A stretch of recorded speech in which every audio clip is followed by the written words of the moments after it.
So good morning, everybody. I will start our conference.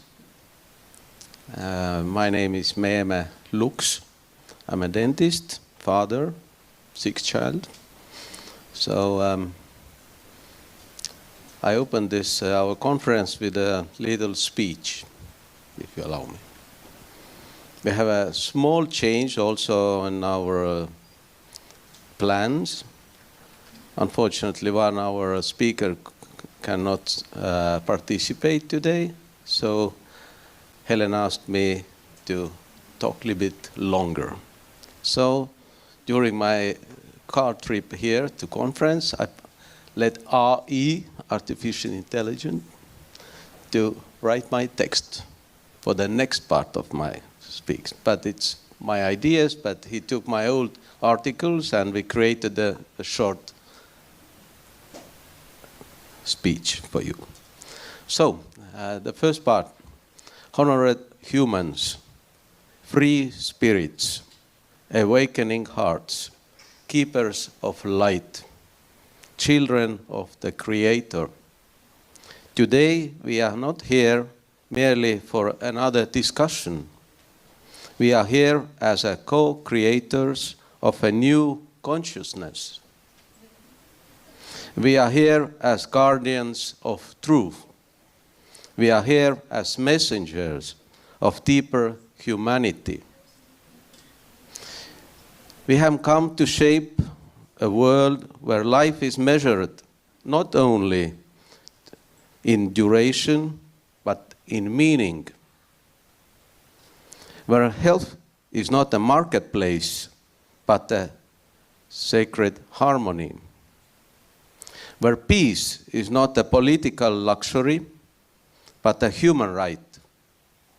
Where happiness is not controlled, but cultivated through connection. This world is not built with fear or force. It is built with wisdom, honesty, justice, and love. Not by dominating nature, but by listening to it. Not by imposing light, but being a light. Let this moment be our shared invocation, our global signal that truth must be spoken, that health must be protected, that freedom must be upheld, not through fear and coercion, but through love and consciousness. We are not codes. We are not commodities. We are not data sets. We are not programmable biology.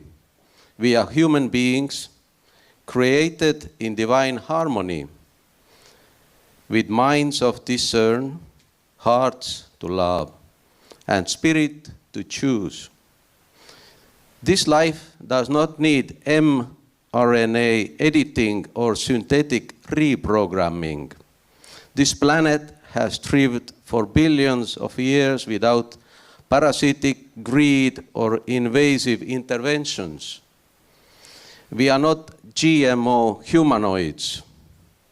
We are sacred life designed from love and divine intelligence. And so let us ask, are we truly willing to surrender the freedoms our ancestors fought and died to secure? Are we ready to trade our fundamental rights for trackable numbers, surveillance devices, and a place as objects in a super database? We must not here, not now. For our hearts, sing the song of authenticity. Our lips speak the voice of the soul, and one truth echoes through all time. Love never loses. Truth cannot be extinguished. When science forgets the soul, when policy forgets the people, when progress forgets wisdom, We do not heal our world, we wound it. So as Don Juan Matus reminds us, the warrior does not fight the world. The warrior restored the unseen order in silence, in wisdom. We do not fight windmills. We illuminate shadows. We respond with awareness, sovereignty, and healing light. We do not seek power over others. We embody alignment with the source. We are bridges of light, reaching into darkness, reminding the lost of who they truly are. And so we say, enough is enough. We will not relinquish our God-given rights. We stand for human dignity, personal sovereignty, and the light of our shared humanity. It is not only America that must become healthy again. It is the whole globe. Humanity as one body, Earth as one living organism. We say, make the globe healthy again.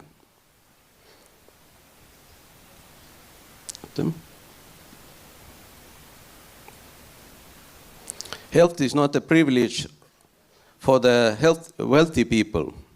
Health is not the product of patents. Health is our bright right, the root of life itself. We envision a full-longevity planet where medicine serves wisdom, not profit, where food heals instead of poisons, where children grow in joy, not in fear, where every human heart shines with dignity. This is not utopia, it is the natural order, if only we choose it. Let this conference be our pledge to heal the globe, to restore health in body, mind, spirit, and society, to stand as guardians of life, not only for Estonia, but the whole nation, but for the whole earth. And yet, as we stand for truth and freedom, we cannot forget those who paid the ultimate price. Today we honor Mr. Charlie Kirk, a crusader for free speech, a fearless defender of truth, a man who stood tall when silence was demanded, and who gave his life as a witness to freedom. And with sorrow we see that the cunning, cowardly, and criminal hand of darkness still seeks to hide its plans, to impose fear, to silence truth, to press down the light of freedom. But the light cannot be buried. Truth cannot be chained. And even in death, Charlie Kirk ignited a brighter flame, a flame that now burns in us all. Today, on this very date, September 9/11, we remember once more how fragile democracy can appear, how fear has been used to chain nations and silence peoples. And yet today, in honoring Charlie Kirk, we declare that 9/11 is no longer just a mark of tragedy, but a sign of awakening, a reminder that freedom must be never surrendered, that the voice of truth must never be silenced. Today we saw the forceless mask of evil striking down a single candle of light. Yet, in that act, millions of torches were lit, a great awakening of light, a rising power of truth within us all. Let us therefore hold our light. Let us stand and be as beacons on the stormy sea. Let us carry the fire of freedom and dignity for every soul, for every nation, for the generations to come. Charlie Kirk lives in this mission. He lives in our courage. He lives in our choice to make the globe healthy again, to heal this planet, to restore freedom, to protect human dignity for generations to come. So let this conference be not only our pledge, but also our tribute to every soul who stood for freedom, to the eternal flame of truth that no force can put down. And now let us whisper together, may the globe be healed. May humanity remember its holiness. May the Creator light shine through every people and every land. We are here. We are ready. We are light. Thank you for your attention. And now we have a floor for Mr. Anti Poolamets. So please, welcome.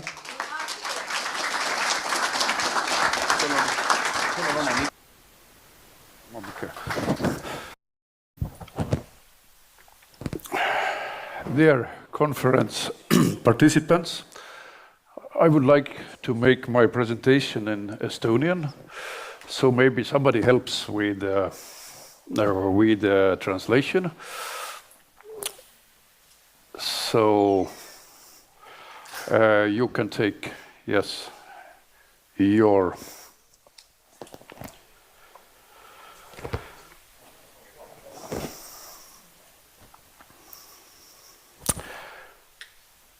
distinguished guests, ladies and gentlemen. It is a great honor for me to welcome you today. This conference is special because we gather here not only to share, but also defend our values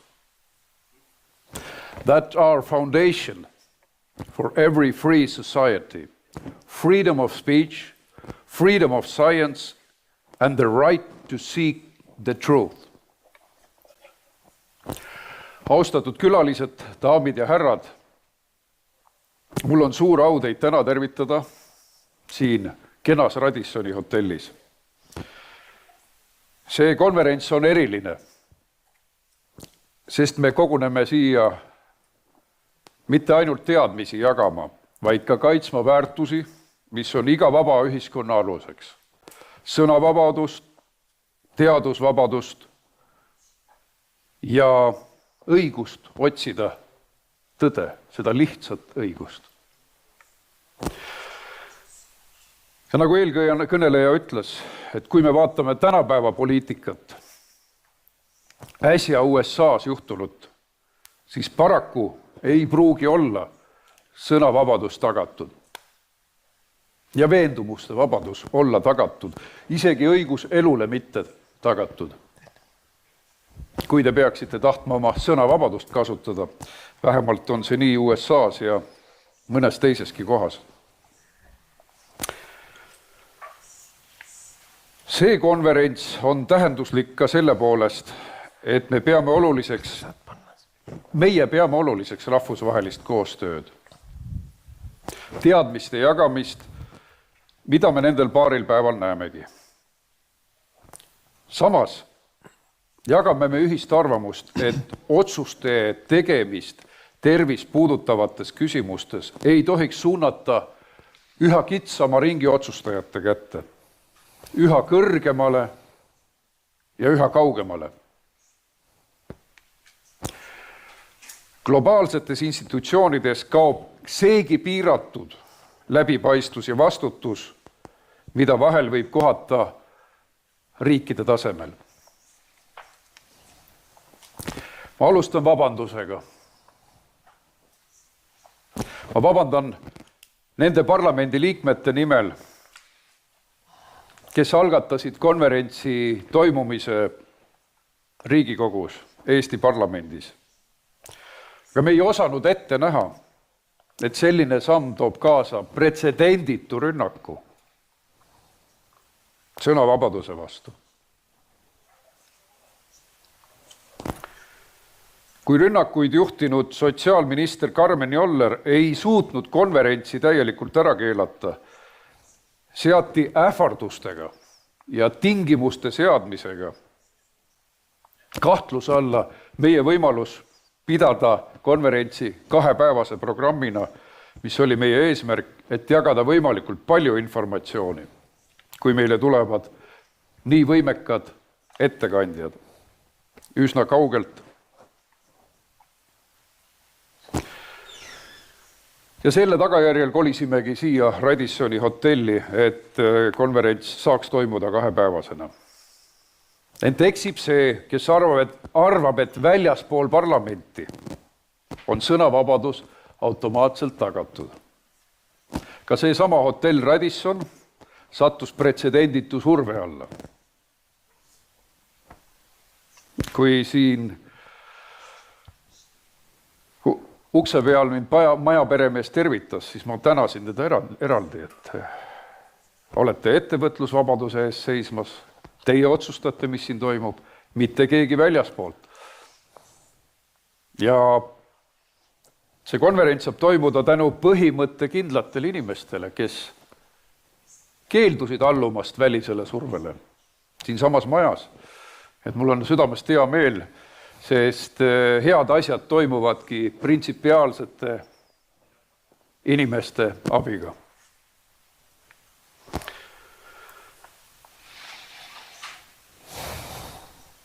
Teisalt, ma tänan ka kõiki neid, kes konverentsi ründasid, sedasama sotsiaalminister Karmen Jollerit ennast, kellega ma eile rääkisin Riigikogu hoones, küsisin, kas ta ikka kutse kätte sai, ütles jah, sai.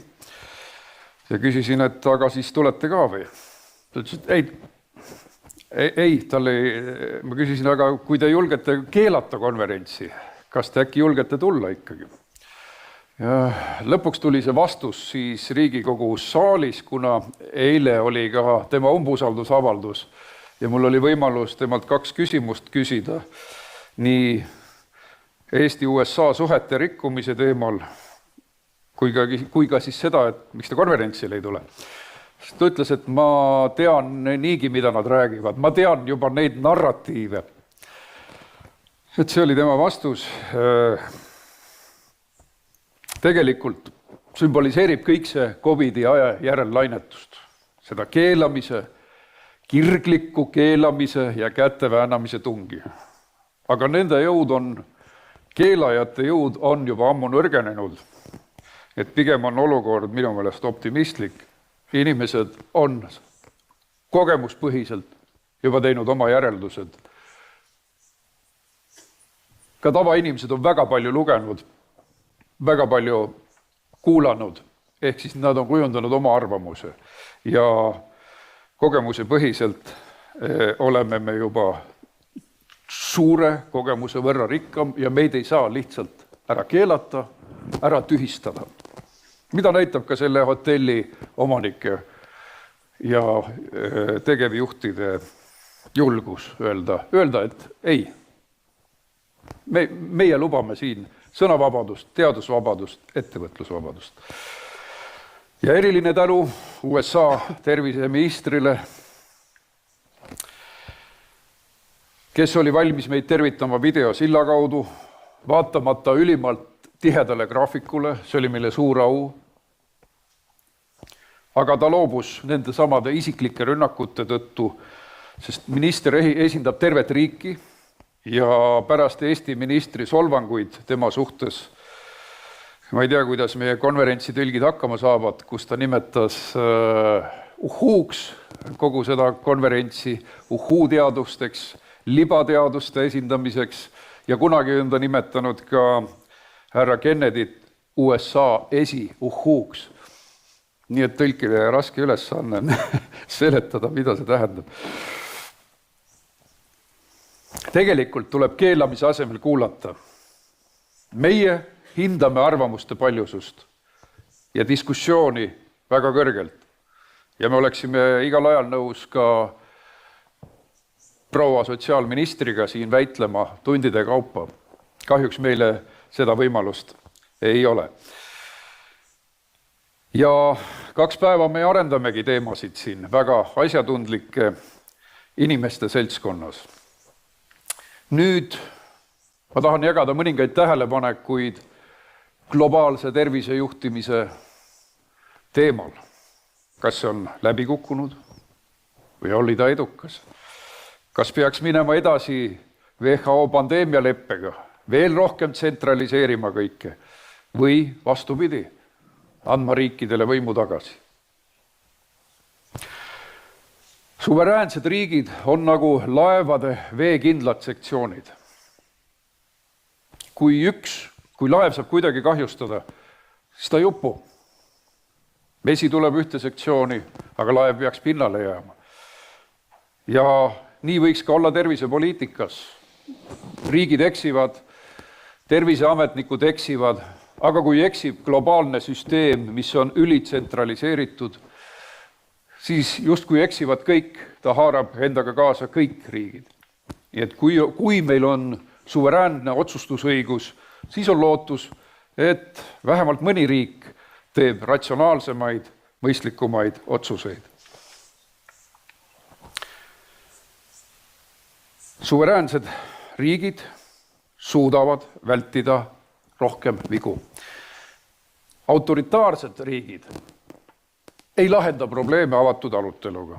Samas just nemad nõuavad, et teised riigid annaksid uue pandeemia lepingu alusel neile oma teadustulemused, isegi patogeenide jagamist nõutakse, ilma et neil oleks endal vähimatki teadusvabadust või läbipaistvust.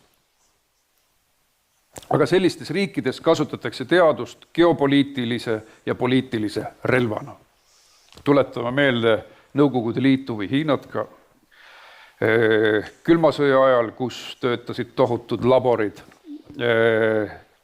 nii-öelda siis biorelvade laborid, paraku ka lääne pool tegeleti sellega.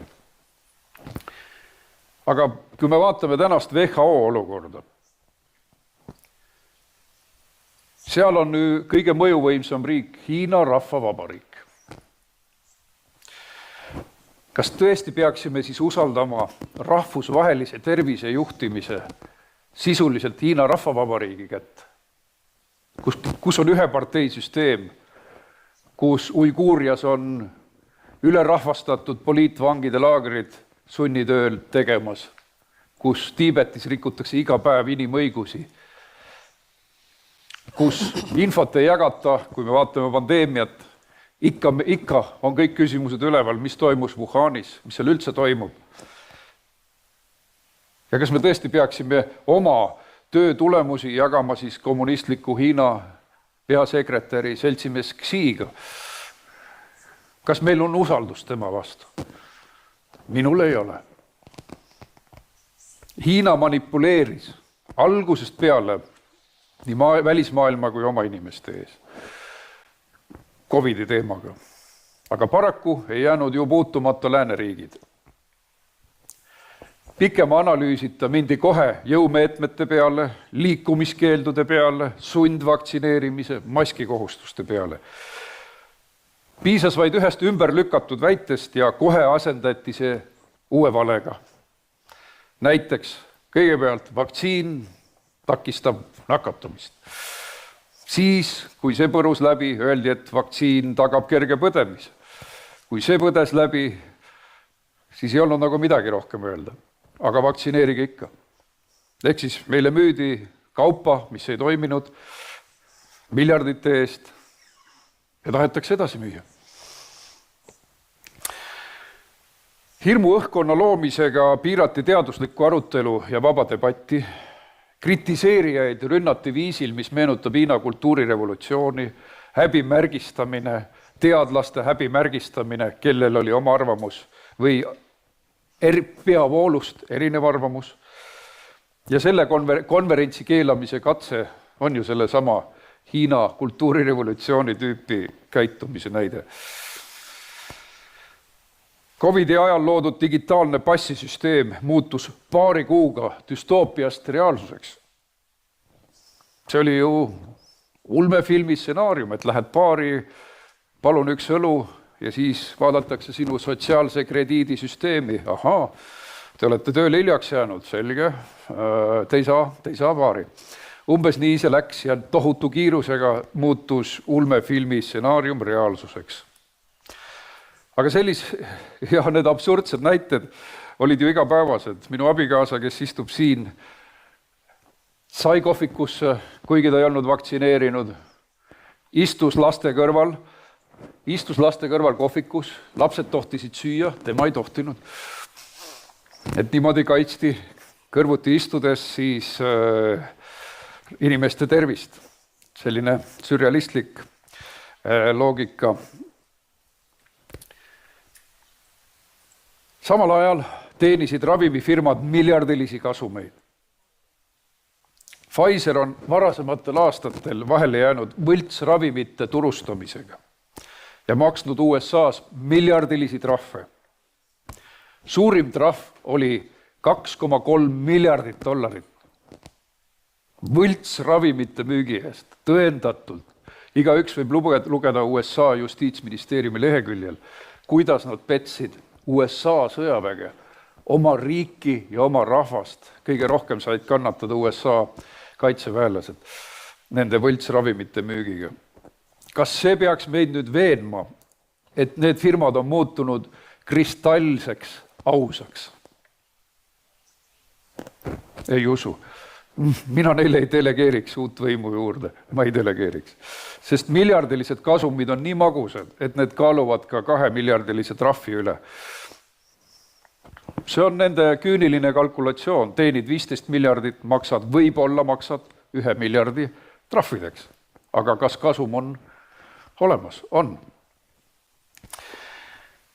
Me nägime kõige kõrgemal tasemel, kuidas Euroopa Komisjoni president Ursula von der Leyen varjas teavet Pfizeri miljardihangete kohta.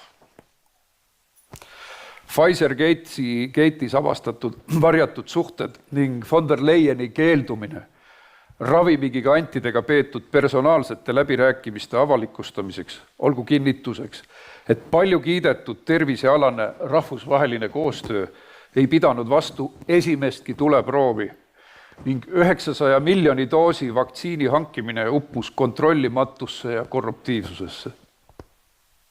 35 miljardi eurone tehing osutus läbipaistmatuks ja ka õiguslik järelevalve kukkus läbi. Küsiti von der Leyenilt SMS-e, mida ta oli Pfizeri tegevjuhiga vahetanud.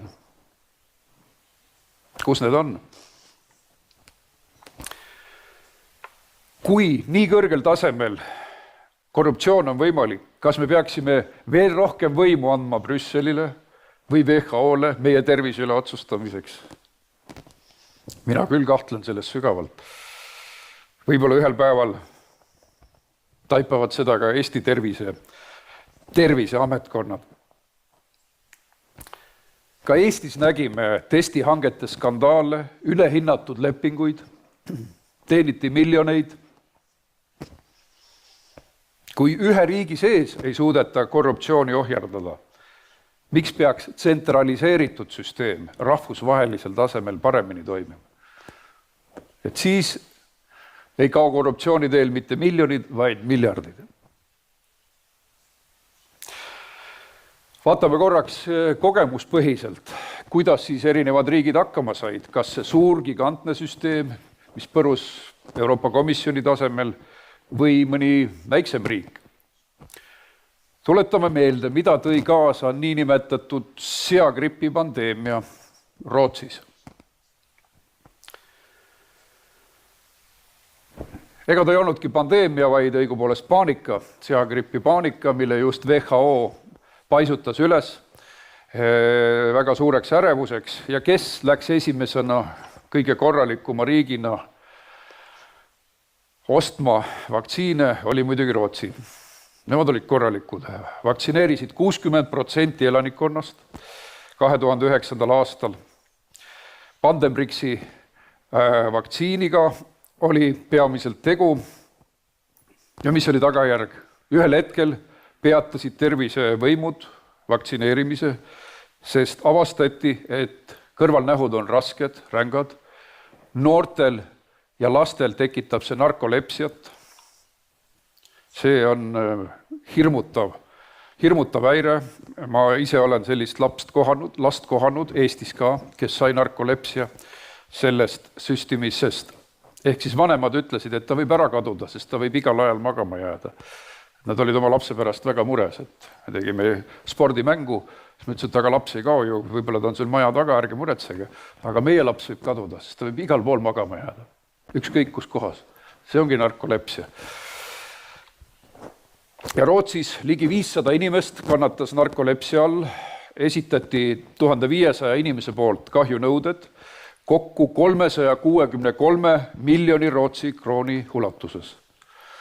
Aga sellest halvast kogemusest pärineb ka Rootsi targem lähenemine COVID-i poliitikale, eristudes positiivse näitena. Ehk nende peaepidemioloog Tegel, tema hingel olid päris suured patud seoses 2009. aasta 500 inimese sandistamisega. Ja COVID-i kriisi alguses valiski Rootsi teistsuguse tee. Vähem piiranguid, koolide avatuna hoidmine, sundvaktsineerimise vältimine. Tulemused olid paremad kui enamikul teistel riikidel. Majandus, haridus ja inimeste vaimne tervis said vähem kahjustada. Siiski andis ka Rootsi järk-järgult keelamisideoloogiale järele. Ja täna me kuuleme selle kohta väga huvitavaid tähelepanekuid meie Rootsi kolleegilt. Sellegipoolest Rootsi näitas, et rahvuslik suveräänsus loeb. Ei ole nii, et WHO ütleb, sulgege kõik, et majandus kokku kuivaks ja tulemus on ikkagi nullilähedane. Ehk siis üks lahendus kõigile ei tööta. Rootsi ei kuulutanud välja eriolukorda, maskikohustust ei olnud ja isegi täiendavad soovitused tulid hiljem ja piiratumalt kui mujal. Lapsed jätkasid koolis käimist, noori julgustati spordiga tegelema, ettevõtted ja kultuurielu jäid toimima. Rootsi ei lasknud end samal määral massihüsteeriasse viia, mis halvas mujal poliitikute või teadlaste mõtlemise. Uus pandeemialeppe on samm vales suunas. See tähendab tsentraliseerimist, korruptsiooni ja autoritaarsete riikide mõjuvõimu kasvamist, kus sõna on pigem Hiinal ja teistel autokraatiatel. Minu ettepanek on lihtne. Järgida USA eeskuju ja lihtsalt lahkuda WHO-st. Aga vaevalt see toimub, sellepärast on oluline mõelda ka alternatiividele. Ehk siis Maailma Tervisenõukogu, mis on kodanikualgatuslikel alustel kokku tulnud ja kelle suurepäraste algatajatega ma olen kohtunud ka eile. See on lihtsalt suurepärane, haruldane kodanikualgatuslik tegevus, kus samamoodi tehakse rahvusvahelist koostööd, mis on hädavajalik.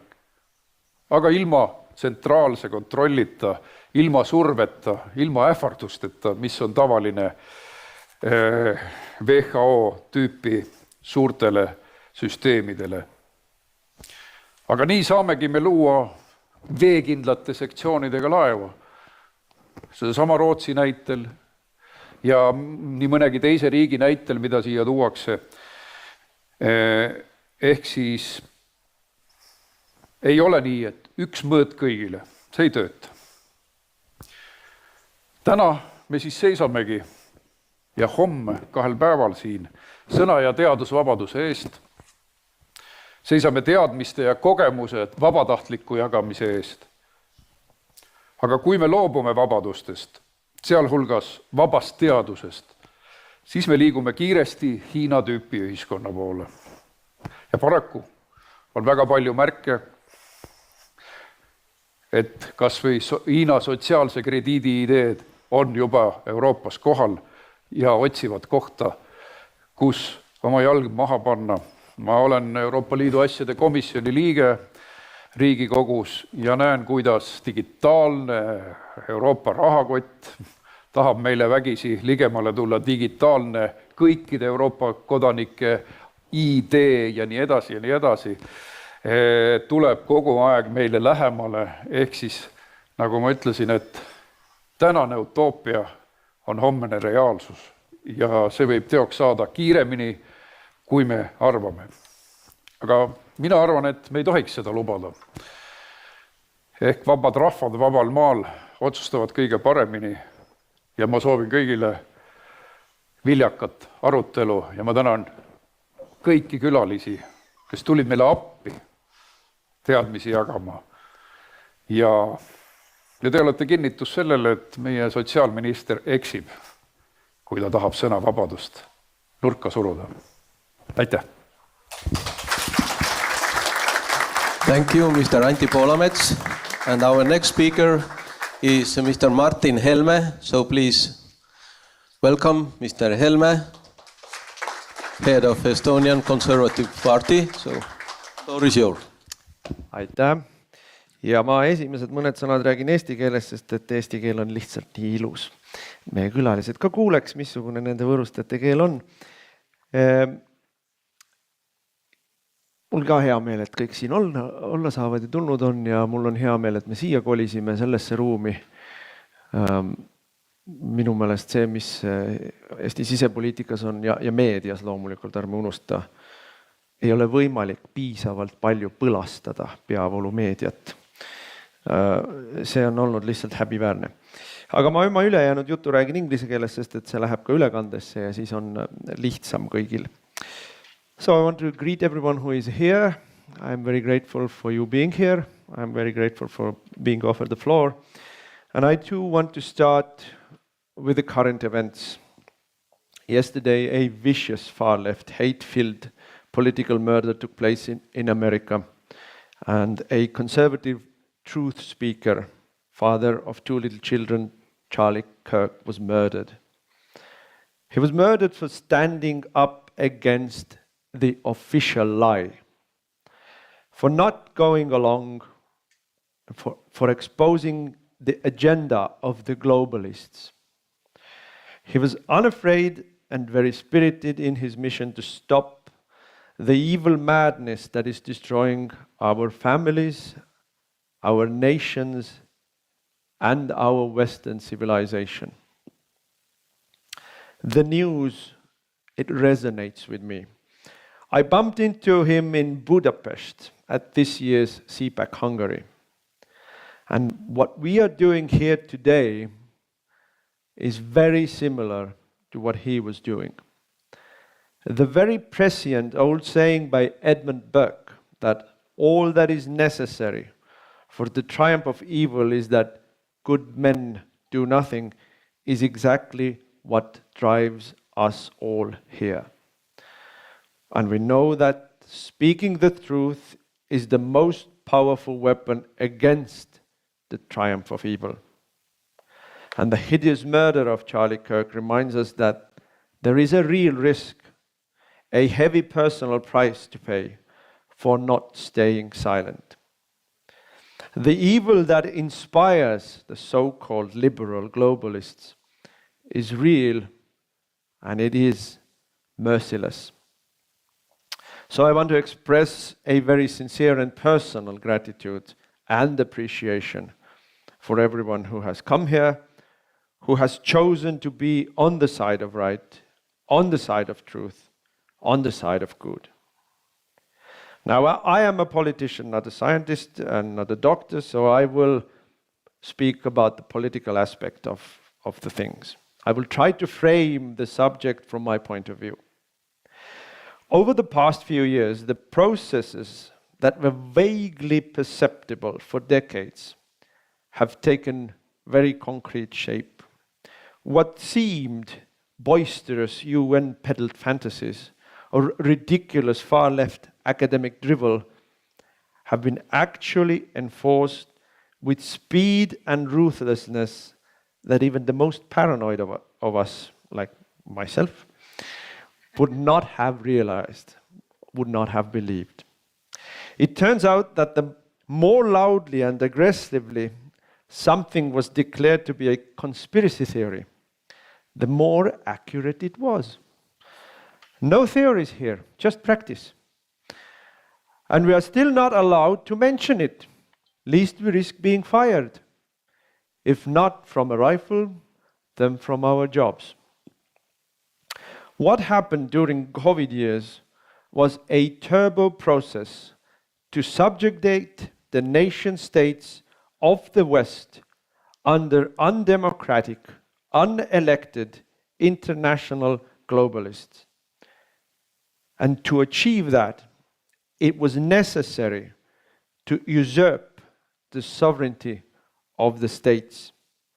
And because most countries in the West happen to be old, settled democracies where people assume they have a say on things, it was also necessary to usurp the sovereignty of individuals, the citizens.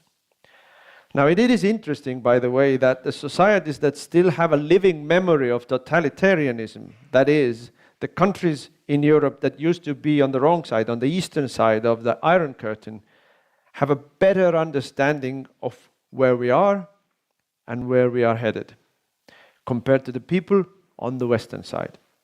I can still remember the naive Westerners in the 90s when we spoke to them about the horrid, violent repressions by the Soviet regime against the people.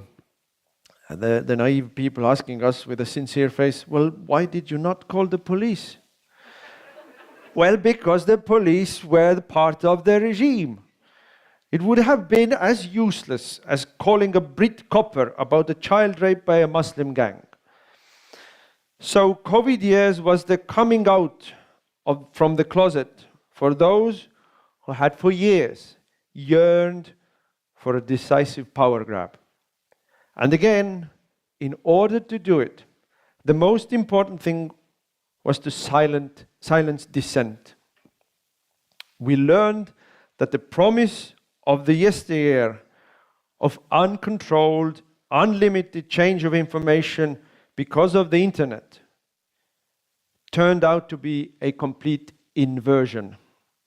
The internet, the social media platforms, became actually the most efficient tools for silencing people. Worse even, it became a tool for finding out who was harboring heretical thoughts and then setting the legions of trolls on them to ruin these people. The official lie was established about the wet market in China and the poor maligned pangolin, and anyone who doubted it was a tin-foiled hat loony. The official lie was established about the necessity of masks, the necessity of lockdowns, necessity of jabbing, the effectiveness and safeness of the so-called vaccines. You could not question it, and you could not diverge from it. It was all done because it was needed for the power grab. It was done to undermine the sovereignty of the nation state and its own processes and procedures. It was necessary to deprive the citizen of his sovereignty. Freedom of speech, freedom of assembly, freedom of choice, bodily sovereignty was all trampled on. We now know too much and too well for the globalists to maintain their official lie. Indeed, some of the bravest people knew from the beginning and tried to shout it to the rest of the world. But the official lie is still being tried to maintain. The gaslighting, the threats, the insults are ever more vile now that they feel that it is all slipping away from them. We have to win this. If we don't, the Western civilization will be destroyed in our lifetime. Our home countries will be destroyed. All of our freedoms, as well as our wealth, health, and property will be destroyed. This is our last chance to turn things around. This is why I admire Trump and his cabinet so much. They know what the stakes are, and they are doing an amazing job against all odds. I salute them, truly I do. So let's not ever get tired of telling the truth and standing up against the evil. Let's fight for our freedoms, for our countries, for our way of life. And you see, we are winning. Despite the depressing news of the day, we are winning. You can smell it in the air. We are winning. Thank you all for that.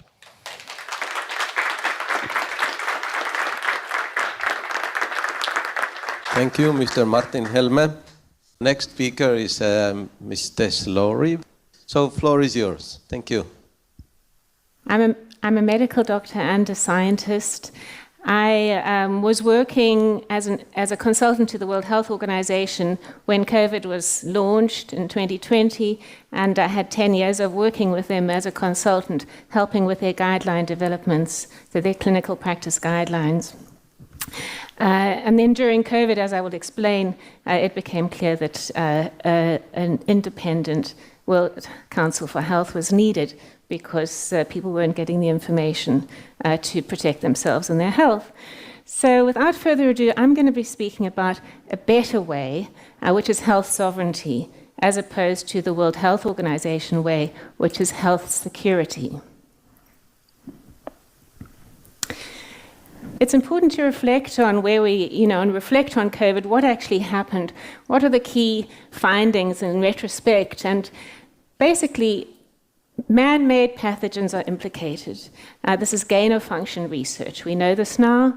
PCR tests were misused to diagnose infections.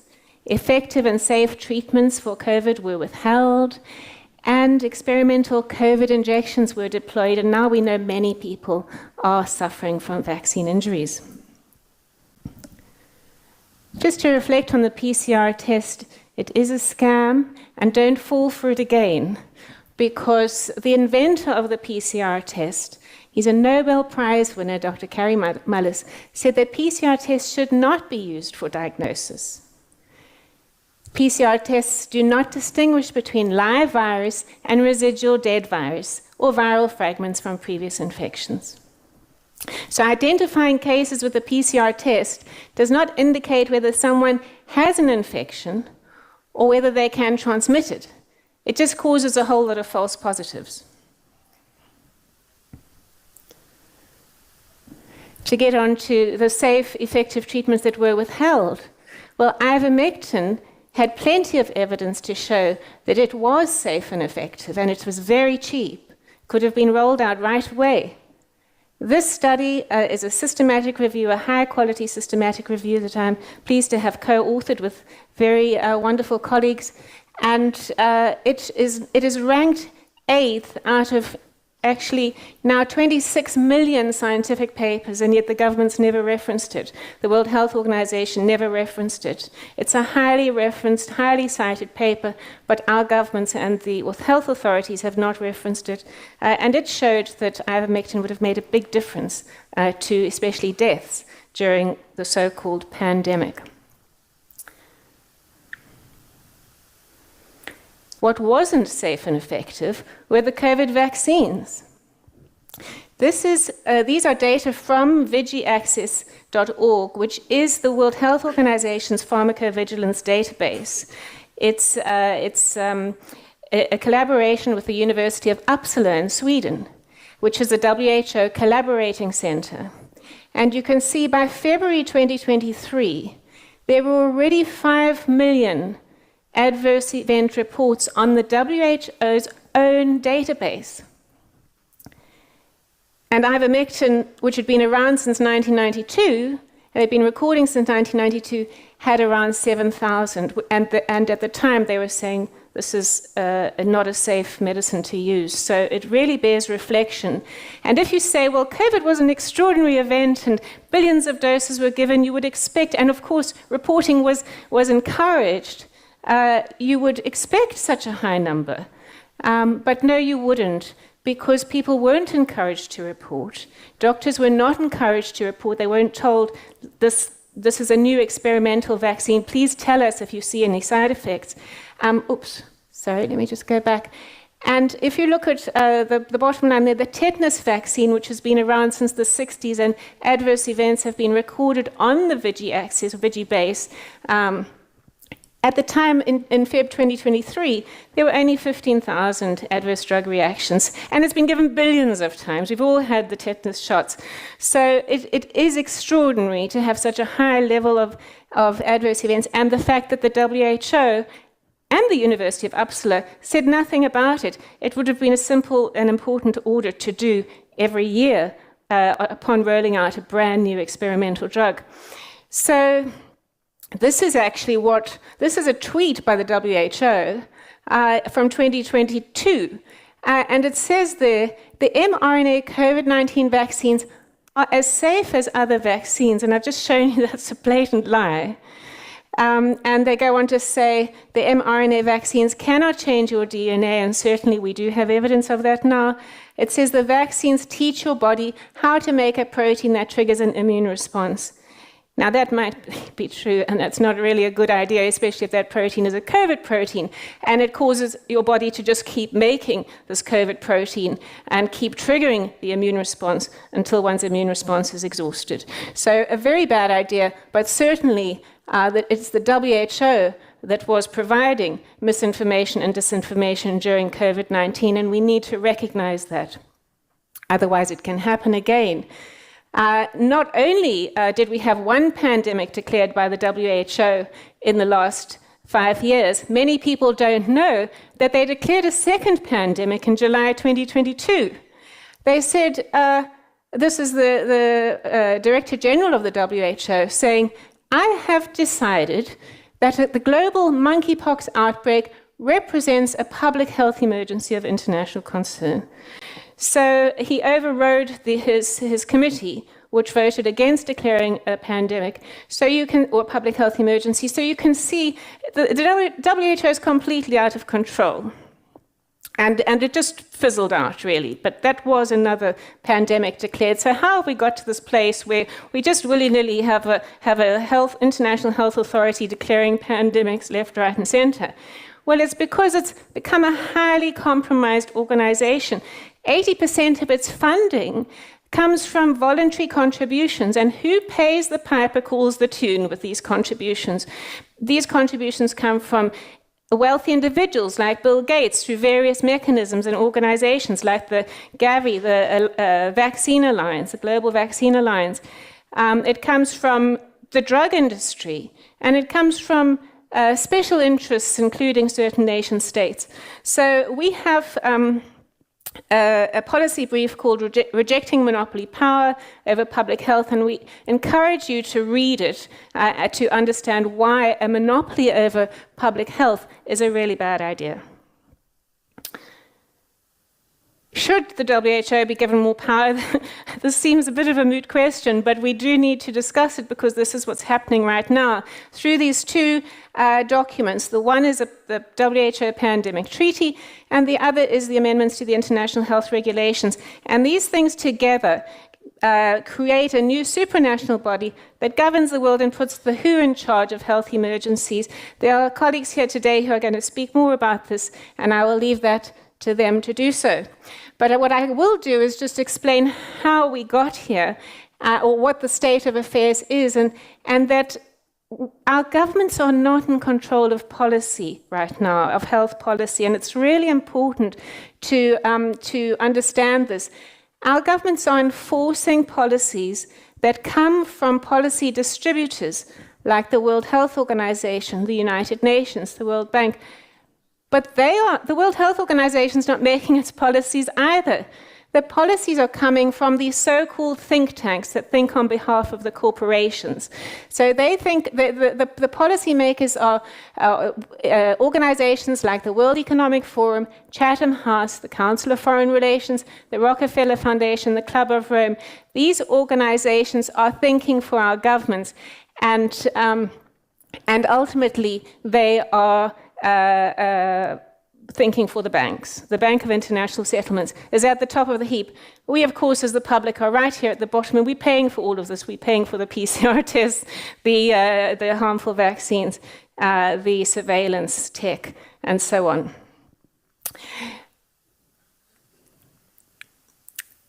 Klaus Schwab he founded the World Economic Forum, and I think what he has said over the years is quite significant. One memorable phrase he used was saying that they'd penetrated the government cabinets. So, they very proudly acknowledge that they have extensive influence in governments around the world, and this has been a concerted effort over the years. He also said, the pandemic represents a rare but narrow window of opportunity to reflect, reimagine, and reset our world. So if you're one of those people who sits with that question, why did this happen, how could it happen? Well, it was all because a great reset was needed, and this was a mechanism in order to reset the world and create this new world order. So what does the health security agenda look like? Well, we as a public must sacrifice for the greater good. We must do as we're told. We are like livestock. We have been referenced as hackable animals. Banks and billionaires know best. We need to be monitored and surveilled. Free speech is dangerous, and merging us with AI and technology is inevitable because we're not very smart. Safety and well-being depends on banks, technology, and vaccinations. So that's the sort of sad part of my presentation. But I'm here to tell you there is a better way, and that's health sovereignty. And what this means, and I've put a card on your chairs, is that we all agree to act in honor and do no harm. We can't change what they do, but we can decide what we are going to do. We don't have to go along with their health security agenda.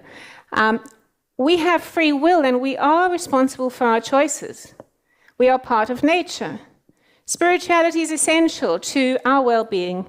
We thrive together, we value different perspectives. So we like to have conversations and discuss out in the open what's going on. And we use technology with discernment because it can be good, but it can be very harmful, as you can see with our children today, all addicted to their mobile phones. And underpinning this, our better way is that we don't tolerate the violation of unalienable rights and freedoms. And we don't tolerate profit, power, and influence coming before the well-being of people and the planet. A World Council for Health as a people's health and sovereignty organization is really needed. It's a decentralized system. It's not a concentration. It's the antidote to the World Health Organization. It's a coalition of lots of different expert groups. And we have, from those expert groups, been establishing and activating country councils. And we will decentralize further to city councils, and so that eventually we have everybody being their own council for health, because that's what needs to happen. We need to re-educate ourselves, step up, engage, and take responsibility for our health and our sovereignty. So health sovereignty is our mission. We have no conflicts of interest, and we are funded by the public. We launched in 2021 with a cease and desist notice with regard to the COVID-19 vaccines. Not many people know this, and in 2021 November, we didn't have a massive social media following, but fortunately that has grown. And we still stand firmly behind the statement that the mRNA vaccines should be taken off the market, all of them. mRNA is an inherently unsafe platform. There have been no adequate safety studies done to our knowledge by the developers. The DNA plasmid contamination has been proven, and it poses a risk to our genes. And there are many ethical issues, including the lack of informed consent. People were not informed about the risks of these injections, the risks of shedding, and the use of these injections as bioweapons. I'd just like to say that the WHO endorses 100-day genetic vaccines. These vaccines are GMO, genetically modified organisms, and they endorse 100-day vaccines. From their vaccination campaign in 2023, this is their poster, it says they're planning 500 new vaccines in low and middle income countries by 2030. Can you imagine 500 vaccines? Is it not enough that we appear to be trying to prevent all these myriad of childhood infections with so many injections. But imagine where everything is reduced to a vaccine injection. We must really say no. So what does WCH do? We raise awareness of the root cause of disease. Let's not treat symptoms anymore. Let's look at what is causing all this sickness, this chronic disease. And we promote choice and an integrative approach. We're countering the globalist overreach with education on sovereignty, on health and sovereignty. And we're co-creating new ethical societies and decentralized systems like World Council for Health. So the way World Council for Health works is we're establishing these different councils they often have different expertise, different experiences. We meet weekly, depending on where in the world our representatives are, and we share and we discuss what's coming, what we think is coming, how we can help people with vaccine injury, and so on. And I just want to share some of our products. I'll pass them around. I only brought one set, so please do gather them up and leave them at the back of the hall. But just to show you a few, this is the Preventing Monopoly Power Over Our Health. This is a 2022 summary, a pharmacovigilance report of the COVID-19 vaccine adverse events, which showed clearly that there was more than enough evidence to stop the vaccines right there and then. This is a policy brief on the effects of unregulated digitalization on health and democracy, and this is very pertinent to Estonia because Estonia is very deep into digitalized technology. And a legal brief on preventing the abuse of public health emergency is very important because we have been told there are more pandemics coming. Pandemics are the flavor of the decade, it seems. I also want to show you some of our health resources. We have a detox and wellbeing companion guide, and do have a flick through because you will see it has contributions from our different country councils, and this will grow. So it really gives people a choice of how to detox from the vaccines and other environmental toxins.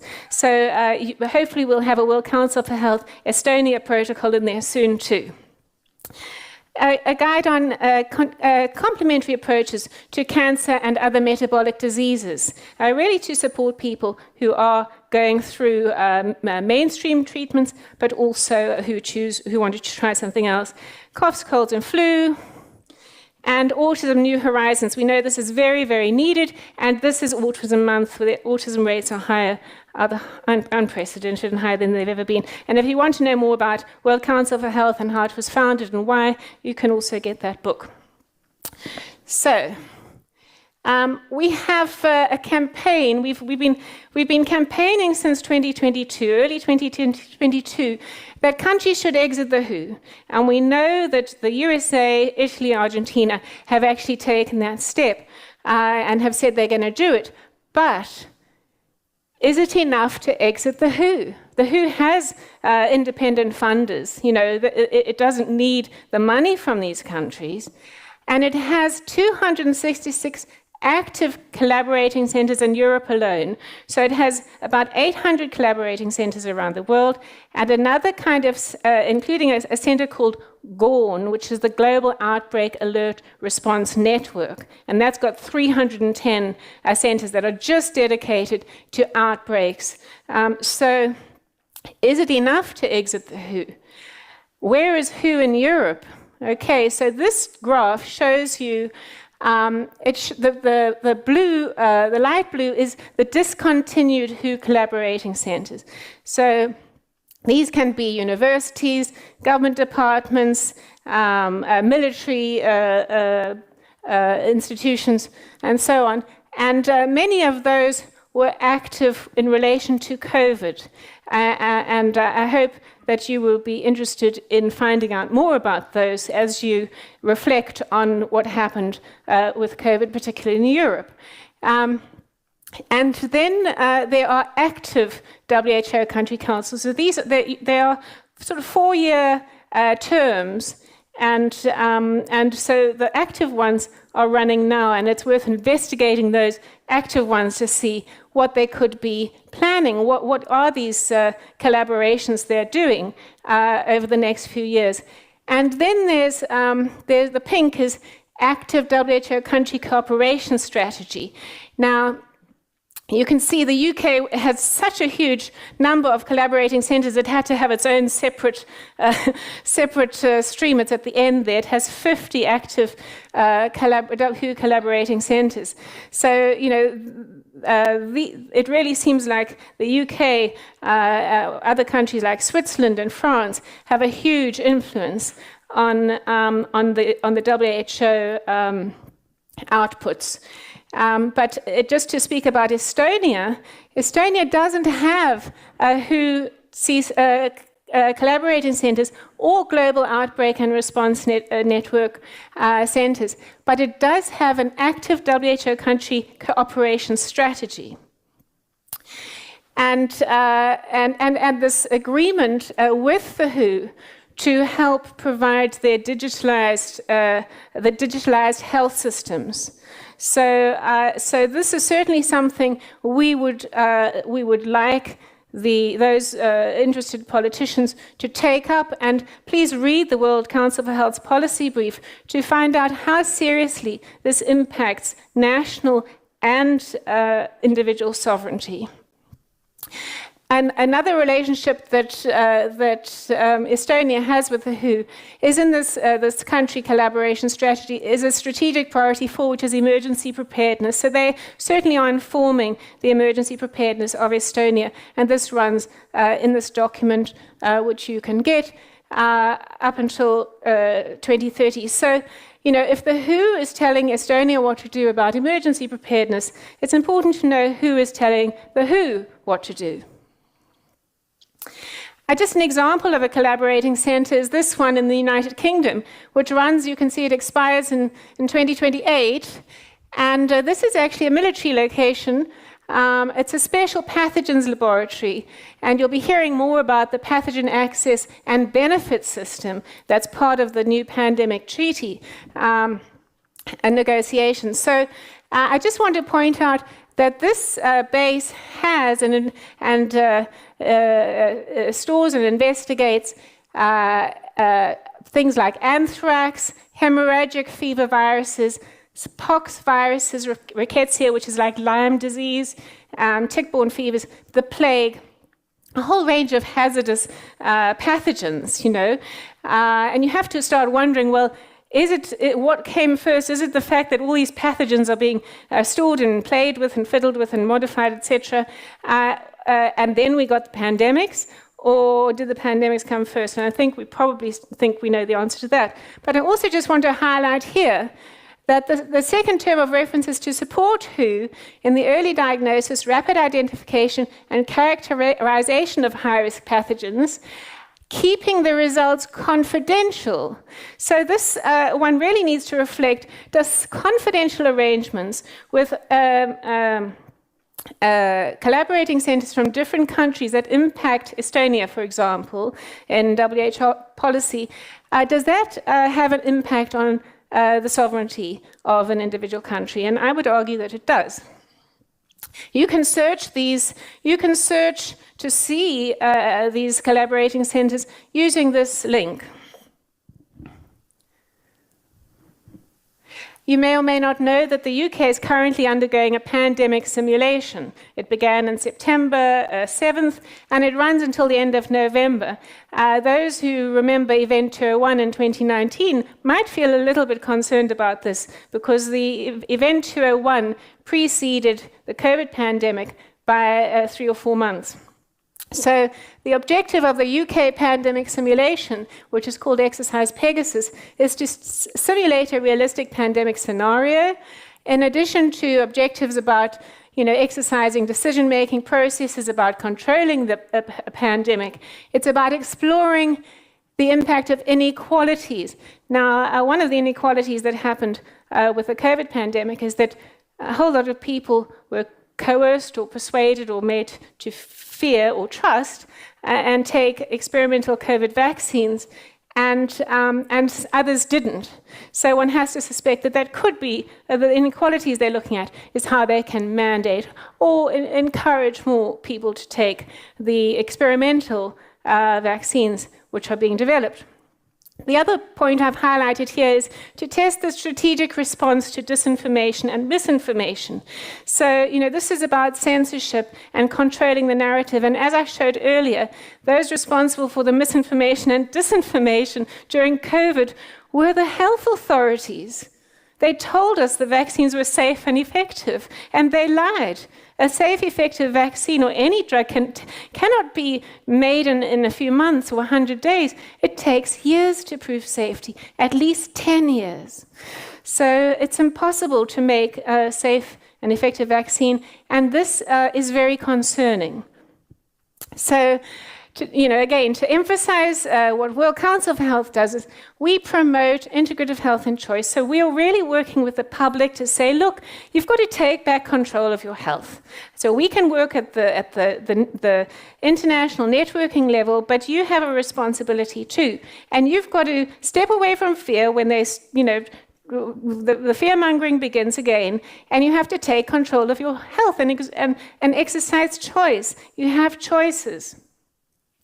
We have a health systems reform brief for those who are able to inform policy at country level, and this really focuses on removing the root cause of disease, preventing monopoly, combating corporate corruption, respecting personal autonomy, promoting personal responsibility and choice, and changing medical education. It needs to be reformed to include natural options to health, and not just big pharma's options. I want to just highlight we have a World Council of Health Nursing and Midwifery for those nurses and midwives who would like a change to a more holistic and caring perspective, and the World Council for Health Veterinary Health on the way. So when I talk about sovereignty, individual sovereignty, what are we actually saying? What does sovereignty mean? It means self-control. It means self-governance. It means stepping away from fear. And it means knowing right from wrong. We all know right from wrong, but the various, we forget along the way, or we tell ourselves, we override our intuition and our conscience many times. So it's about acting on our conscience. Once you know right from wrong, you have to act.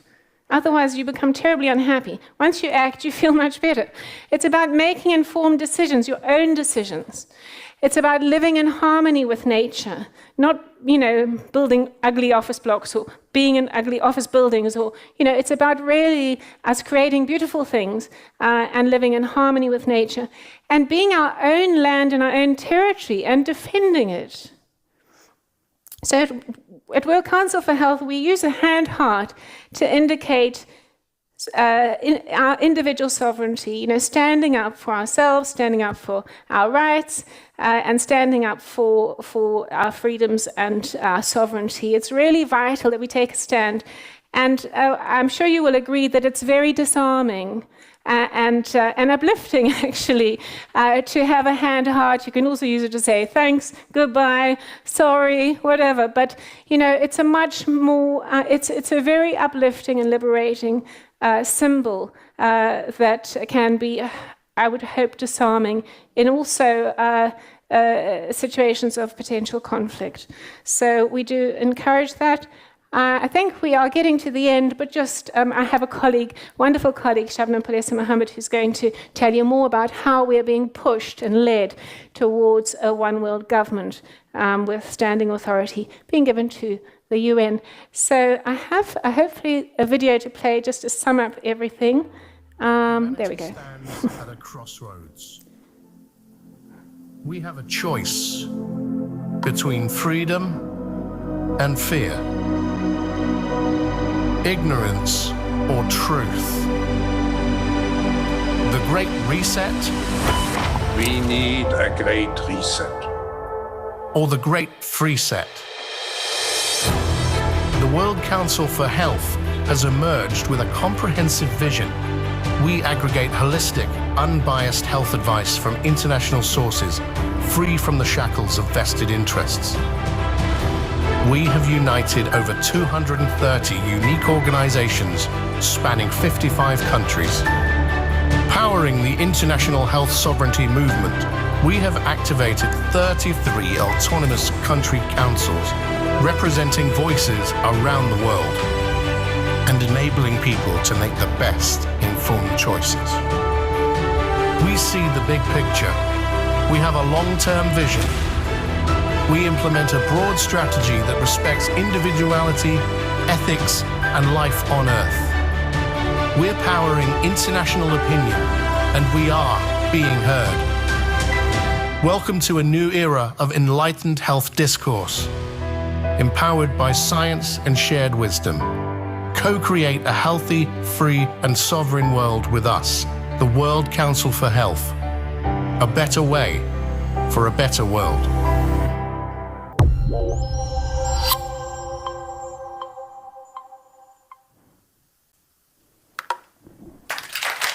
Thank you. Thank you, Tess. Thanks. Thank you. So our next speaker is Sven Roman. You are here. You are ready. So please welcome. Okay. Well, this is the title of my lecture, The Doctor's Appeal, Activation of the Brain Through Fear Mongering and Its Impact Together with the Restrictions on Mental Health in Sweden.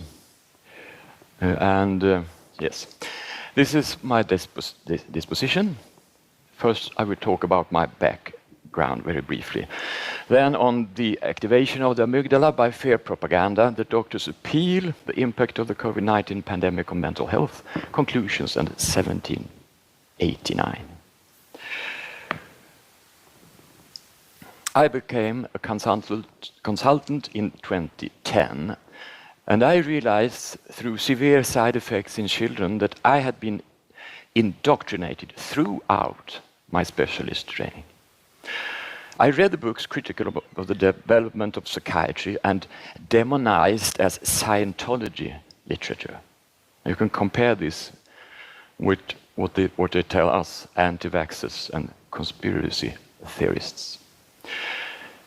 Big Pharma has gained enormous power over us doctors since the early 90s, especially as psychiatrists. And we have a severe over-psychiatrization and over-medicalization. For more than a decade, I have been an opinion leader in psychiatry in general and child and adolescent psychiatry in particular. And I would like to highlight a specific area that I have been involved in for the last 6 years, and I have issued 6 expert opinions to a US state on this topic. And it has strong similarities with the COVID-19 pandemic and its gender dysphoria in children. The treatment for children and young adults of gender dysphoria, completely lacking in evidence, causing severe and irreversible damage, driven by lobby organizations and a lot of money for Big Pharma, lifelong medication with high doses of sex hormones, plus all the pharmacological treatment that follows the side effects. This whole phenomenon shows that we are living in a cynical time. Okay, on the activation of the amygdala by fear propaganda. This is about the psychological warfare. They frightened the masses with fake films and reports from China, then films and reports about the terrible situation in Lombardy. ICU staff on their knees, war situation, people dying like flies. And then the next step. At all costs, stop the spread of the deadly virus, restrictions of various kinds, school closures, face masks, only allowed to meet in very small groups, teleworking, distance learning, and travel ban. And then people were vaccinated. New restrictions, travel ban, reassignment, prohibited from continuing medical education, dismissal. I have lost 2 jobs. Delegitimation. On December the 3rd, 2020, I wrote an opinion piece in Sweden's second largest evening newspaper, Expressen.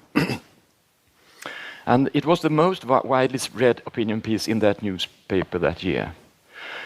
And headline, the greatest mass hysteria ever is now underway. And here is from the paper. And introduction, Sweden's public health agency and politicians have, on the whole, handled the pandemic wisely. Unfortunately, the rest of the world has acted in panic. The secondary effects of the lockdown will have consequences for decades to come. And excerpts from the article. Unfortunately, the amygdala was allowed to make the decision. Unfortunately, politicians in most parts of the world allowed the amygdala, the ancient part of the brain that reacts when we are exposed to immediate danger, to make the decision. And this is appropriate when we are faced with a bear or a wolf, but the amygdala is less effective at dealing with more complex problems. That is when the frontal lobe is needed. But as with teenagers, contact with that part of the brain was lacking. The reaction to the scenes unfolding in hospitals in Lombardy, combined with models predicting 10 times more deaths than actually occurred, led to what was perhaps the greatest mass hysteria ever experienced by humanity. Within 2 weeks, the anxiety, which also has the ability to become epidemic, spread to virtually all European countries. Lockdown was imposed. The world staged the most powerful shutdown of society since the Second World War, in the hope that it would reduce mortality. The secondary effects are worse. The tragic thing is that the amygdala's decision will probably make the cure worse than the disease, much, much worse. The secondary effects of the shutdown will have consequences for decades to come. The draconian measures risk leaving millions of children in poor countries without vaccinations and treatment for malaria. Millions of people in poor countries dying of tuberculosis because there are no resources to diagnose it. That millions of people in poor countries starve to death because of the economic recession. That millions of people die because of a lack of care for cardiovascular disease, stroke, and cancer.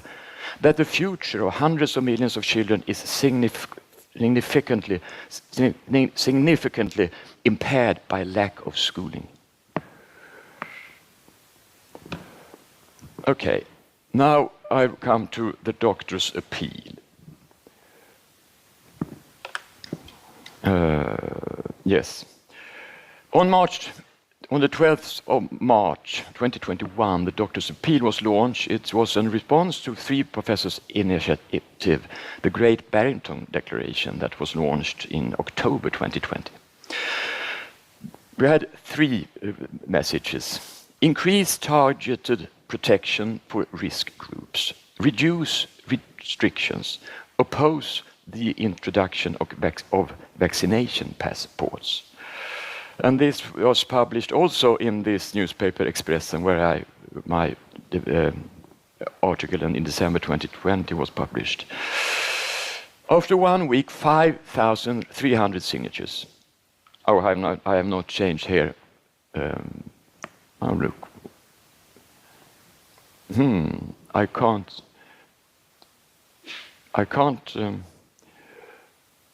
Okay. Here, that's the article in Expressen, and here, but complete silence in mainstream media. I am then creating a network of doctors, researchers, and others, and we are writing articles in the mainstream media, but we are still never mentioned in the news in any media outlet. 2 important articles were written in July and September. The first one, ivermectin could be the end of the pandemic. It was published in Dagens Medicin, Today's Medicine.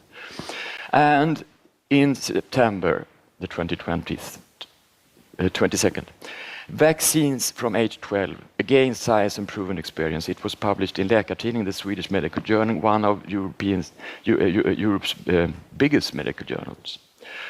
And our article probably led to the Swedish Public Health Agency not recommending general vaccination against COVID-19 for children younger than 12 years of age. And our impact since then, well, we got in 1 year nearly 30,000 signatures. We have co-organized several other petitions, including one against the WHO. And we organized 2 international conferences in 2023. And the lectures from the first one in Stockholm, which are available on Rumble, on our account, have been viewed more than 2.5 million times, which is the largest impact for any conference on this topic. And since then, well, for the past 5 months, we have had an unprecedented impact on social media. That's quite interesting. We have an increase of 5,000, it should be 800 followers, because I wrote this a couple of days ago on Instagram. And now it's probably 27,000. On Facebook, Instagram, and TikTok, we have had 9 posts, each of which has been viewed between 170,000 and 375,000 times. And here you can see those 9 posts. So 6 are from the Facebook account, 2 from Instagram, and 1 from TikTok.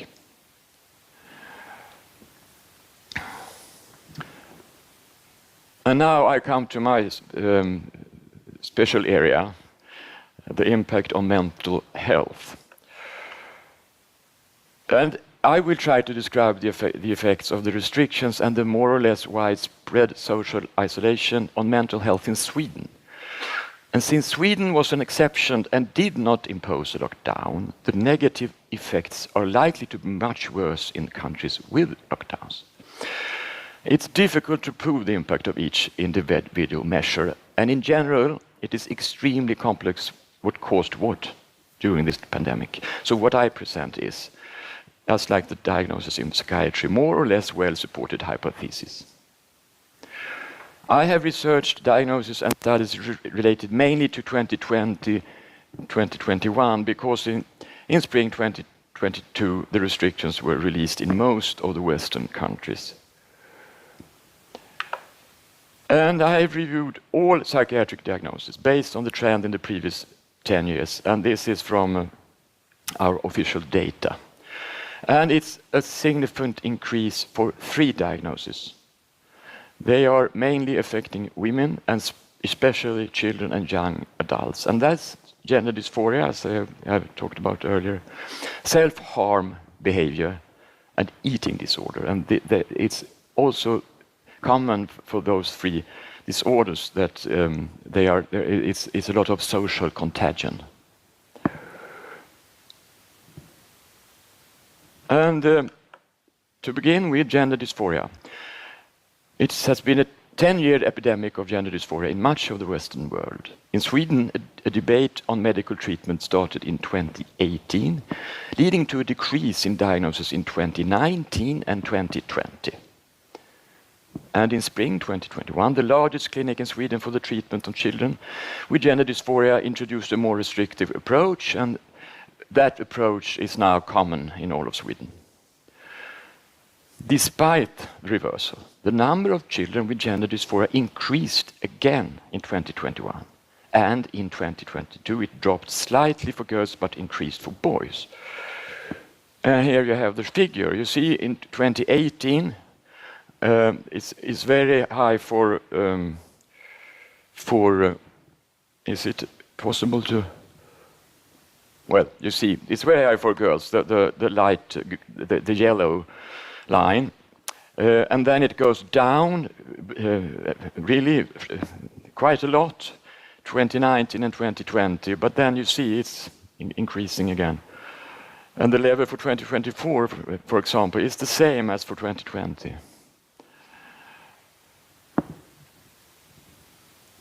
Okay, why might the increase be due to the restrictions? a very, very high percentage of children with gender dysphoria have autism. According to studies, 20 to 50%. My own experience from the 40 children I have met is that 2 out of 3 have autism or autism-like conditions. And with autism, social interaction is difficult, and the restrictions increased the isolation for these children. And even before the pandemic, children with autism were more likely than other children to have almost all of their social life online.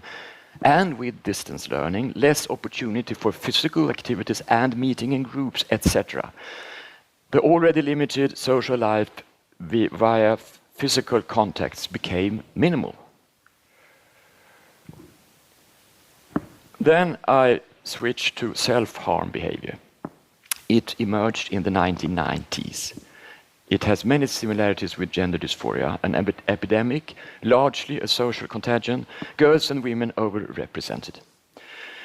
Self-harm usually involves the use of razor blades and scratching across the forearms to relieve anxiety. The pain from the physical injury reduces the anxiety or makes it less noticeable. The majority of these patients have emotionally unstable personality syndrome.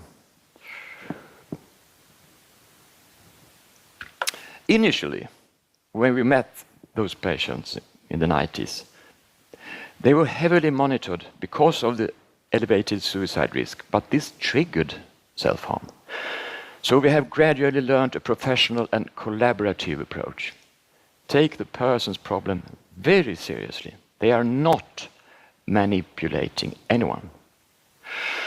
Try to jointly find the triggers for the anxiety. Try to get the patient to use techniques to break an anxiety attack. And they all involve doing or thinking about things that have the opposite effect, that bring calm.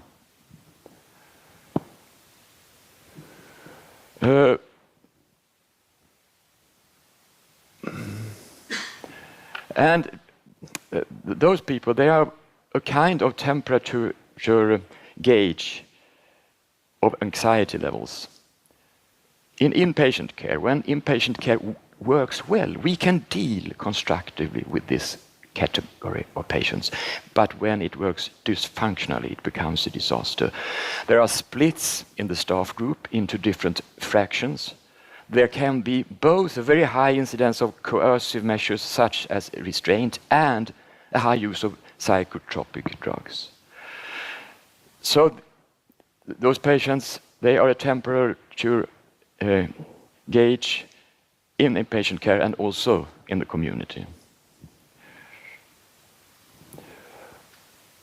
And this is a survey to high school students in year 3. Non-suicidal self-injury. The last survey carried out in 2020 and the first half of 2021. And you can see at the white numbers. And the first dot is 2011, and then 2014, and then 2020, 2021. And in 2011, 2014, you have in total about 70-80%. It's more girls, 25%, and it's 8-9% boys. But then, 2020 to 2021, it increased from the numbers from 18% up to approximately 28% in total, and it's for girls from 25 to 36, and from boys it doubles.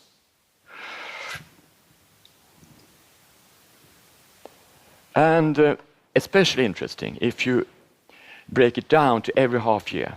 So the first half of 2020, the COVID pandemic came to Sweden in the beginning of March, and it was distance learning for young children from about 16 years old. First half there, then it was 24%. The second half 27%, and almost 31%. The first half of 2021. Isn't it self-harm behavior that the whole world has been engaging in for the last decades, and that has accelerated with the pandemic measures?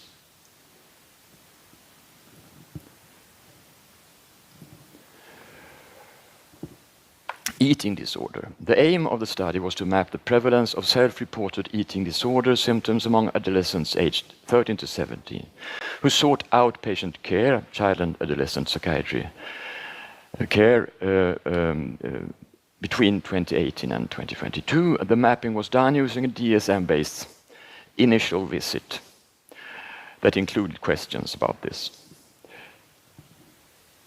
And the outcome. The proportion of teenagers has risen from 16% in 2018 to 28%. That's approximately an increase of, it's an increase of 50%. This is in line with international studies showing an increased burden of disease from eating disorders. And I have also done a regression analysis of data from the National Board of Health and Welfare. And this statistical thing, R squared, it is 0.80, and it needs to be over 0.50 for statistical significance, which is exceeded by a wide margin. And you see, it's an increase of between 20 and 25% each year, and it doesn't. Well, it's a little bit lower 2024, but it's higher in 2024 than it's in 2021. So, and here you can look at graphically. The red is this regression analysis, and the blue one, that's the real outcome. And you can see when it does increase 2021 and so then I come to conclusions. Where we know about the severe short-term consequences, but not in the long term. And but we know that those that are most affected of the restrictions, children and young adults, women, the poor within countries, the poor countries, and it is generally the vulnerable, that is, well, generally vulnerable, they are the most affected. And we must never, ever allow schools to be closed again, nor universities. A new healthcare system and a new regulatory system must be created without special economic interests. The private sector, nor other special interests such as lobbying organizations, supranational organizations, political and military-industrial complex. We must base ourselves on ethics and fundamental human rights. The right to education, the right to social life, the right to physical activity, children's rights, women's rights, the rights of the socio-economically disadvantaged within countries and in vulnerable countries. And then 1789. Well, we are in the eye of the storm, in the midst of a paradigm shift. It will get worse before it gets better. Two examples from recent weeks. Well, the actions of the Estonian politicians against this conference, which led to RFK Jr. being forced to withdraw his participation. The scandalous attacks on RFK Jr. last week. And of course, the murder yesterday of this young father in the United States. But just like the phoenix, a new and healthy healthcare system will rise from the ashes of the dysfunctional one. And I would like to conclude by singing a song that I hope will inspire both hope and confidence. Just a moment, I must have the right key. We shall overcome. We shall overcome. We shall overcome someday. Oh, deep in my heart, I know that I do believe that we shall overcome someday.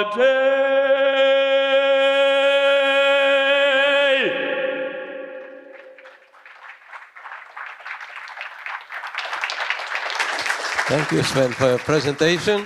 Thank you for a great song. And our next speaker is Jean Rungby. You are ready. Thank you. Welcome.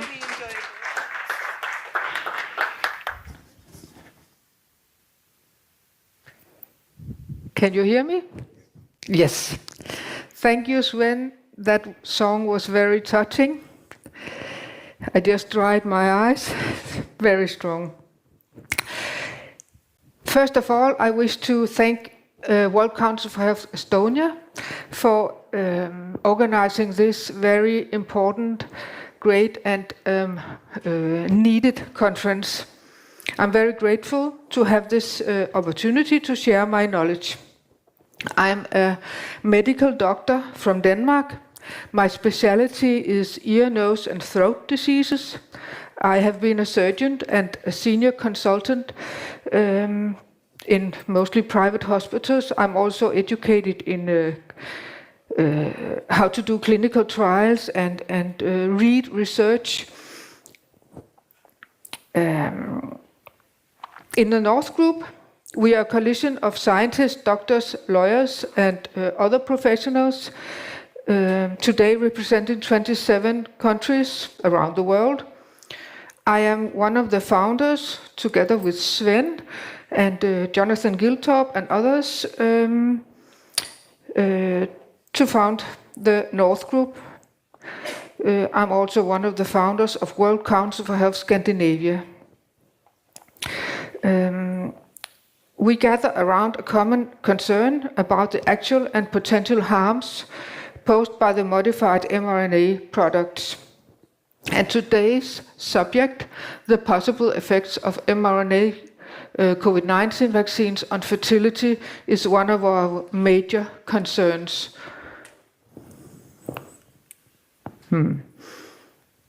Yes. Our concerns: the risk of infertility and of damaging the genes of the next generation, the shift from a clean to a dirty manufacturing process after approval. For those of you who may not know, Process 1 refers to Pfizer's basic clinical trials in humans that led to approval, while Process 2 was the large-scale commercial product called Comirnaty, introduced after approval. This shift of manufacturing process could potentially explain the excessive amounts of artificial DNA found by genomics expert Kevin McKernan in 2023. And a recent paper, peer-reviewed, just published a few days ago by scientists David Speaker, Jessica Rose and Kevin McKernan, confirmed these findings in new vials of COVID-19 vaccines.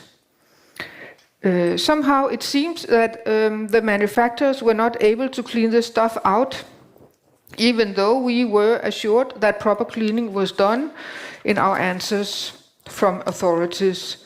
Could those impurities of plasmid DNAs in the vials pose a risk of damage to human DNA?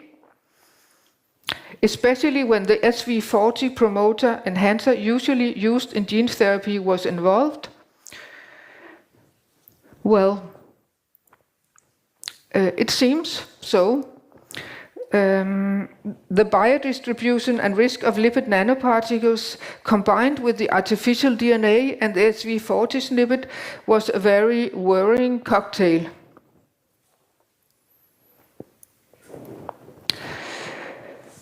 My own story as a doctor: in 2021, I saw my patients get harmed by these COVID-19 vaccines.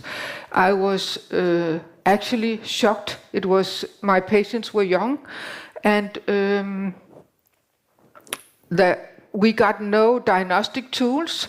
There were no diagnoses to give the patients, no ICD-10 code, which are controlled by the WHO. So I started investigating, and I wrote a letter of concern to the Danish Minister of Health. I got an answer or more answers from the Danish Medicines Agency, and it was about the switch from this answer is about the switch from the manufacturing process. The question sounded, which placebo-controlled randomized clinical studies in humans, phase 3 trials, exist where process 2 was used in the manufacture of the vaccine on which the approval was based? The answer, specifically for Pfizer's commercial COVID-19 vaccine, the one they called Comirnaty, no placebo-controlled randomized clinical trials in humans have been conducted with material from process 2. I will repeat, no placebo-controlled randomized clinical trials in humans have been conducted with material from process 2. These are not my words. This is the answer from the Danish Medicines Agency on behalf of the Danish Minister of Health. There was an additional answer. It is not unusual for a pharmaceutical company to make changes to its manufacturing process during the development of a medicine or a vaccine. In other words, if this is a usual procedure, then what other medicine and vaccines have been approved by this procedure? And for how long? In my view, this undermines the trust in health authorities. Can we trust the content of medicine?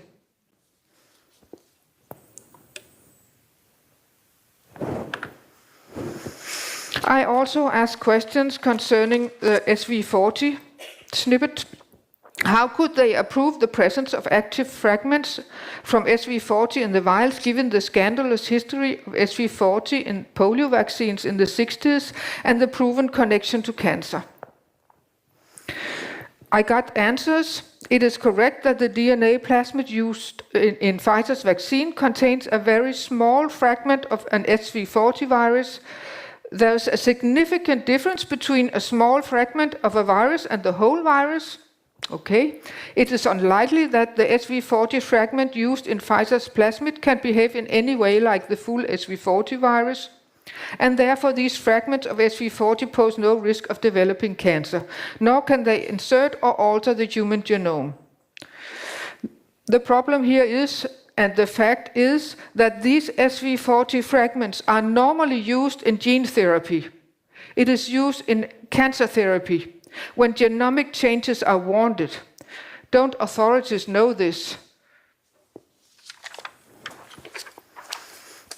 And another answer, it is correct that it was not specified in the application that the DNA plasmid contained small pieces of SV40 sequences. They admitted it. This has subsequently been clarified in follow-up questions from EMA to Pfizer. Their answer. So, if the SV40 snippet was not specified in the application, should this omission not have consequences for Pfizer? That was my question. I got no answer to that. And could you please provide me with these communications between EMA and Pfizer? Answer, they had no such communication. So how come they cannot document these clarifying answers from EMA to Pfizer?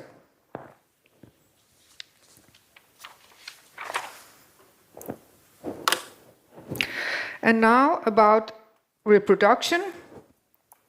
Could the mRNA COVID-19 vaccines harm the ability to have children in both current and future generations?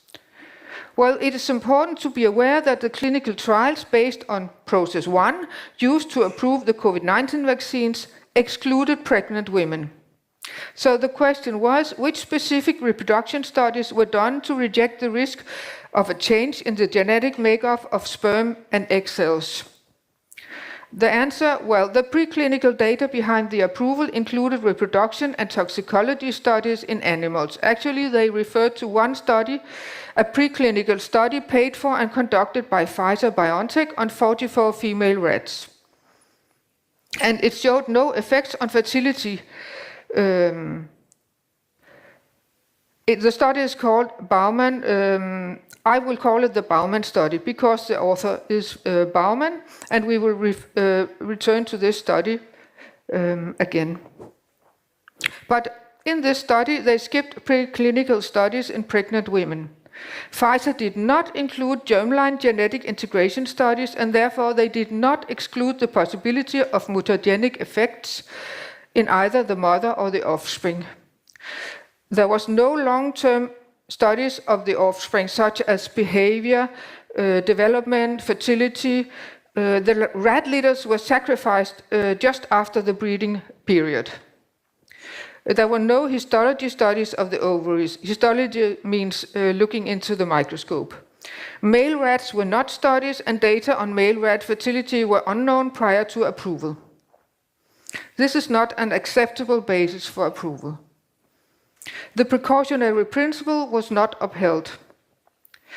So why did medical authorities not secure independent studies, given that Pfizer had a conflict of interest in relation to the result and Pfizer's history of fraud? This is a study, and you can see the headline, Lack of Effects on Female Fertility. But the story doesn't end here, because if you go into the study, table 2, you can see the number of pre-implantation losses were doubled in the vaccine group compared to the unvaccinated or the saline group. And this difference is actually significant. You can see the tiny star. It means it's significant. But what does this mean? A fertilized egg will divide, and when it reaches a certain stage, it will implant in the inner lining of the uterus. And if it cannot implant, it will be aborted. This pre-implantation loss significance this means this. Why did they say that there was no effect on female fertility? Because this says the opposite. The North Group got answers from other authorities and ministries. The Spanish Minister of Health, Mónica García Gómez, said or wrote, ongoing evaluation of safety data has not identified any link between vaccination and cancer or infertility. No findings have been found to suggest that COVID-19 vaccines may cause fertility problems. She then refers to a couple of post-marketing studies, and I say post-marketing studies. It seems to be the new normal that no real preclinical studies are considered necessary, and experimentation on humans are accepted. To summarize, the commercial product given to humanity was not subject to a phase 3 clinical trials, thus the risks of the product were never evaluated. The drug product that was rolled out to the public was not the same product that was used in the limited clinical trials.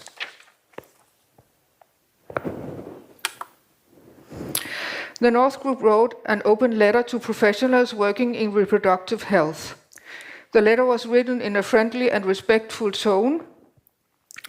Hannah Parika is a former IVF specialist, and she had help from professional colleagues. Had they experienced any safety signals concerning egg maturity, quality, sperm quality, miscarriages, stillbirths, pregnancy complications, and more? We had a few answers. I will come to them later. Hannah Parika did some observation in the IVF lab. She noticed a lack of regulatory guidelines concerning the mRNA COVID-19 products. Guidelines were very keen on the cleanliness of walls, floors, equipment, and so on, but there was no monitoring of safety signals, including egg cells, sperm, early embryos, in the vaccinated versus unvaccinated. The vaccine statuses of the customers or the donors were not provided.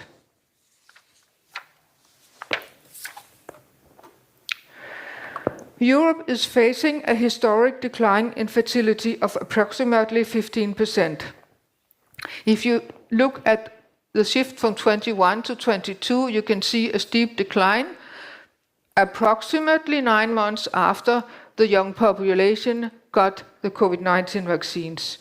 And after that, you can see a decreasing trend. This is actually an awful lot of babies that were never born. A recent study by Manick et al. Have identified a considerable decrease of approximately 33% live births in the group of COVID-19 vaccinated women compared to unvaccinated women. In the age group 18 to 45, data are from the Czech Republic. If you look at the figures, the timeline is the same. The upper figure shows the percentage of women with at least one COVID-19 vaccination, and the lower figure shows the number of successful conceptions, that means live births, per 1,000 women. The light blue shows the unvaccinated, and the dark blue shows the vaccinated. There is a clear difference. Another study by Gutzkow et al., not yet peer-reviewed, they looked at more than 220,000 pregnancies in Israel from 16 to 22. They compared COVID-19 vaccines to influenza vaccination. The study found that COVID-19 vaccination in pregnancy weeks 8 to 13 was associated with a higher than expected rate of fetal loss, including abortions and stillbirths. The data suggest a possible association between the mRNA vaccine and increased pregnancy loss during this specific period, which was not present in women receiving vaccination for influenza and could not be explained by a healthy vaccinee bias. This data provides a worrying and clearly defined safety signal on a large cohort of women.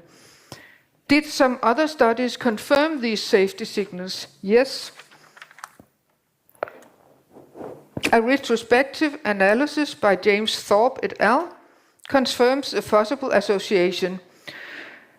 This study is based on VAERS from 1990 to 2022, and they compared COVID-19 vaccination with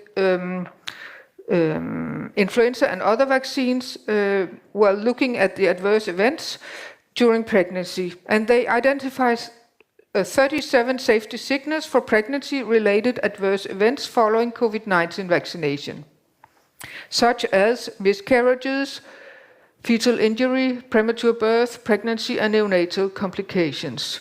Results shows extreme and highly significant elevated risks for all 37 adverse events, far exceeding the CDC FDA thresholds for safety concerns. So the study questions the transparency of safety monitoring, and the authors warrant a halt to COVID-19 vaccination during pregnancy. Many countries, including Denmark, still advise pregnant women to take this vaccine. And this is another rat study by Karaman et al. They examined the effects of different COVID-19 vaccines on ovarian histology and egg reserves in female rats. That means this time they looked under the microscope. At a dose equivalent to humans, rats experienced more than 60% reduction in the number of primordial follicles. Primordial follicles are the early eggs, which are the basis for future fertility. The primordial follicle pool is limited and non-regenerating.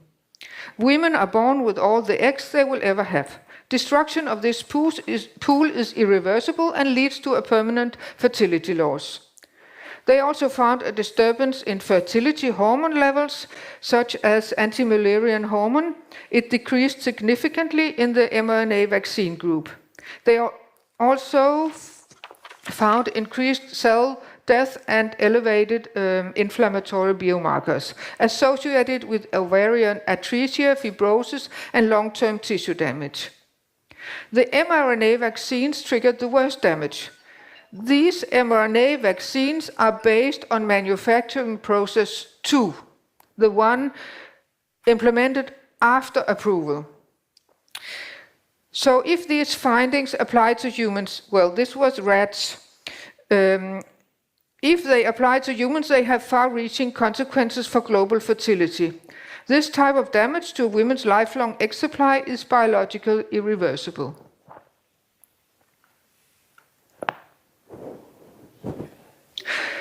Then a study about antibodies to phospholipids associated with miscarriages. A study from 24 by Hisano et al. Showed that antibody concentration against phosphatidylethanolamine, let's say PE, after COVID-19 vaccination was significantly elevated compared to pre-vaccination levels. These antibodies to PE are one of the most common antibodies to phospholipids detected in women with recurrent miscarriages within the first 10 weeks of pregnancy. Could this be a direct effect from the lipid nanoparticles? It should be scrutinized, or it should have been scrutinized before approval. PE antibodies may affect cell division during embryogenesis and the function of the outer layer, the trophoblast of the developing embryo. And what does this mean? The trophoblast, the outer layer of the embryo, is responsible for the fertilized eggs when it has divided to implant in the inner lining of the uterus.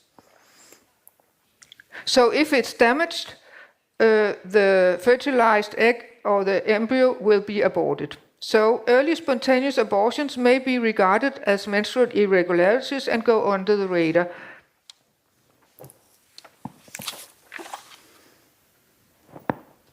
And what about the nanoparticles? Santa Cruz, Marquez et al. Means colleagues, did a review article spanning 120 scientific papers. They concluded that certain types of nanoparticles affect pre- and postnatal formation of the egg pool, both in vitro and in vivo. Vitro means in the lab, and vivo means in living organisms. Many studies have been conducted on experimental animals showing that nanoparticles can damage the development of egg cells. The size, the shape, the surface, combination and charge of the nanoparticles have an impact on different stages of egg maturation. As shown in this illustration, the balls and sticks represent the nanoparticles in different shapes and they affect the different stages of maturation in the ovary.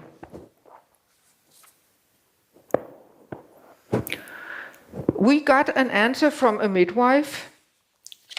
She told us that increased maternal blood loss during childbirth had increased, that it had increased, yes. And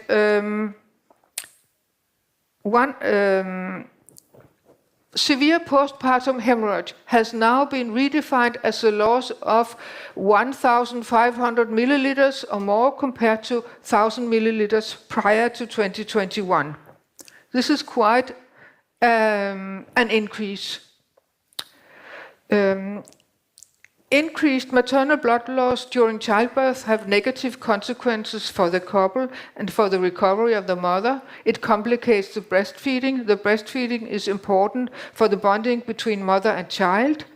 The breast milk is very important, as you may know, for the survival of the child the first year, because it contains a lot of nutrients and antibodies. The Danish quality reporting described a surprising decline in birth rates. 5,000 births or children is missing every year from 22, 23 and even 24 compared to 21. This was unexpected because a large increase was expected due to the large birth cohorts of women born 25 to 35 years ago. So in conclusion, these studies mentioned give rise to concerns and doubt about the long-term adverse effects on fertility, including concerns of the primordial follicle pool in daughters of mothers vaccinated during pregnancy or breastfeeding, and even mothers vaccinated before pregnancy. And what about girls vaccinated as a part of childhood program? A lot of questions and needed answers that should have been scrutinized before approval. The precautionary principle has not been respected. In many countries, the precautionary principle is set by law to be followed.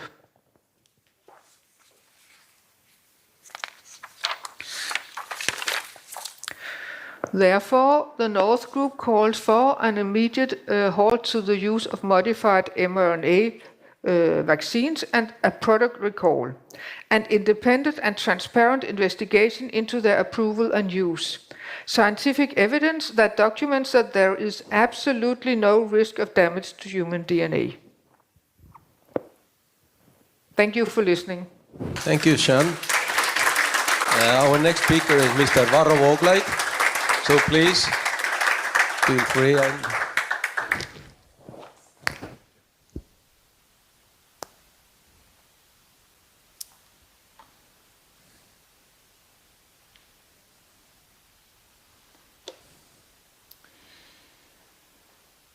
Well, first of all, let me explain that I decided to limit myself to a written presentation in order to use my time as effectively as possible. So perhaps my presentation is somewhat lacking in spontaneity.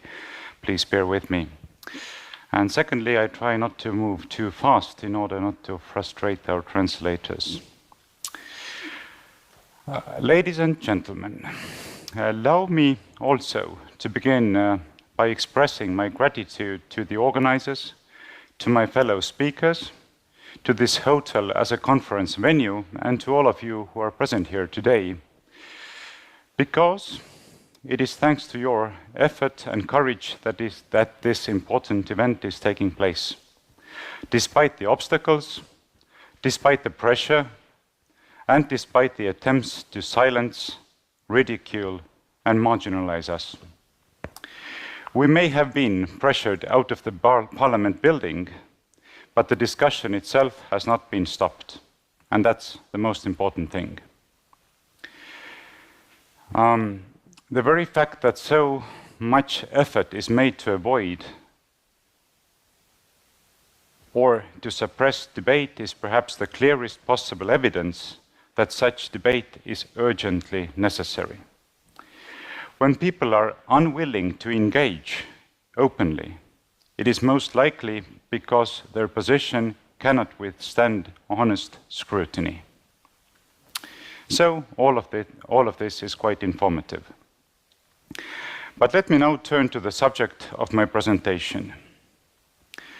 As the title indicates, the importance of vaccination freedom in the system of fundamental rights, I will speak about vaccination freedom and its importance within the system of fundamental rights, based on my experience from legal battles against COVID vaccination mandates. But before addressing that directly, I must begin with a broader observation. For decades, those who hold political power in Western societies have called themselves liberals. They claim to defend the ideal of a free society. Yet in practice, we have witnessed the opposite, a steady narrowing of the scope of fundamental rights and freedoms. This narrowing does not affect only one or two rights. It affects the entire spectrum. Freedom of speech, freedom of conscience, freedom of religion, privacy and family life, parental rights, freedom of association, the secrecy of communication, the right to self-defense, meaning gun rights, freedom of enterprise, the right to private property, the freedom of movement, the right to health and life. One by one, step by step, all these freedoms are being restricted, as if constitutional rights no longer had real significance. At the same time, democratic rights have been and are being hollowed out. Political power moves ever further away from citizens into the hands of unelected bureaucrats and judges, both on the national and international level.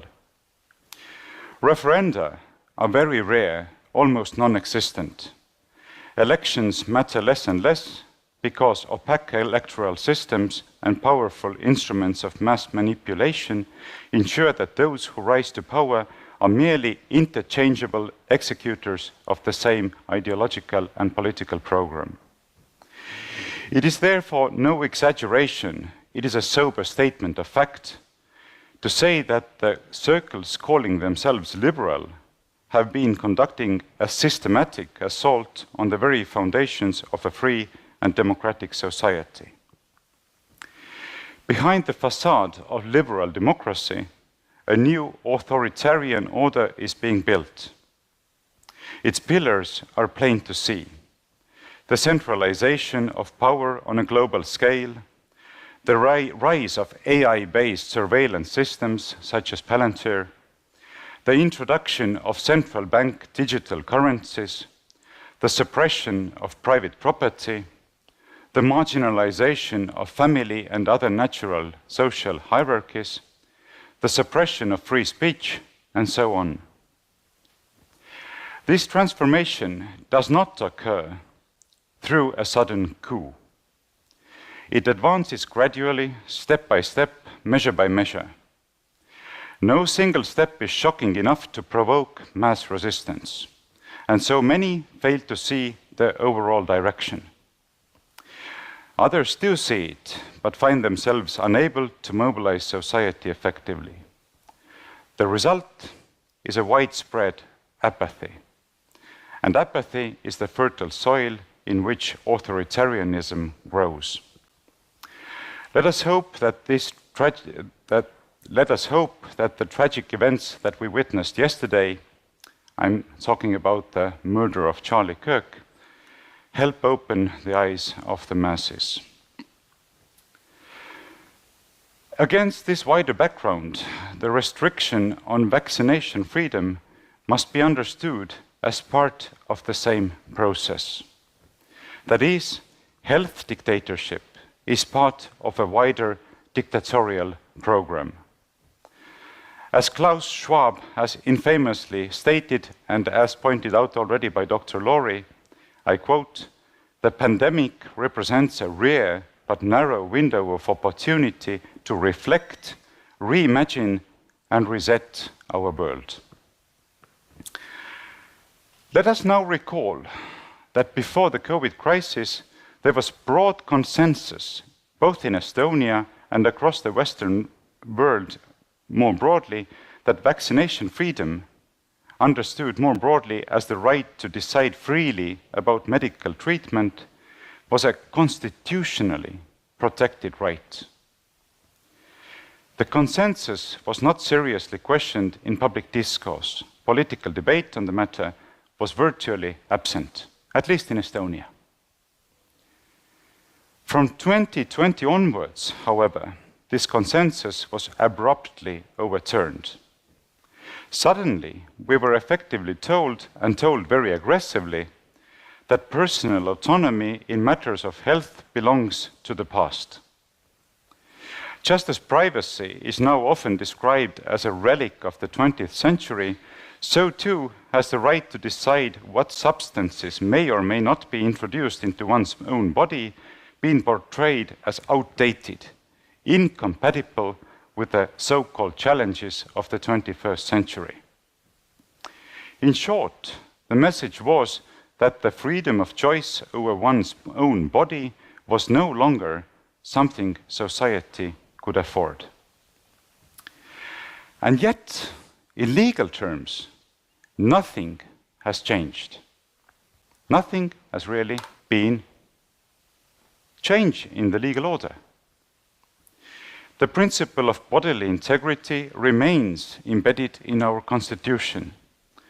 Article 18 prohibits torture, cruel treatment, and subjection to medical or scientific experiments without free consent.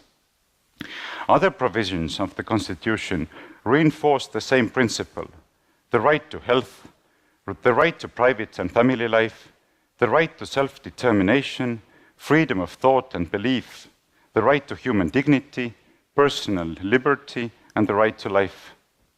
Vaccination freedom is inseparably linked with all of these rights.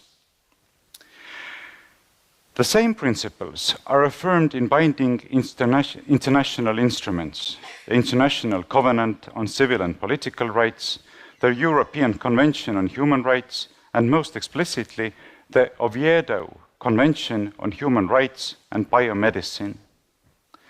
That convention was adopted in 1997 precisely to safeguard human dignity and autonomy in medicine. Article 2 declares the primacy of the human being over the interests of society or science. And Article 5 requires that any medical intervention may take place only with informed and voluntary consent, allowing adequate information about its purpose, nature, risks, and consequences. These are not minor details. These are core principles of a free society. However, despite these guarantees, which were and are still in place, in 2021, many governments in Europe and elsewhere introduced vaccine passport systems. Effectively, these systems were nothing short of a form of mandatory vaccination. For freedom of vaccination, and now please pay attention, does not exist if refusal of vaccination is penalized by exclusion from social life, by loss of employment, income, and professional career, or by serious restrictions on fundamental rights.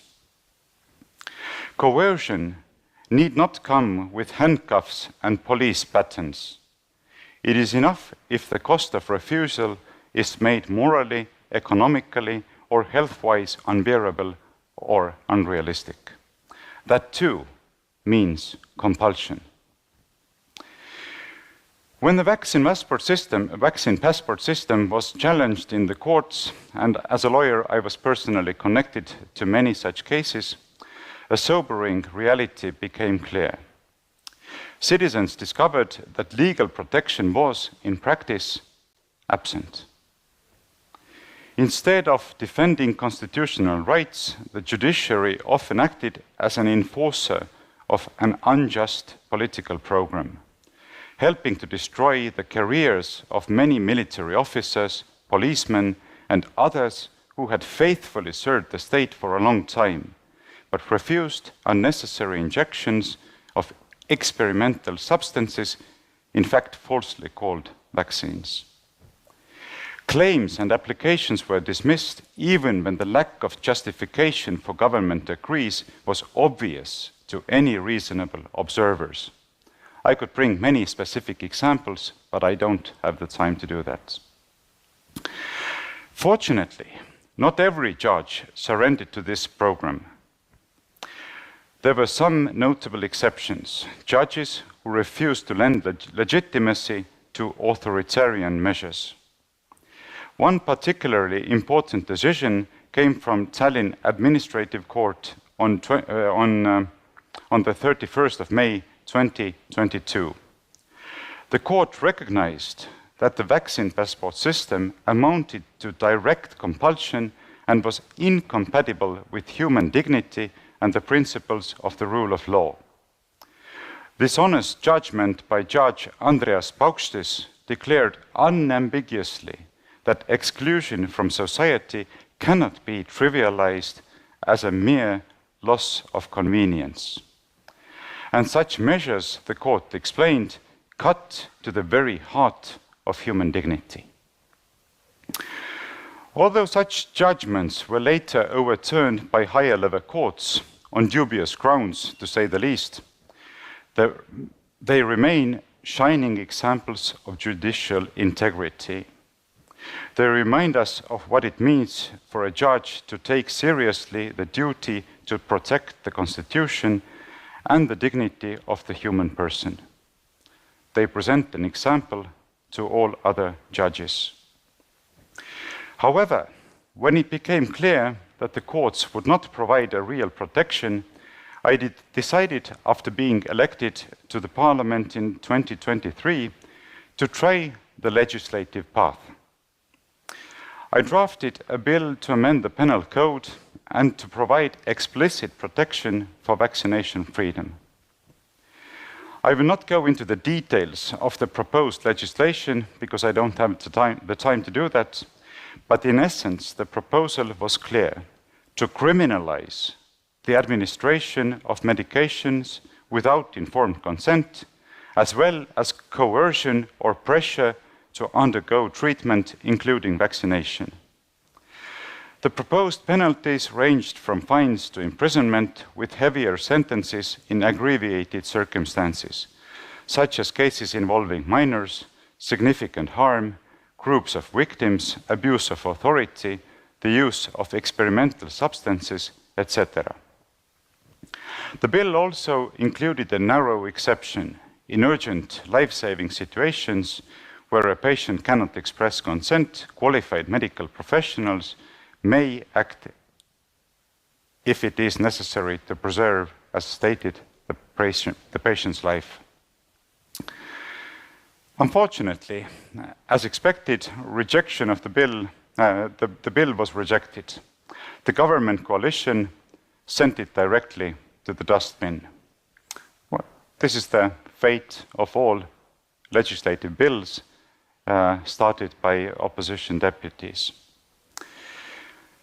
This outcome, as such, should not be regarded as surprising, for the very political forces that blocked the bill were, to a large extent, the same ones responsible for the widespread violations of vaccination freedom in 2021 and 2022. But here, rejection of the bill does not mean the effort was wasted. On the contrary, it underlined how necessary such efforts remain, both in Estonia and elsewhere. For protecting bodily integrity from the intrusions of governments, international organizations, and corporations is not optional. It is the most basic duty of any state that claims to respect human dignity. If we abandon this principle, we open the door to even deeper intrusions. What begins with compulsory injections may expand to demands for biotechnological implants, chips placed in our bodies in the name of health or security. The same noble-sounding slogans will be used again and again. And if the principle of free consent has already been eroded, our ability to resist will be gravely weakened. What follows is a dictatorial system of servitude on an unforeseen scale. Ladies and gentlemen, allow me to conclude.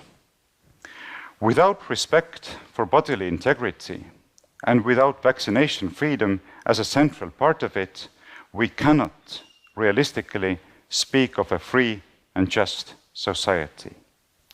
These principles are not negotiable. They stand at the very core of human dignity. To defend them is to defend the essence of what it means to be human, to be treated not as a means to an end, but as a free and rational being with the right to make informed decisions about one's own life, about one's own health, and to take responsibility for those decisions. Therefore, it is our most important responsibility to defend these principles courageously and tirelessly. For my part, I'm grateful to stand and to collaborate with politicians, lawyers, doctors, scientists, academics, journalists, and others who have kept a functioning conscience and who are willing to join in this cause. Thank you all for doing your part. And thank you for your attention. God bless you.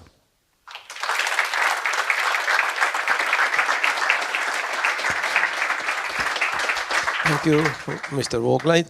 So now we have a break for 1 hour. So we come back 1:30. So see you and refresh yourself, please.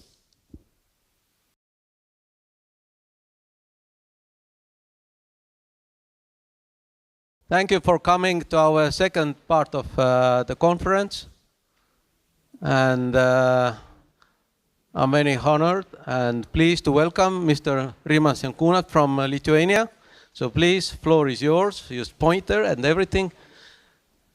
By the way, he is one of the reasons why we have a conference here. And Antti, of course, also. We met met a few months ago in Old Town in one small cafe. And he told that maybe we should have some kind of a meeting. I said, okay, maybe. What kind of meeting? No, let's talk about science, freedom, and free speech and issues like that. I said, maybe we should.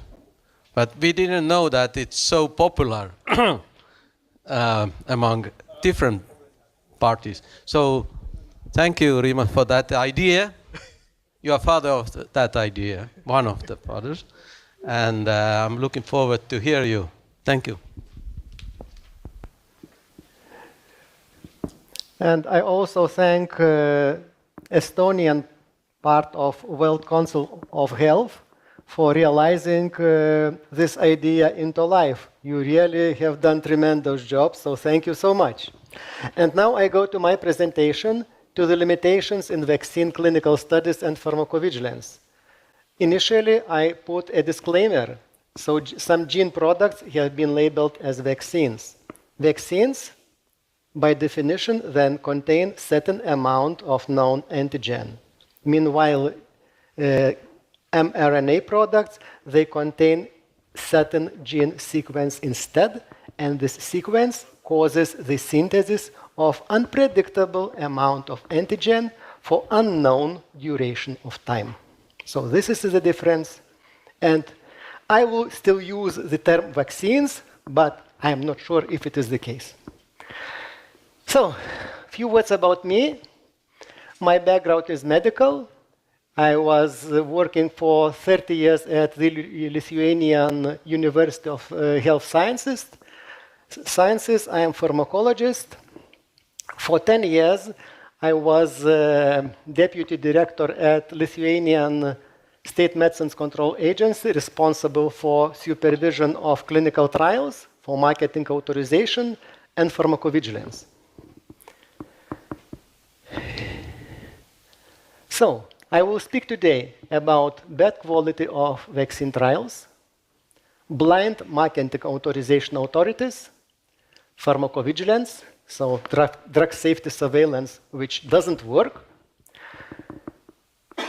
And I will provide a practical example. How does this work in real life? In combination with negligence of physicians in care during this pandemics of COVID mismanagement.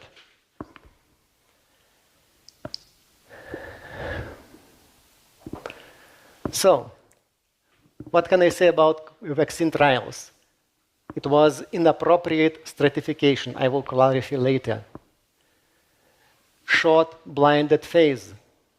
They are not designed to detect rare or delayed adverse drug reactions. They are underpowered at critical safety endpoints. And efficacy endpoints were commercial, rather public health.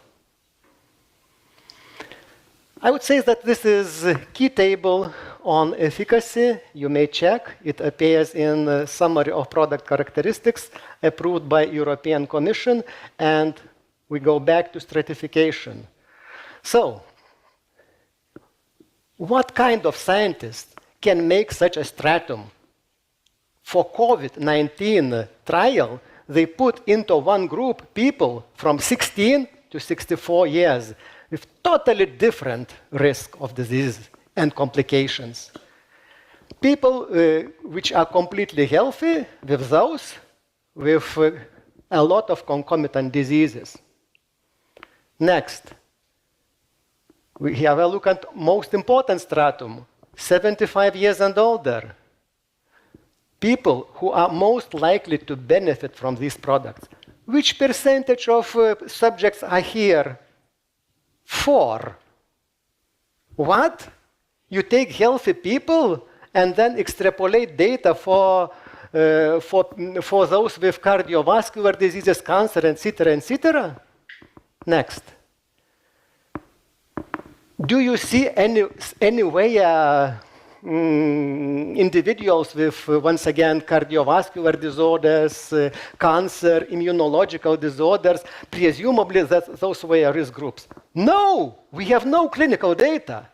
We do not know how does it work in those people in comparison with healthy ones. Then, look at this number. This is subject years, so time of following, or follow-up, and this is number of subjects.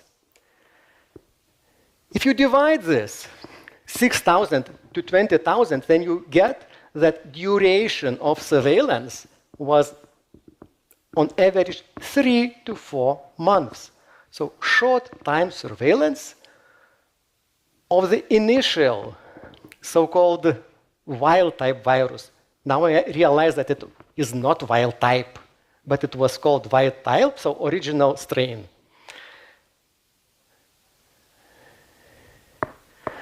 They calculated vaccine efficacy. It is, how did they get? They protected about 800 people of those 20,000 who were included. And they got this 91%. This is so-called relative risk reduction.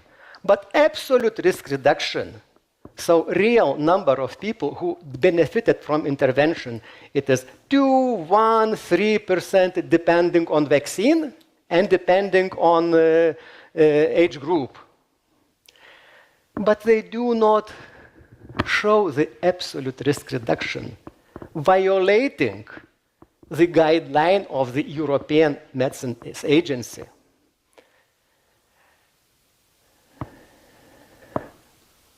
So, conclusion of European Medicines Agency and European Commission was, okay, we can authorize a product on the basis of this data. My conclusion was, first, I should never take this product.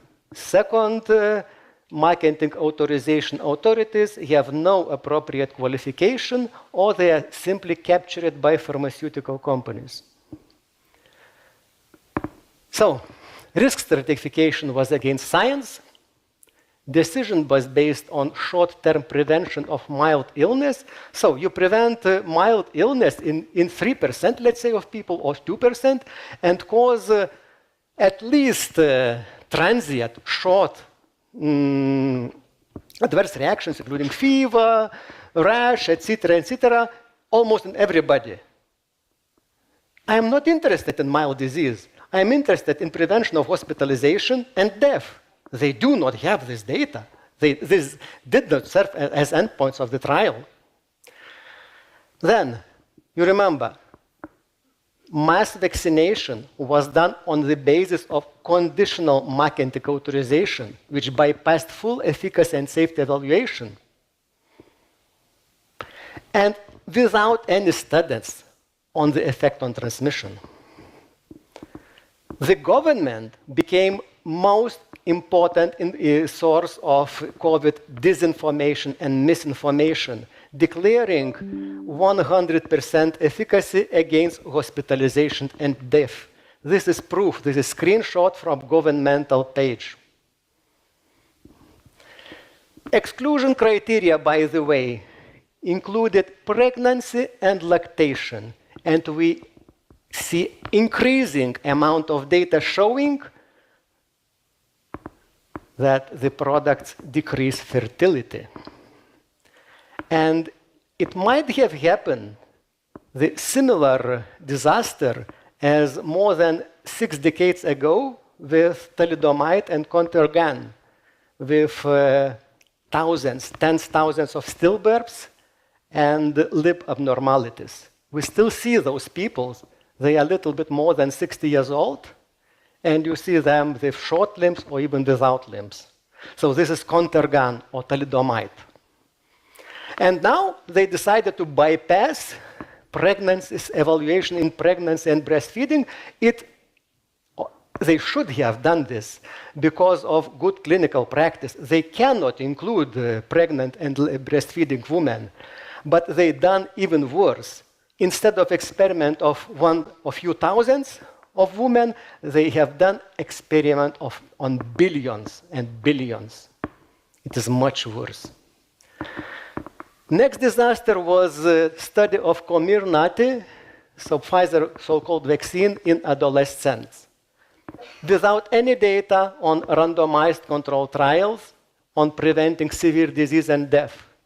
Without data on long-term safety, with a short control phase and small sample size. Approximately 1,000 in vaccine group and 1,000 in control group. And without consideration of the number of serious adverse events in the vaccine versus placebo arm. Have a look. 7 serious adverse events in vaccine arm, only 3 in placebo arm. Life-threatening, 2 in vaccine arm, 0 in placebo arm. Of course, this doesn't reach statistical significance. I told already, the trial was underpowered. And this is our publication of me and my colleagues based just on the analysis of the assessment report of the European Medicines Agency. You may check it at their website and check all these numbers. So on my understanding, risk-benefit ratio in this age group is clearly negative. Pharmacovigilance, so drug safety surveillance. We have seen in the presentation of Tess Lorry that there are more than 5 million reports on adverse reactions to COVID vaccines. But which percentage have been reported?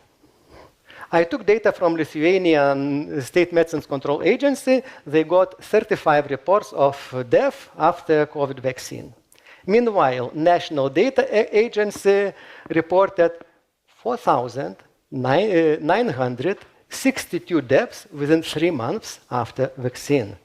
So it is 0.7%. What about another adverse drug reactions? I say that percentage reported is definitely less than 1% and even less. And this is a table. Clinical studies demonstrated that almost everybody got some adverse reaction. Now I calculated number of doses administered in various countries and also number of adverse reports I took from websites of competent authorities. So then we get percentage reported. You see Lithuania 0.18, Norway 0.5, Estonia 0.35, etc., etc. Not so many. So the previous slide may be multiplied at least 100 of times. By the way, Health Law Institute encouraged citizens to report suspected serious adverse drug reactions. However, public officials challenged and stopped this initiative. I think that critical drug safety information was lost because of that.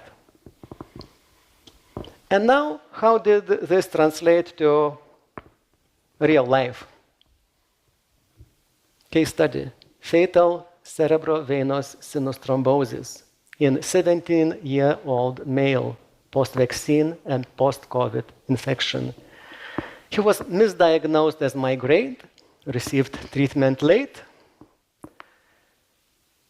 Emergency surgery wasn't successful, and these are laboratory findings which demonstrated increased coagulation, extremely high titer of antibodies against receptor binding domain, and elevating troponin, which probably demonstrates cardiac damage.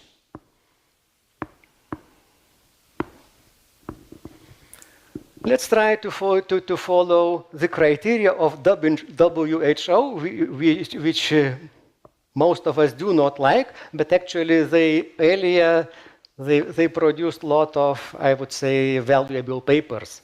So if you want to assess causality, we need to have a look on temporal link, on biological plausibility, on literature reports, vaccine quality. Let's do that. Temporal link. Administration of COVID vaccine community. It's summer of 2021. Then hospitalization due to severe headaches after a few months. After next few months, COVID-19.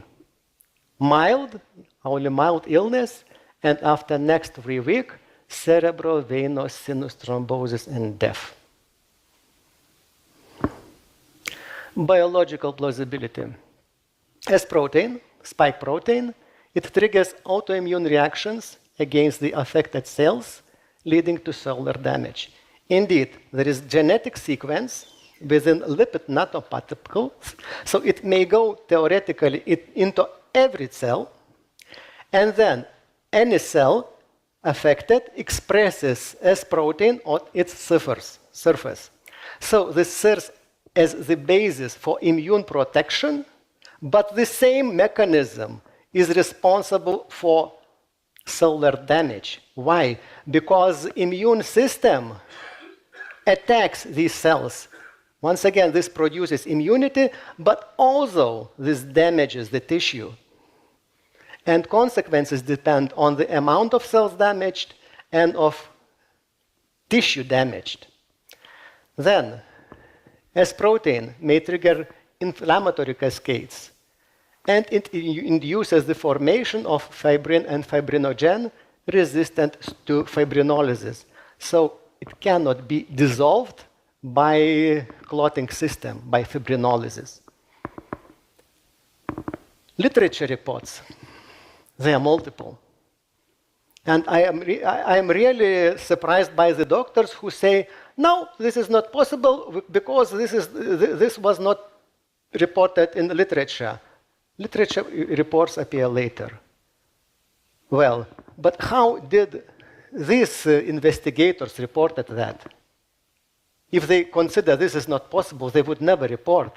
Look at eudravigilance.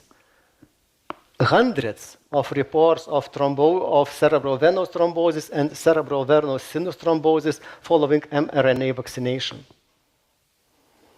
Eudravigilance, it is a European database managed by European Medicines Agency, to which reports from all member states have been collected.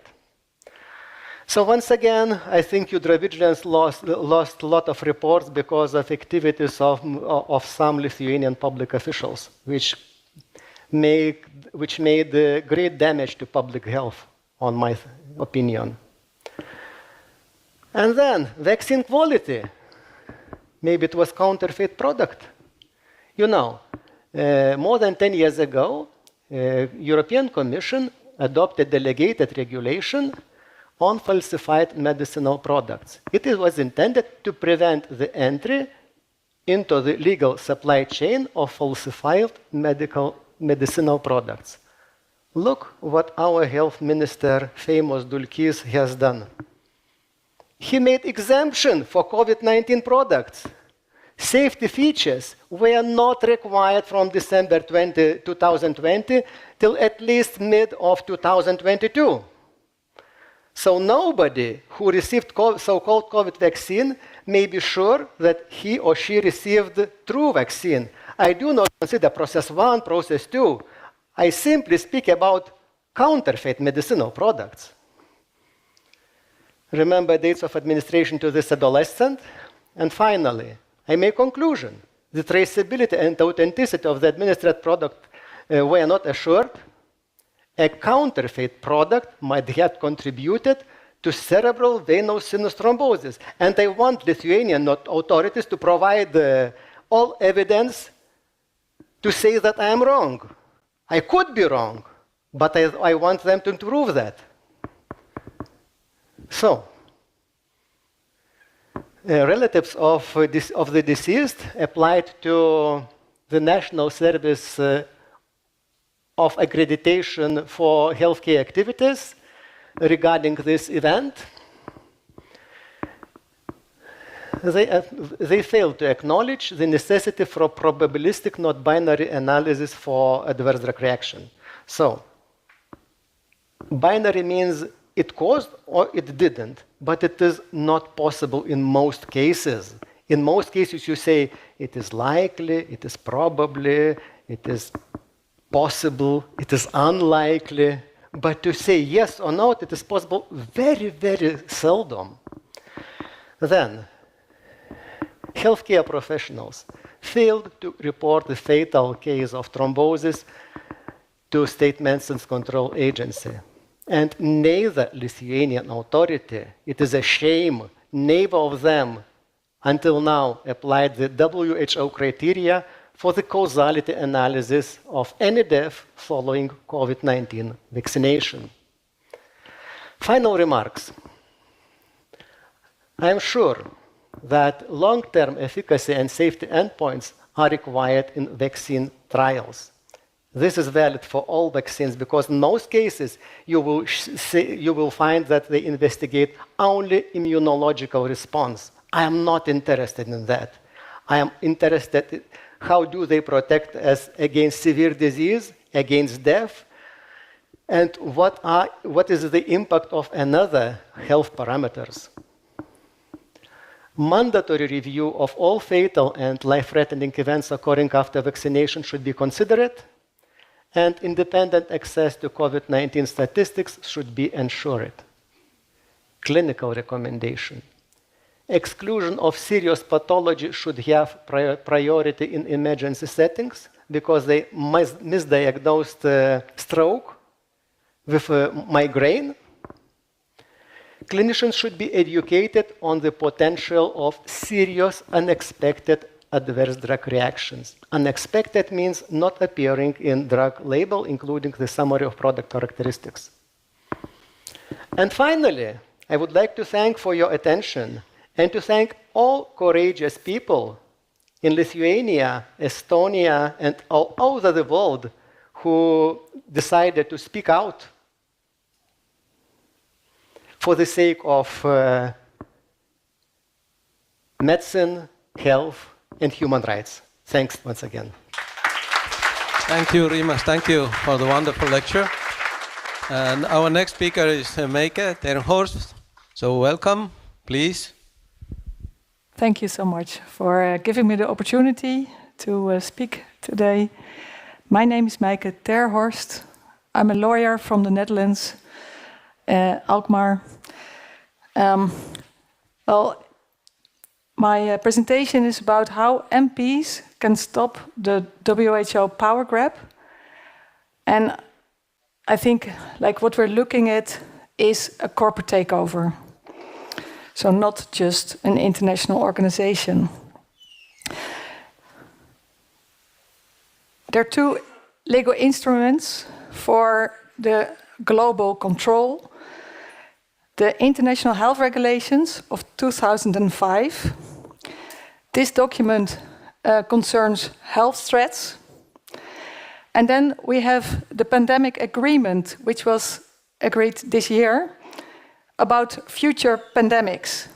And this means two legal instruments basically dealing with the same issues, but with different legal wording.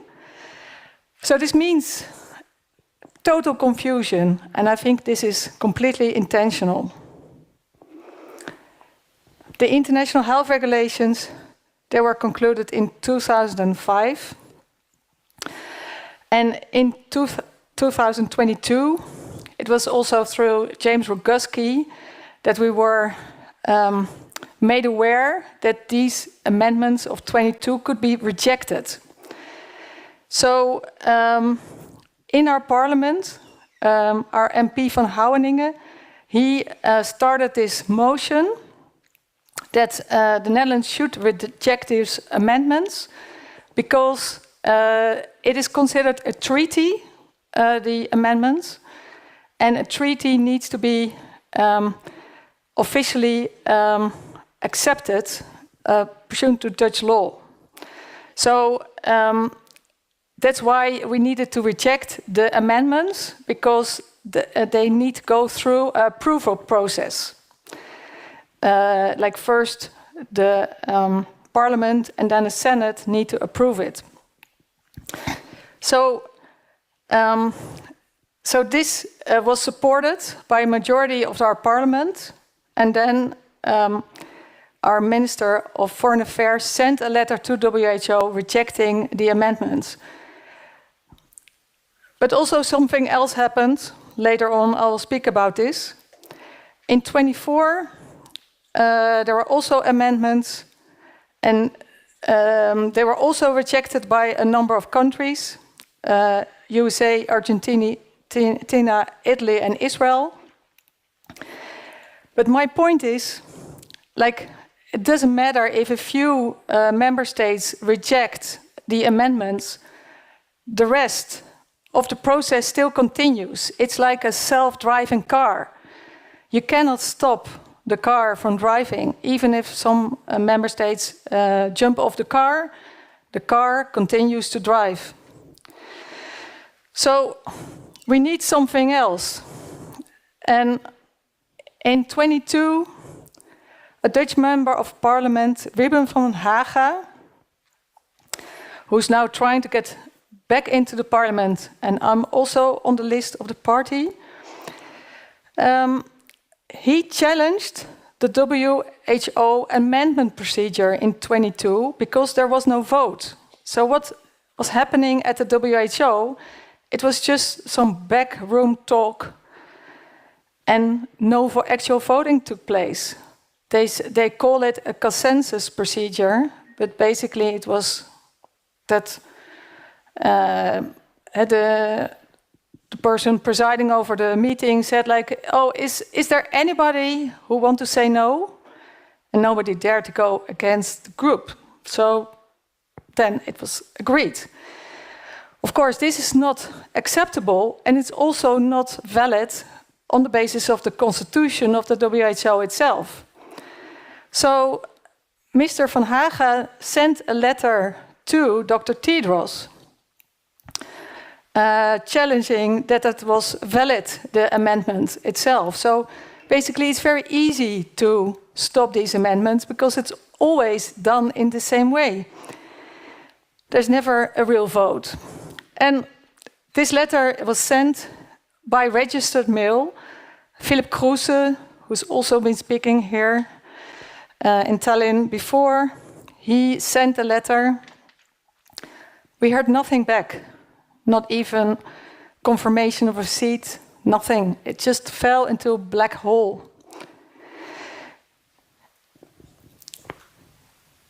In 24, there was this big meeting in Geneva. The whole world was waking up to WHO becoming like a dangerous institution. Then Slovakia's Prime Minister, Fico, was speaking out against WHO, and later on he was shot down in the street. Well, he survived this shooting, fortunately, but the Prime Minister of Iran was shot down with the helicopter, and he did not survive this.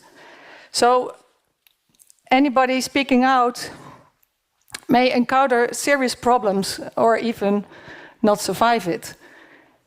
With Admiral, who's present here, we were at WHO headquarters in Geneva, and we were trying to present a letter to Dr. Tedros in person.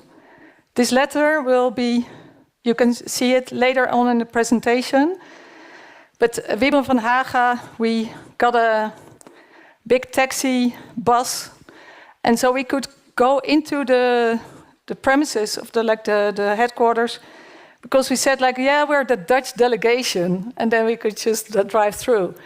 So it was quite hilarious. And then we made this photo in front of the WHO. We have this statue of a probably African girl being vaccinated. So it's a bit colonial. So we made this photo to kind of protest about this. And then we asked somebody to take the photo. And just out of curiosity, we said like, oh, are you here today for the IHR negotiations? And he said like, yes, I'm part of the Indian delegation. And so we asked like, how's it going? He said like, well, we got a one-way ticket and we can only go back if we say yes to everything that they propose. So we were quite shocked to hear this. And as a lawyer, I was also very pleased because the next day was the big lawyers' press meeting. Reggie was also there in Shabnam. And so we could present to the world that this is not a fair game. Like, if you can pressure the delegations to say yes to everything, this is unfair pressure, and this is not legal. You can only you can only agree on things if it's out of free will. So when you're forced into accepting things, it's not legal, it's void. And so I think that all the agreements that are put under this kind of pressure to let delegates to say yes to this are null and void, or at least you can argue that in court. Okay, the pandemic agreement was signed this year, or agreed between brackets. USA did not show up. There were abstentions from Poland, Israel, Iran, Slovakia, and Russia. But still, the show goes on. Like the self-driving car continues to drive. And quite surprising, it turned out that the majority of the agreement was not agreed yet. So the PEPS agreement, Reggie will tell more about this later on, still needed to be agreed. So basically it was also a fake deal. Next week, from this September 15 till 19, they continue to negotiate between brackets.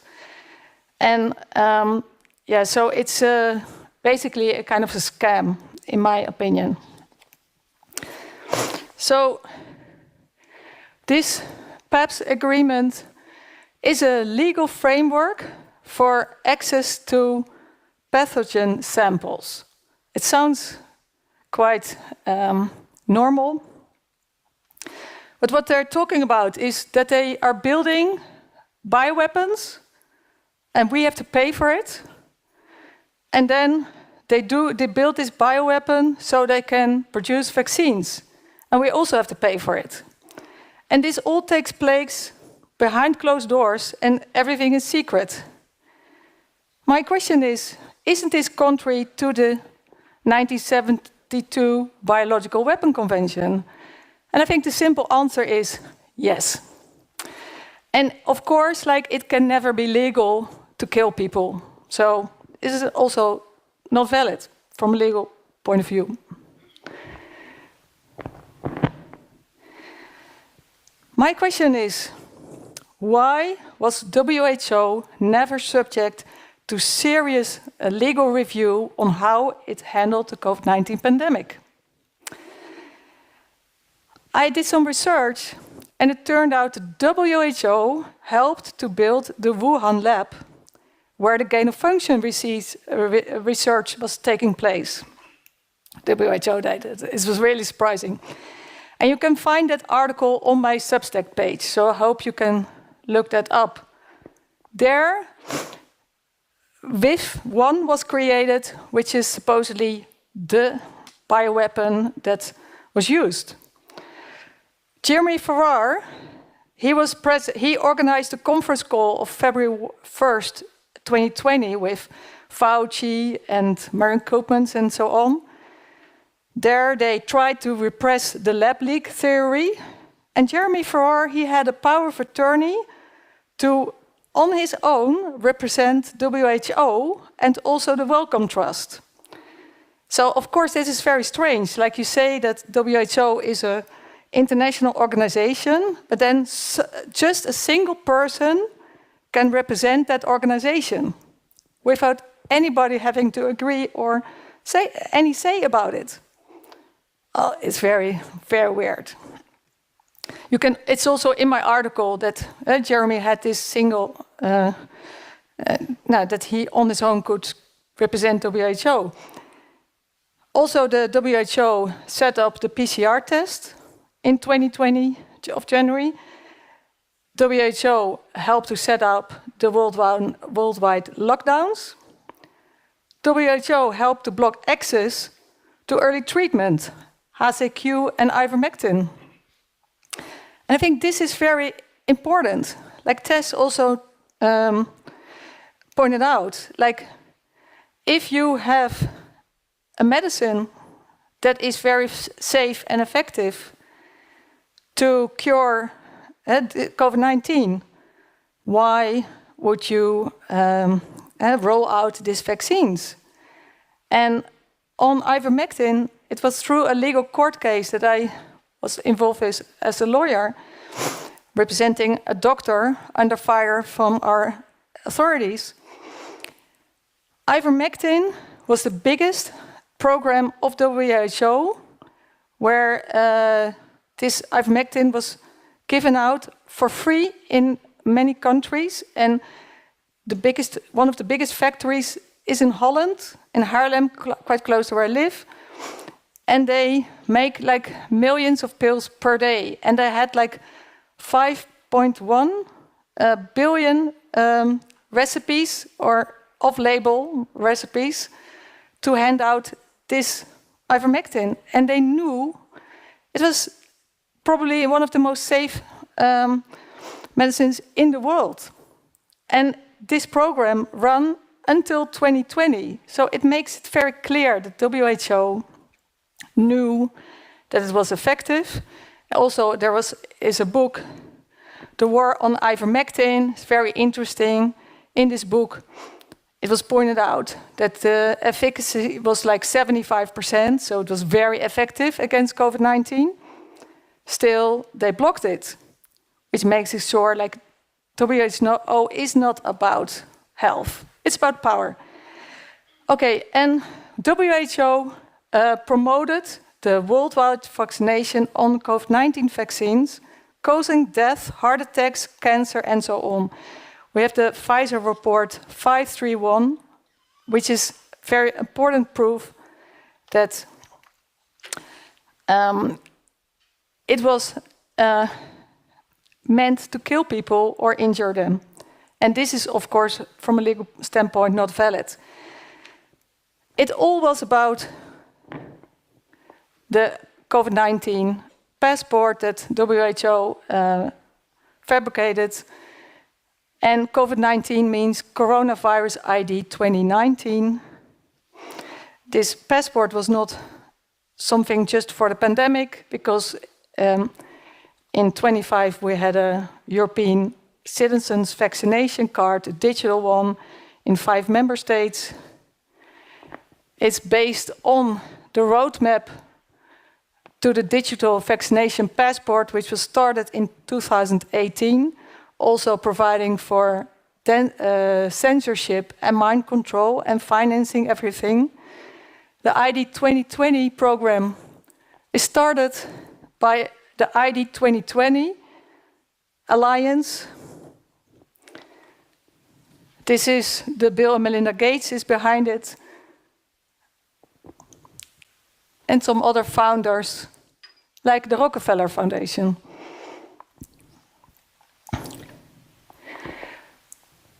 Behind closed doors, in 2020, the immunization agenda 2030 was agreed upon in silence. I don't know what it means. Probably that nobody was there, but it was still agreed. The vision for 2030 was a world where everyone, everywhere, at every age, fully benefits from vaccines for good health and well-being, meaning it's obligatory. And this was led by the Wellcome Trust, Bill and Melinda Gates Foundation, and Gavi.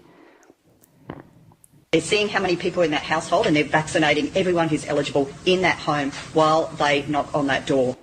We blijven vaccineren. Dat doen we wijk voor wijk, deur voor deur, arm voor arm. To get more Americans vaccinated. One, targeted community by community, door to door. Rapidly vaccinate those eager to get their first shot and their second shot for that matter if they need a second. Now we need to go to community by community, neighborhood by neighborhood, and oftentimes door to door, literally knocking on doors. Minister L. Murugan has inaugurated an inspected door-to-door vaccination drive in Chennai. In Wilcannia, for example, our AUSMAT team has been going door-to-door and having those conversations directly with people and offering the vaccine. They're going to be going suburb to suburb, street to street, door to door, knocking on these and actively looking for people who are in the wrong house and finding them on the spot. Yeah, look, absolutely.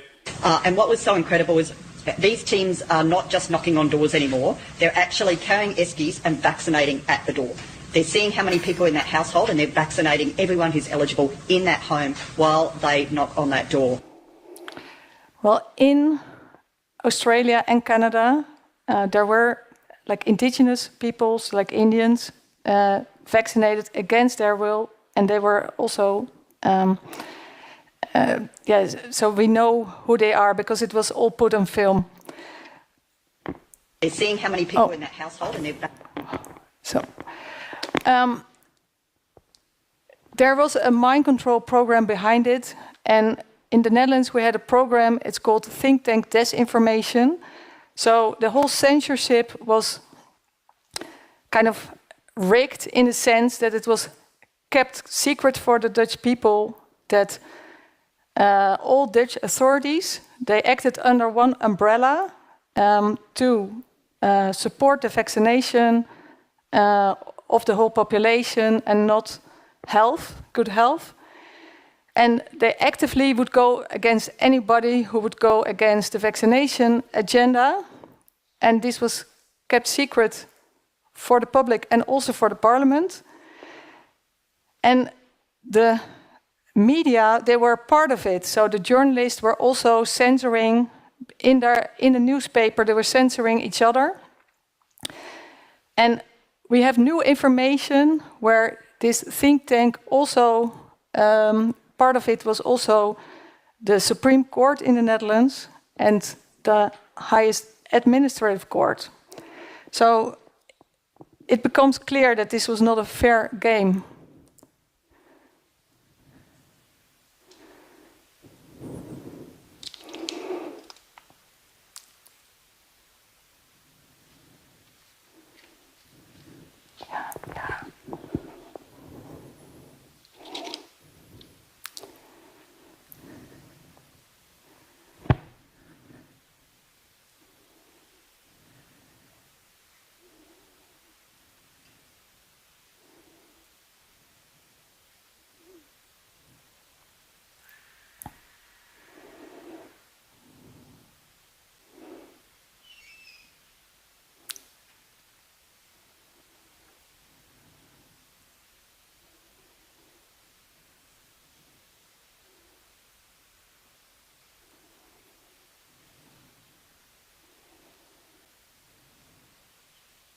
Aujourd'hui, au bout de ça, on parle de puces qu'on pourra s'implanter. Ce sera quand, ça? Certainement dans les 10 années à venir. Et d'abord, on va les implanter dans nos vêtements, c'est-à-dire wearables, comme on le dit. Et après, on pourrait s'imaginer qu'on les implante dans nos cerveaux ou dans notre peau. Et à la fin, peut-être il y a une communication directe entre notre cerveau et le monde digital. Ce que nous voyons, c'est une sorte de fusion du monde physique, digital et biologique. On appelle quelqu'un, on n'a même plus le réflexe de devoir prendre un appareil, ça se fait naturellement. Hein. La technique continue le corps. Oui, vous parlez et vous dites, je veux maintenant être connecté avec n'importe qui. Et d'abord, vous avez les robots personnalisés. Et j'ai vu que M. Zuckerberg a prédit qu'à la fin de l'année, il va avoir son robot, son butler personnalisé qui est à sa disposition. Donc, comme dans Downton Abbey, on aura son butler personnel, son serviteur, son esclave. Oui, mais il y a une différence. C'est un serviteur qui, avec l'intelligence artificielle, apprend et qui n'est pas seulement votre assistant pour des travaux manuels qui peut vraiment être un partenaire intellectuel de vous. Creepy. Okay, yeah, so if we listen to Klaus Schwab, we will all get a chip in our brain and we don't have to worry about anything anymore and technology will rule over us. In 2017, the European Commission ordered a study on how to chip your workers. In 29, I think it was Bill Gates who did inject babies with a proof of vaccination chip that you could see with your iPhone.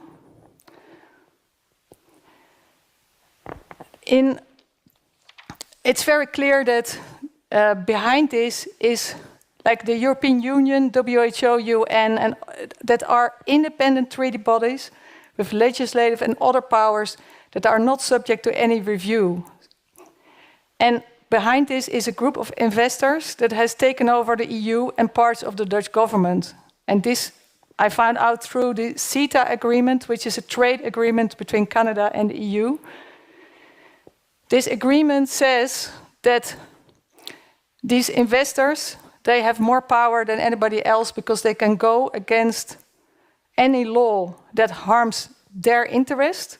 And also they want to take over the entire state, health, education, university, public transport, etc. So this is their plan to take over everything that was used to be public. And how can we find back? We have to find back the MPs together with the doctors and the lawyers have to fight as a team.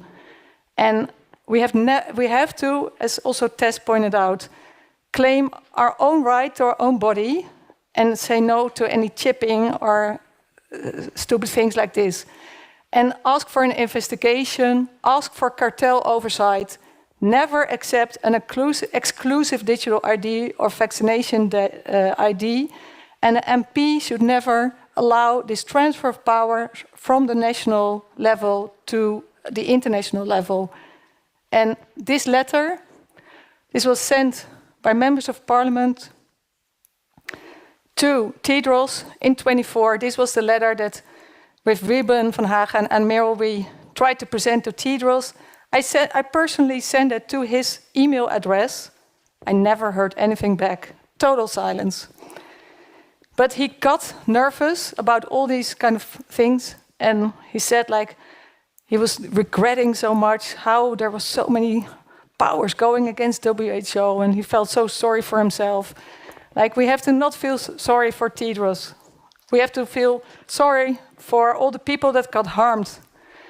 So we need to, stand up for the people who got vaccination injury, and help doctors and scientists that got cancelled and are still lost their jobs and lost everything.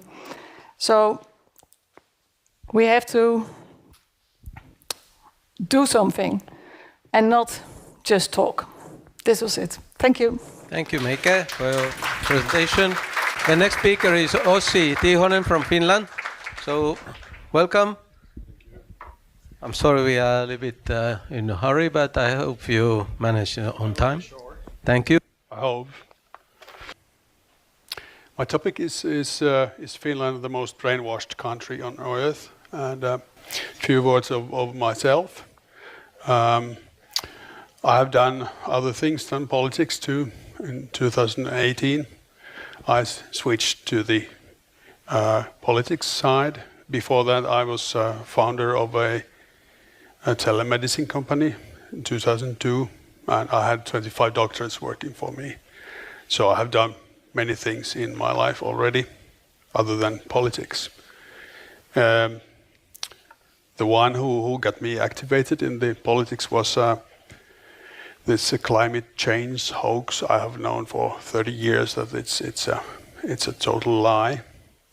So in 2018, I decided that I had to do something for it because I had time and money, and I have said that I will be a millionaire in the politics. my value goes down to €1,000,000.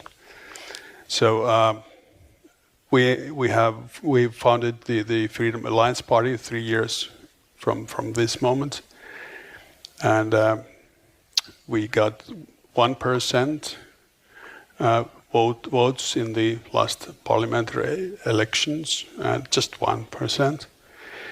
And why is that? Most Finns don't even know that this kind of party exists. Mainstream media doesn't even bark on us. They don't want us to be recognized or even known. And you have a much better situation here in Estonia. You have a 10% EKRE in the parliament. In Finland, there's just one party in the parliament. There are different fractions, and they just change the actor. They're in the government, but the policies go on similar.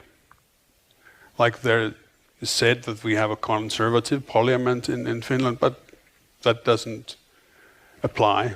It's the same socialist, globalist government as the previous one. So there may be some other countries that are more brainwashed, like North Korea or something, but Finland is probably the second. I will state this later today. Can I have the second slide? We all know in somewhere in March 2020 or February there came a new deadly virus, and I too went to the grocery store and bought some supplies, and I thought, okay, this is it.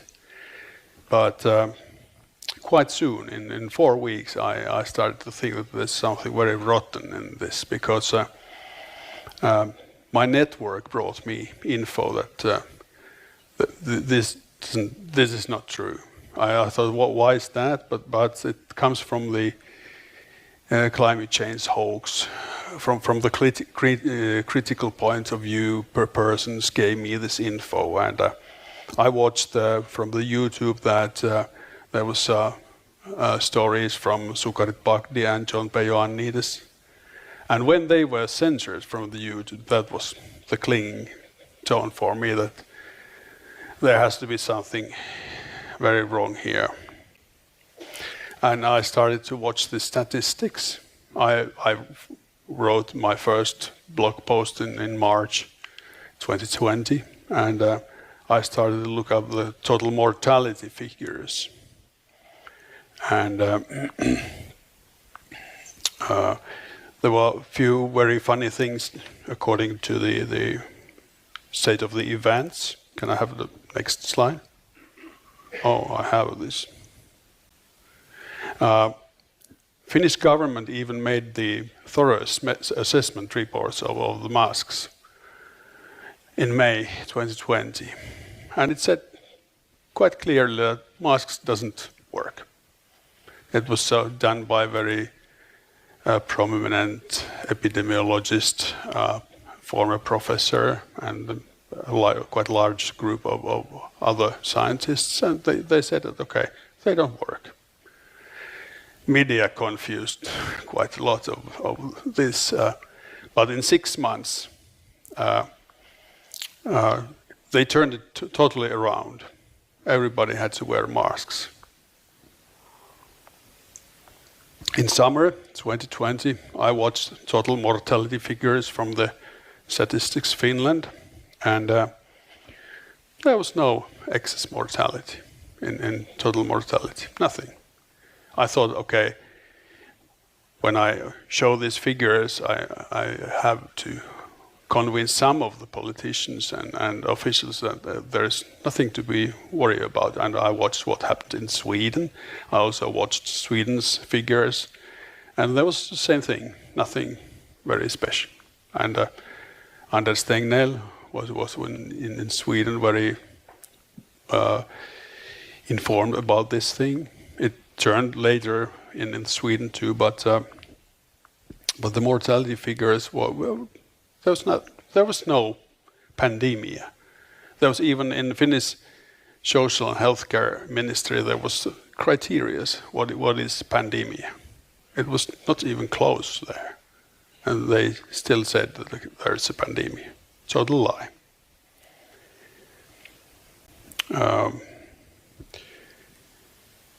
Well, media in Finland, all the politicians, except, for example, me, they are afraid of the media. Media controls the Finland, not politicians.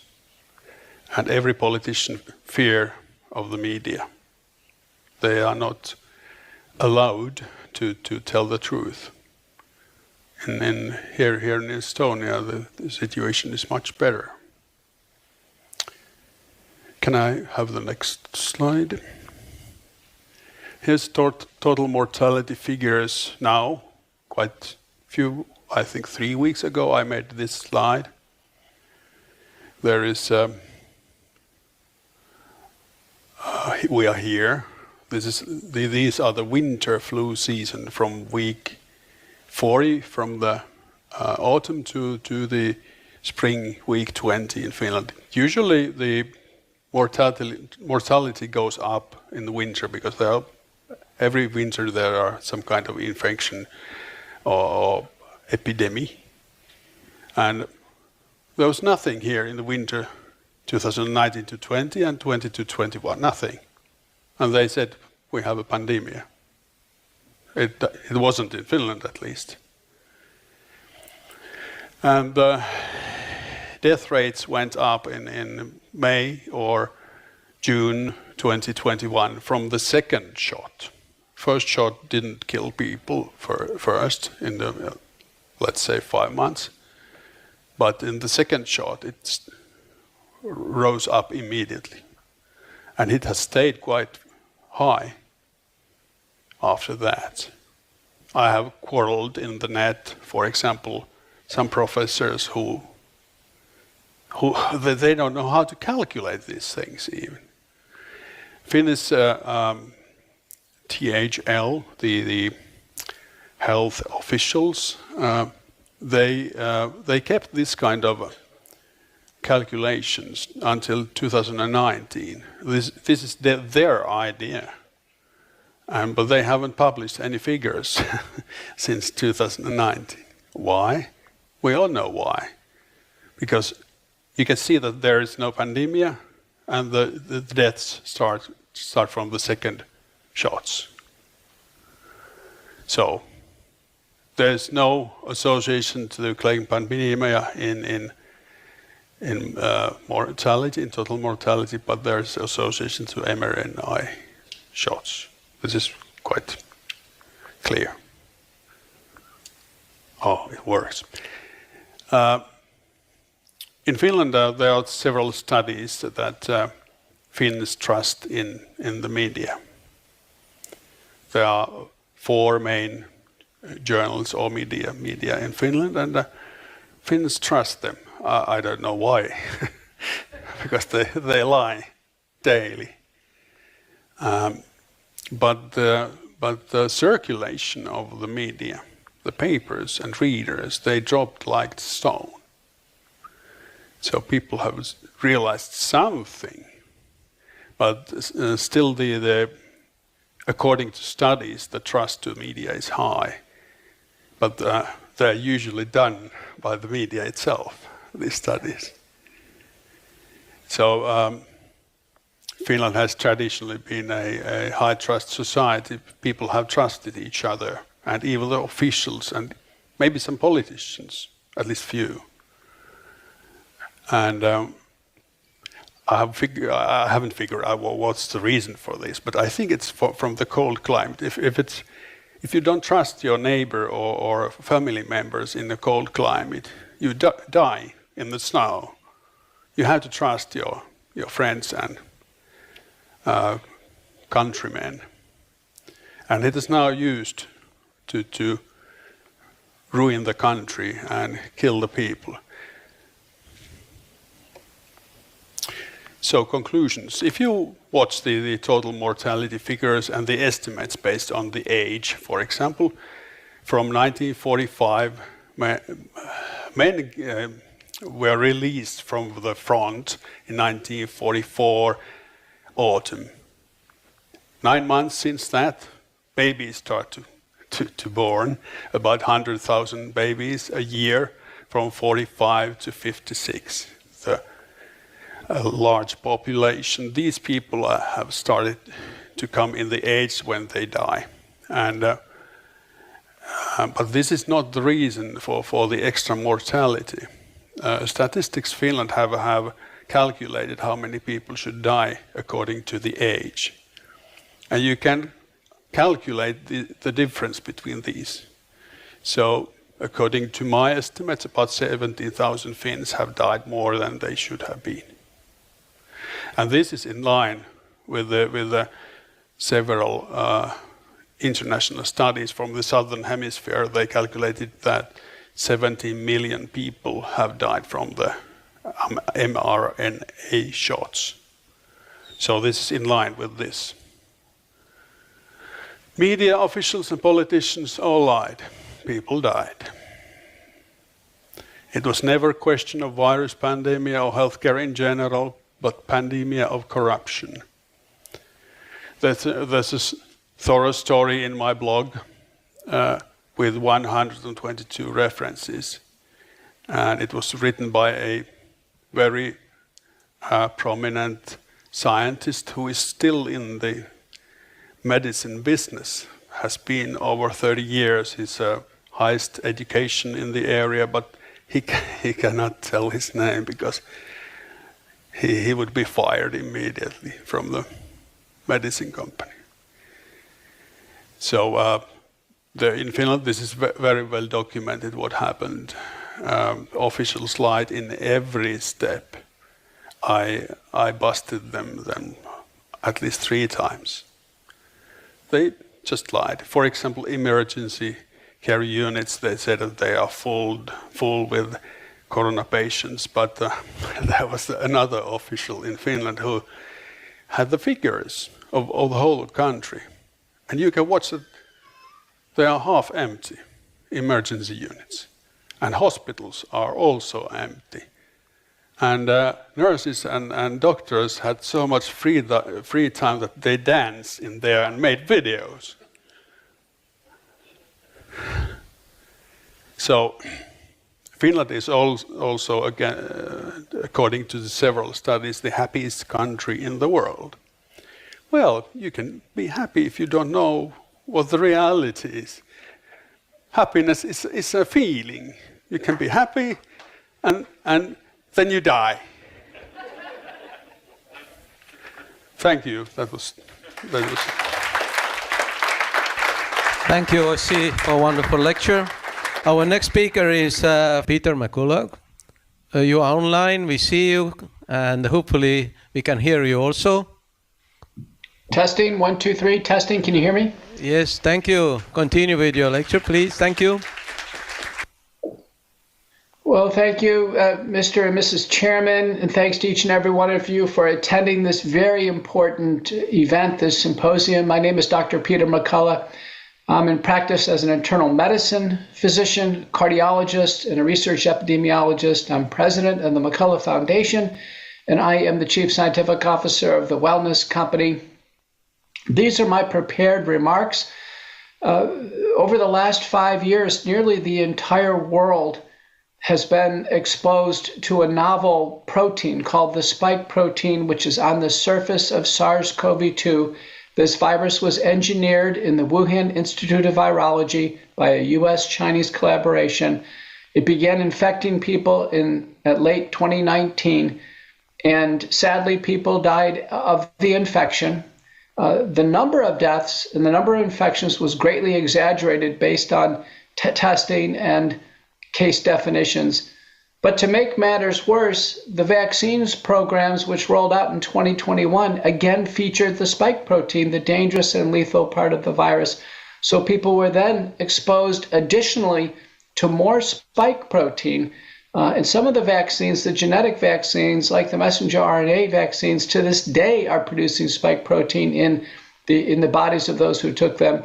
The adenoviral vaccines gave a big blast of spike protein. That would be Janssen and AstraZeneca.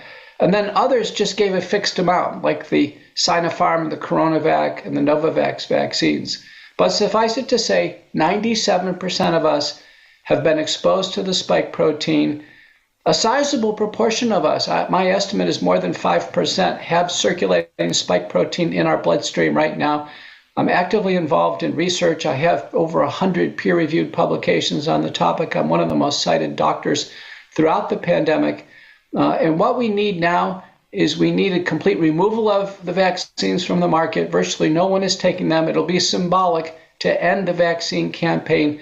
And then we need pandemic recovery research programs releasing the vaccine administration data in all the countries so we can merge to important data sets, cardiovascular, neurologic, thrombotic, autoimmune, cancer. All of these registries need to be merged with the vaccine administration data. All research papers need to report vaccine status. And then we need to begin the long road of pandemic recovery through spike detoxification, various methods to clear the spike protein from the body. One of the most widely used methods is copyrighted in my name for accountability reasons, McCullough Protocol, based spike protein detoxification, the combination of nattokinase, bromelain, curcumin, and other substances. There may be other natural compounds or even medicinal compounds that help clear the spike protein from the body. We must be vigilant and guarding against recurrent SARS-CoV-2 infection with nasal sprays and gargles twice a day. And all kinds of solutions work, from saline, that's salt water, to iodine and xylitol. All are reasonable. And then we must have immediate access to medications to treat the infection. McCullough treatment protocol is one such example. And in some high-risk patients, we still use oral antivirals, corticosteroids, antibiotics, etc. But I'm here to say, as a medical expert and someone of medical authority, that governments around the world have failed their populations, their citizens. Not a single government in the world right now has called for removal of these vaccines from the market or physically taken them off the market. Not a single government has opened the vials to inspect them for what went wrong. We know that some of the vaccine vials or batches offered little or no side effects. Others were deadly.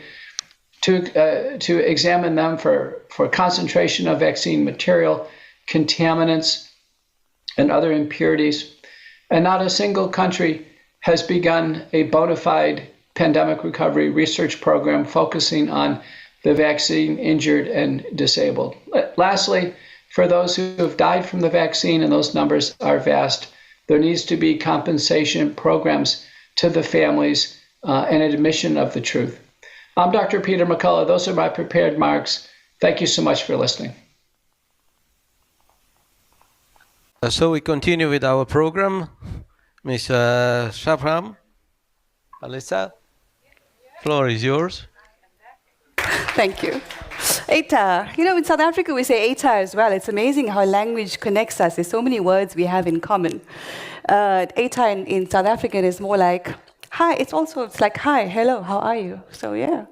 We're going to watch that ants video. And I know some of you are going to be I think all of you will be very inspired by what you see. Are the ants ready? Maybe. There was that ant that stood up to me. Yeah, but we can forget about him. Yeah, it was just one ant. One ant. Yeah, you're right. It's just one ant. Yeah, boss, they're puny. Puny? Say, let's pretend this grain is a puny little ant. Did that hurt? Nope. Well, how about this one? Are you kidding? Well, how about this?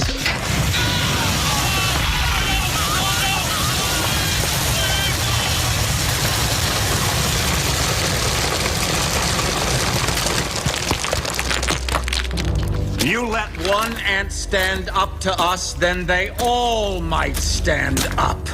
Those puny little ants outnumber us 100 to 1. And if they ever figure that out, there goes our way of life. It's not about food. It's about keeping those ants in line. That's why we're going back. Does anybody else want to stay? Good message, right? We're the ants, we are the 99%. And we have to remember that. We'll go back to my presentation now, slide number 2. Yeah.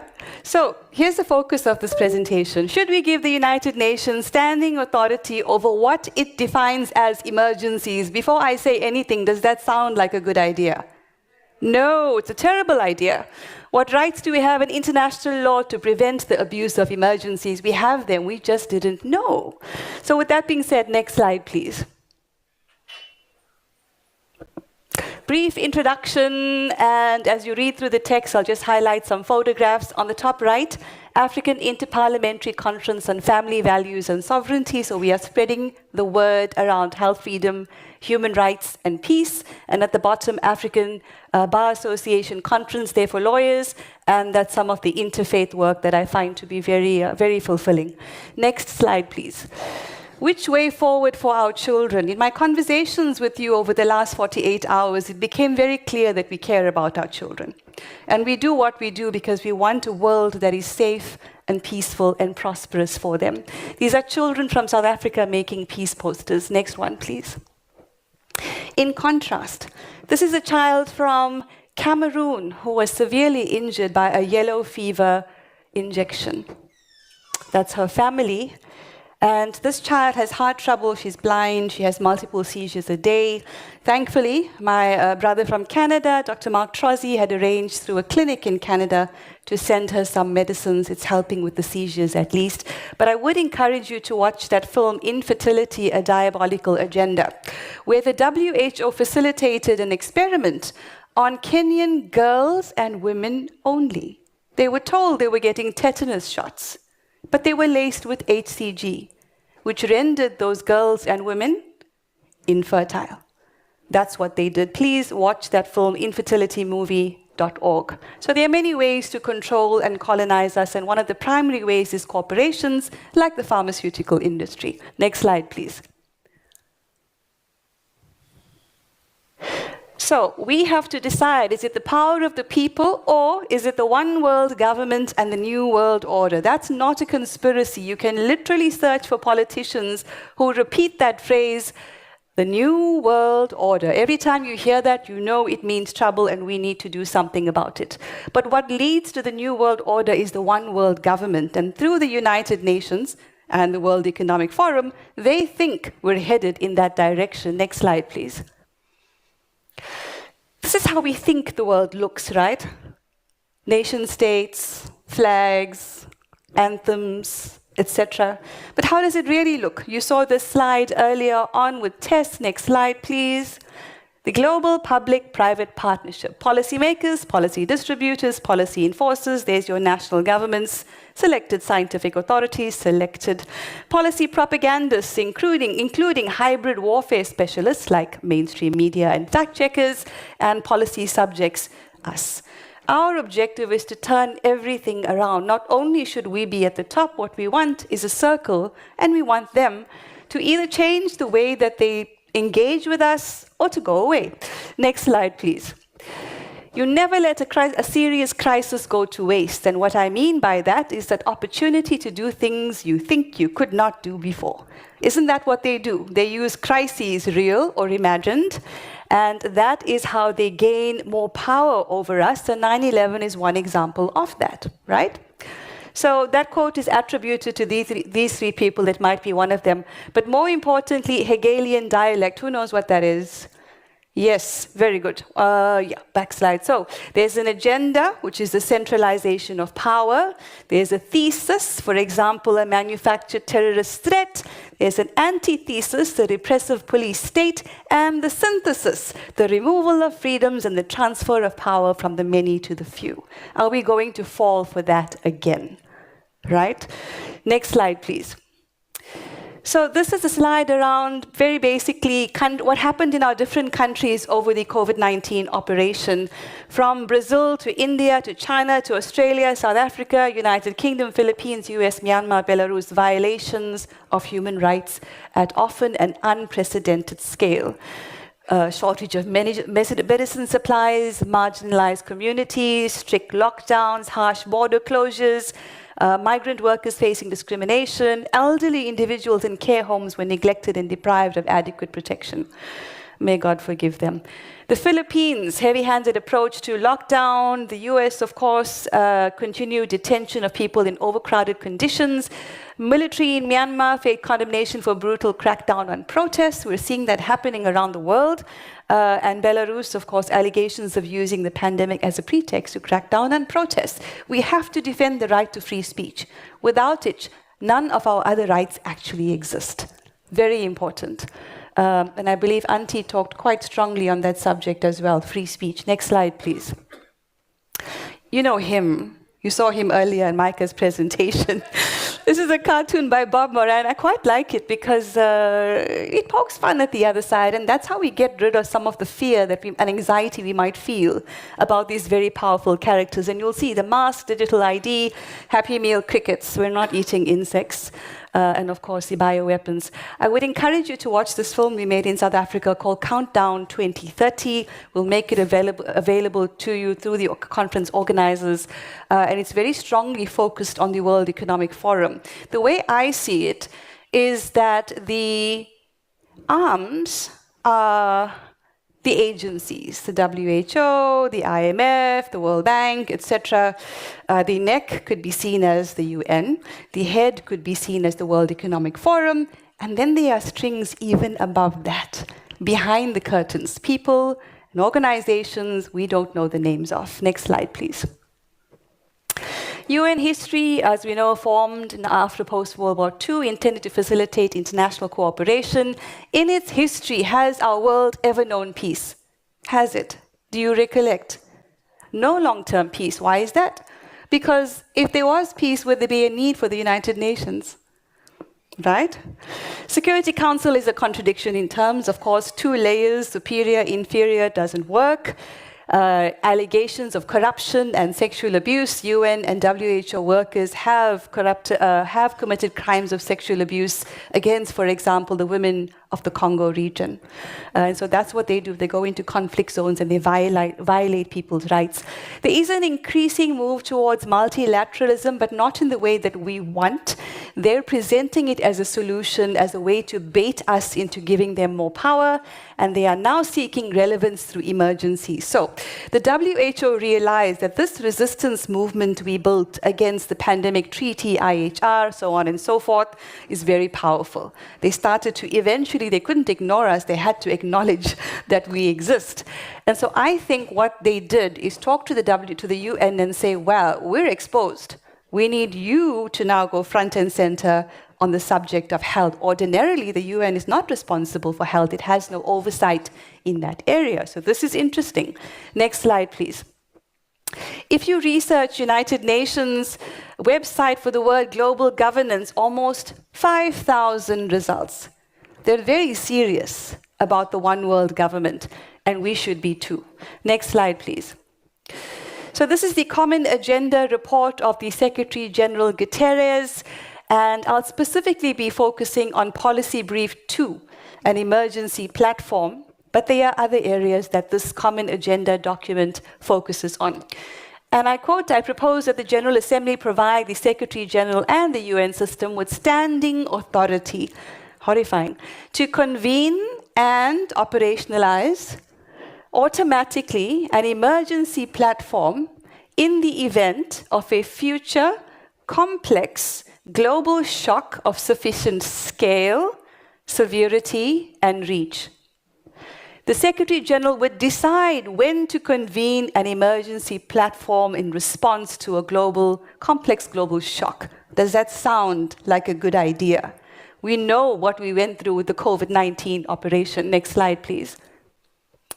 So the UN wants standing authority to direct what it defines as emergency, sufficient size, scale, and complexity. The standing authority is a key part of the push towards a one world government in the New World Order's dystopian agenda. The Common Agenda document focuses on 12 areas, so it does include climate change, of course, censorship, tell me you're not surprised, and emergency preparedness. The policy on emergencies includes this emergency platform run by the UN and the oligarchy that determines humanity's direction, or so they'd like to. What are the key principles of this platform? Sounds amazing, but in practice, inclusive and multi-stakeholder, focusing on securing commitment, leveraging existing mechanisms like those created through COVID, strengthening coordination, ensuring solidarity and equity doesn't mean the same thing to them that it does to us. Flexible and agile, in other words, we do what we want when we want to. Interdisciplinary and multi-sectoral. Those are the key principles for this emergency platform that the UN wants standing authority over. Next slide, please. So what are the objectives of this platform? 1, high-level political leadership. Translate that to no public participation, right? 2, equity and solidarity, again, doesn't mean the same thing to us. A coherent multilateral response, that sounds like a pipe dream. 4, inclusive and networked multilateralism, that's not how the world works, especially when you have a mechanism called the Security Council. 5, advocacy and strategic communications, in other words, behavioral modification to make you think this is a good idea. And 6, securing commitments and accountability. What do commitments mean? Money. They want more money. Next slide, please. So the UN's expanded emergency powers include the following 10 types of emergencies. Please raise a hand if they have either happened or are happening right now as I read through them. Pandemics, real or fake, natural or engineered, wars and nuclear events and variations thereof, accidental or deliberate release of biological agents, disruptions in the flow of goods, people, or finance, disruptions in cyberspace or global digital connectivity, yes? A cyber attack on critical infrastructure, electricity, communications, major event in outer space, aliens, solar, meteor, space war. You're seeing the hearings in the US around UFOs, etc. The narrative is building, right? 8, unforeseen risks or black swan events like financial collapse. They're always talking about this.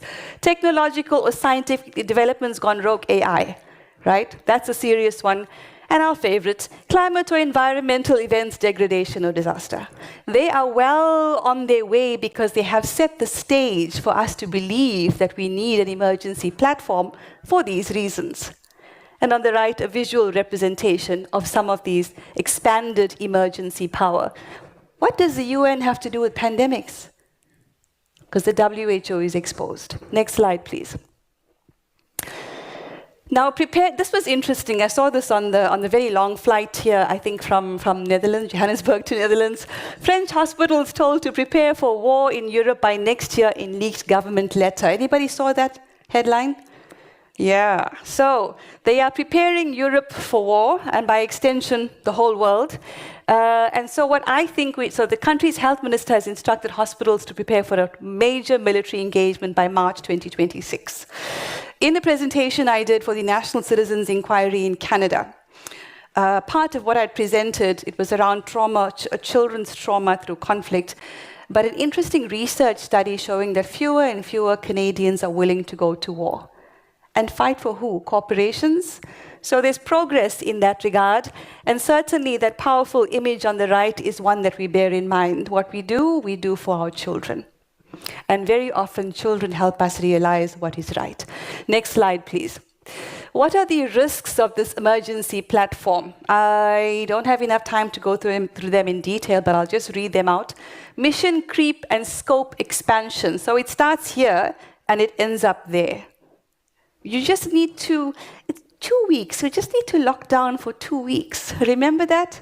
To flatten the curve, and then it became 4 years. So mission creep and scope expansion. Today it's this, tomorrow it's everything. And I keep saying to politicians that I engage with, you're going to become irrelevant once this thing is in place.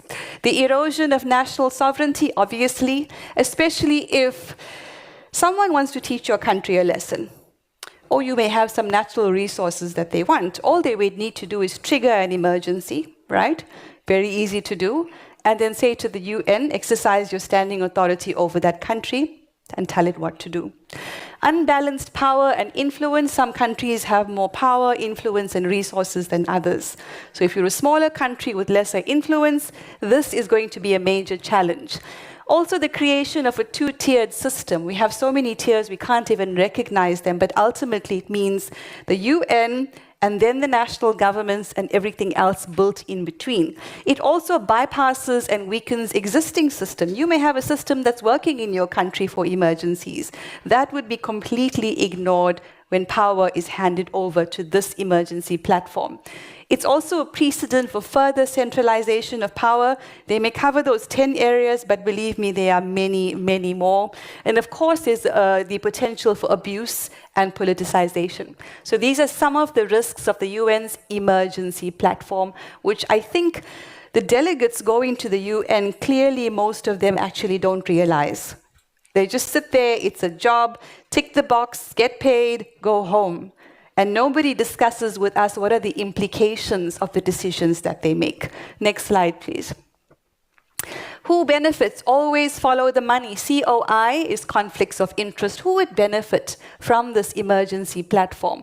Obviously, pharmaceutical and medical supply corporations, technology and cybersecurity giants such as Microsoft, everybody's favorite, not, large logistics and supply chain conglomerates, major financial institutions and investment funds, BlackRock, Vanguard, State Street, so on and so forth, large engineering and construction firms, professional services and consulting firms, what they call think tanks. Oh, I hate that word. Professional services, yes, certain governments and geopolitical blocs. Again, some have more influence and power than others. Who would not profit and could lose? Local businesses, small businesses, NGOs, sovereign nations, and most importantly, we the people. Next slide, please. So what's changed since 2024 when they talked about the Pact for the Future and the Common Agenda, etc.? It was circulated. It's a critical document, and it talked about the emergency platform, but the language was watered down because some delegates from some countries did speak up. So the key change proposed that the platform be activated not by the Secretary General unilaterally, which is what they wanted, but by the United Nations Secretary General with the consent of the affected states and upon the decision of the General Assembly or the Security Council as appropriate. You can already see the problems there. It's watered down, but it's still deeply problematic, right? Because the consent, that affected state can easily be pressured. We'll impose sanctions on your country unless you give us your consent. So easy, right? And then, of course, the Security Council can't trust them to do anything right. Why this matters? So this change was a direct response to fierce criticism and concern by certain countries, explicitly requiring consent and a decision, making it what they're calling it. They're saying, no, it's not standing authority, it's convening authority only. Still a very big problem. They start here, they create a big emergency, they say, you see, your governments can't cope, that's why you need us. Next slide, please. So what can we do? Most importantly, educate yourself. Read the UN's Common Agenda document and the related documents to understand the implications of centralized authority. It's why we advocate for decentralization everywhere, all the time. Advocate for sovereignty. Support leaders and policies that prioritize national self-determination and democratic governance. You have elections coming up in Estonia soon, right? In a year's time? Yep. So this UN emergency platform should be one of the bases for your political campaigns because the current crop is going to go along with this very easily. Promote decentralized solutions, push for community-driven responses to emergencies, emphasizing local resilience. I always think, wouldn't it be great if we could meet as communities in our municipalities to decide what needs to happen in our municipality, who's going to do it, how they're going to do it, what is the budget, what is the review mechanisms, and keep national government out of it as much as possible. It is a method, but there must be actual public participation. We have a saying in Africa, nothing for us without us. You can't make decisions without our consent. Build awareness, share information about the risks of centralized power through social media, through grassroots campaigns, and through public forums. Social media, if you can get past the censorship, yes. Engage with civil society. So collaborate with NGOs and activist groups that resist globalist agendas. If ever there was a time for us to consolidate, to unite, and stand in solidarity, it is the next 5 years. So we have to build those connections all around the world, south to north and east to west. And of course, monitor developments. Stay informed about the implementation of these proposals and hold decision makers accountable. Who knows? Who is your representative to the United Nations? Does anyone know? No? See? That's the problem right there. Go and try and find their email addresses on the UN's website, contact number. Is it there? No. What are they afraid of? Right? Next slide, please. So this is a very important resource from World Council for Health. It's a legal brief called Preventing the Abuse of Public Health Emergencies. It also includes the lawful criteria to declare a state of emergency. This is international law, which our politicians and governments either didn't know about or ignored before they can even think about declaring a state of emergency. I'll share very briefly one of the pages or a flyer from this document on the next slide, which summarizes what are the criteria. We need to know it and know it backwards. Prior to declaring a state of emergency, the onus is on the government to show that the public health crisis threatens the life of the nation. COVID-19 was not a threat to the life of the nation. And that this threat meets the following criteria. Think about COVID.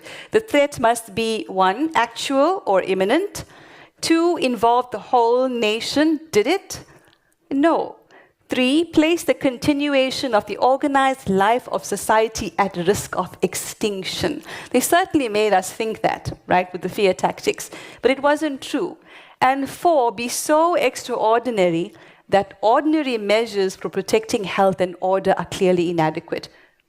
Also problematic. Ordinary measures would have done just fine if they didn't block access to therapies that worked, if they didn't lock us down, if they didn't deny us sunshine, vitamin D.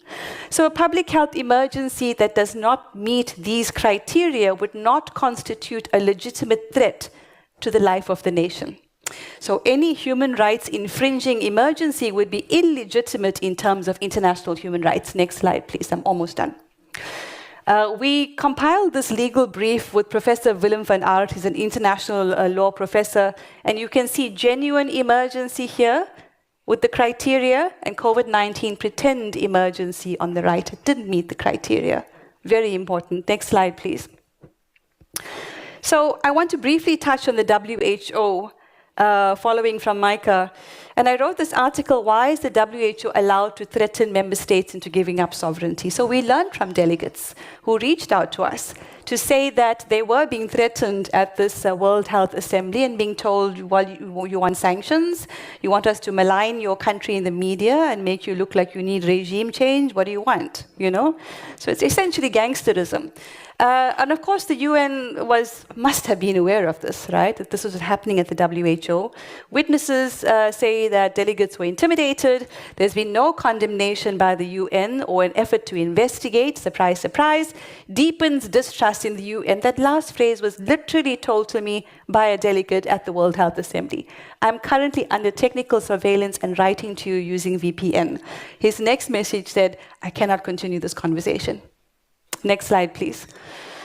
Can they impose sanctions? Please do read this article. Short form, yes. Again, unilateral coercive power, using the media, using sanctions, etc. They can impose through influence for not obeying them. It's a long article, but an important one. Next slide, please. This was a notice we sent to the United Nations on the Summit of the Future, the Pact for the Future. Number 2, a statement of dispute about the common agenda. Number 3, a notice to objection to the UN declaration. They did a political declaration on pandemics. The United Nations. Again, doesn't make sense. This was in September 2024. Did they reply? No. Crickets. This is a document we're working on at World Council for Health, the People's Guide, Countering the UN Power Grab. Please support our work so we can do more. Next slide, please. More resources. These are a couple of bills that I've drafted. I would be very happy to share it with everyone. Citizens, politicians, National Sovereignty Protection Bill, preventing the conflicts of interest bill, accountability in international representation, public participation in international agreements, and preventing political participation in the World Economic Forum. If you are a member of the World Economic Forum, you have no business being a political representative in any country. And we have to be very serious on that. Of course, we're more powerful when we empower each other. Next slide, please. We are one human family. I'm sure you might recognize Vera Sharav. She is very dear to many of us. And this was her speech at Nuremberg 75. I also spoke, Tess also spoke there, and she said, we are one human family. Such an important message. So tomorrow's workshop, which I'm hoping you're coming to, I'll be focusing more on public participation, treaty ratification, diplomatic immunity. There is a way to pierce the WHO's diplomatic immunity. And we'll be doing an emergency simulation, so we'll be practicing a simulation of what would happen if the UN or the WHO declares an emergency. What would happen? You know your country, so you'll be able to bring that knowledge to the workshop. Corporate colonization, one of our favorite topics, right? And we'll be talking specifically about those Pfizer contracts. And believe me, you're not only going to be shocked, you're going to demand to see the whole contract, all of it. Next slide, please. Some words of inspiration. Our strategy should not only be to confront empire, but to lay siege to it, to deprive it of oxygen, to shame it, to mock it with our art, our music, our literature, our stubbornness, our joy, our brilliance, our sheer relentlessness, and our ability to tell our own stories. Stories that are different from the ones we've been brainwashed to believe. The corporate revolution will collapse if we refuse to buy what they're selling.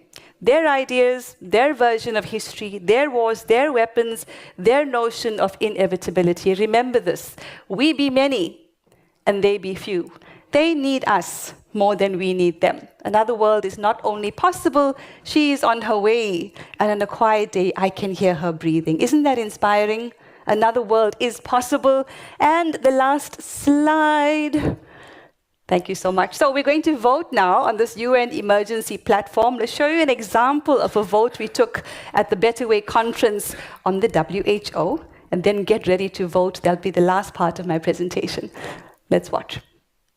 Can I just get a quick vote from everybody here right now? Who thinks we need to defund and exit from the WHO?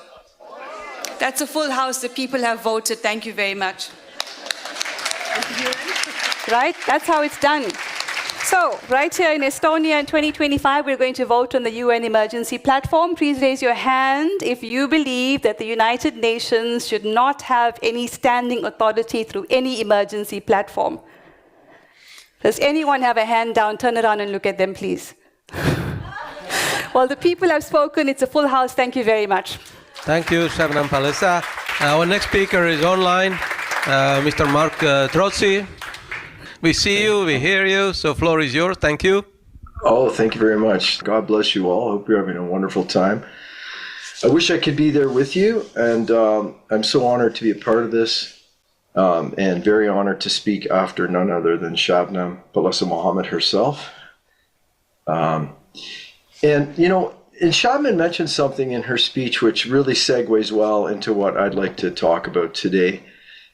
She said that COVID-19 in and of itself, you know, a weaponized virus, man-made, gain of function, plenty of patents to prove it, that it didn't present a threat to the survival of mankind. And I agree with her, and it did not qualify. It qualified as a crime, but I don't think it qualified as an international emergency. However, one of the main things that it was used to accomplish, which was to inject the majority of the population with a genetic experiment under the false pretense of a safe and effective vaccine, this does present a very serious risk to the survival of our species. And so what I'd like to talk about today is the mechanisms of COVID-19 vaccine injury. In other words, how do these supposed vaccines, these genetic experiments, how do they cause all the health troubles that we're seeing with them? Here you're looking at just one of many examples of a VAERS image of data from the US. You can find similar data anywhere you can find even reasonably honest statistics. And what you see is that within a few months, the COVID-19 vaccines caused more death and more injury than all vaccines for all diseases for all of 30 years, all combined. It is absolutely ridiculous that they weren't pulled off the market immediately. Now, the list of traditional diagnoses that arise as a result of COVID-19 genetic injections is long. So, for instance, Pfizer's own analysis lists more than 1,000 different adverse reactions diagnosed. So the failure and dangers of these genetic experiments, they were predictable based on scientific knowledge that preceded 2020. But however, despite diligent efforts to warn the public, a lot of you in the room, a lot of us at World Council for Health have been very involved in that, warning elected officials, bureaucrats. Unfortunately, billions of humans, in fact, we think the majority of humanity has been injected, many repeatedly, hopefully, and we know some got duds. In other words, injections that weren't well manufactured, so they didn't have the toxic effects. But we have a major issue. This has been a radical and unethical medical experiment, to say the least. So in many countries, including Canada, doctors who cautioned against these injections were unlawfully persecuted. Our careers, our incomes, our reputations were vandalized. Similar abuses have now also been launched against doctors for attempting to report vaccine injuries, or even attempting to treat patients for COVID-19 genetic vaccine injuries. So now nurses, doctors, and other health professionals who remain in the system and unfortunately are themselves both victims of this unlawful injection campaign and really hostages to Big Pharma's control over their actions, they do not or will not even recognize the existence of new underlying cause for the dramatic increase that they are seeing in deaths and many diagnoses, from infections to cancers to blood clots, myocarditis, miscarriages, infertility, and many, many more.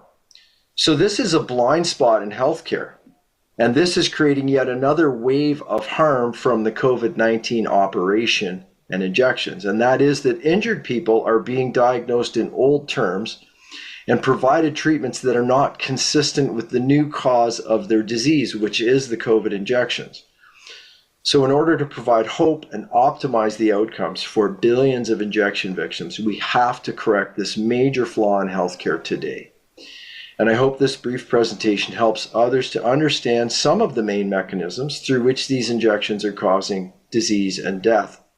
Because understanding the pathophysiology of disease is essential to providing and advancing life-saving care.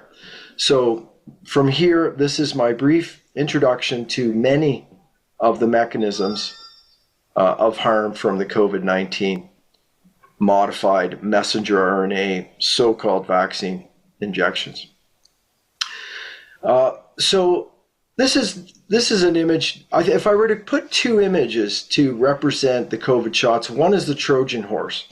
And if you think of the Trojan horse was a vessel to get through the wall into Troy. What it contained was a toxic thing, in that case, a bunch of soldiers to slaughter the Trojans. In this case, what you have is not a vaccine. A vaccine is a few hundred or a few thousand particles of what you're trying to vaccinate against. So, a measles vaccine, a polio vaccine, etc. And I'm not promoting them in any way, but they would be a little bit of the thing you're trying to vaccinate, a little bit of the virus modified or damaged so it can't cause disease, but it presents some of its surface markings to the person's immune system with the theoretical benefit, which turns out not to be very solid. But in any event, these injections, on the other hand, if you look on the right side, what you're looking at is a pegylated lipid nanoparticle. What this is an infinite tissue delivery system.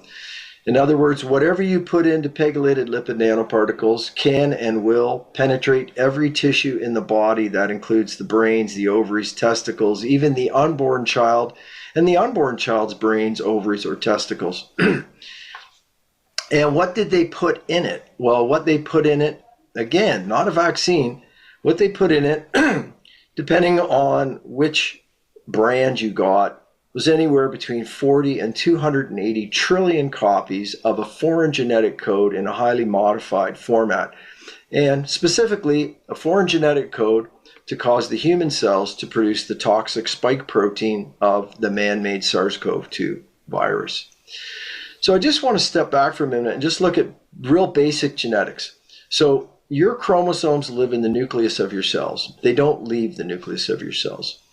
When your cells need to manufacture their proteins, proteins are the machines of your cells. They're the pumps, the channels, the portals.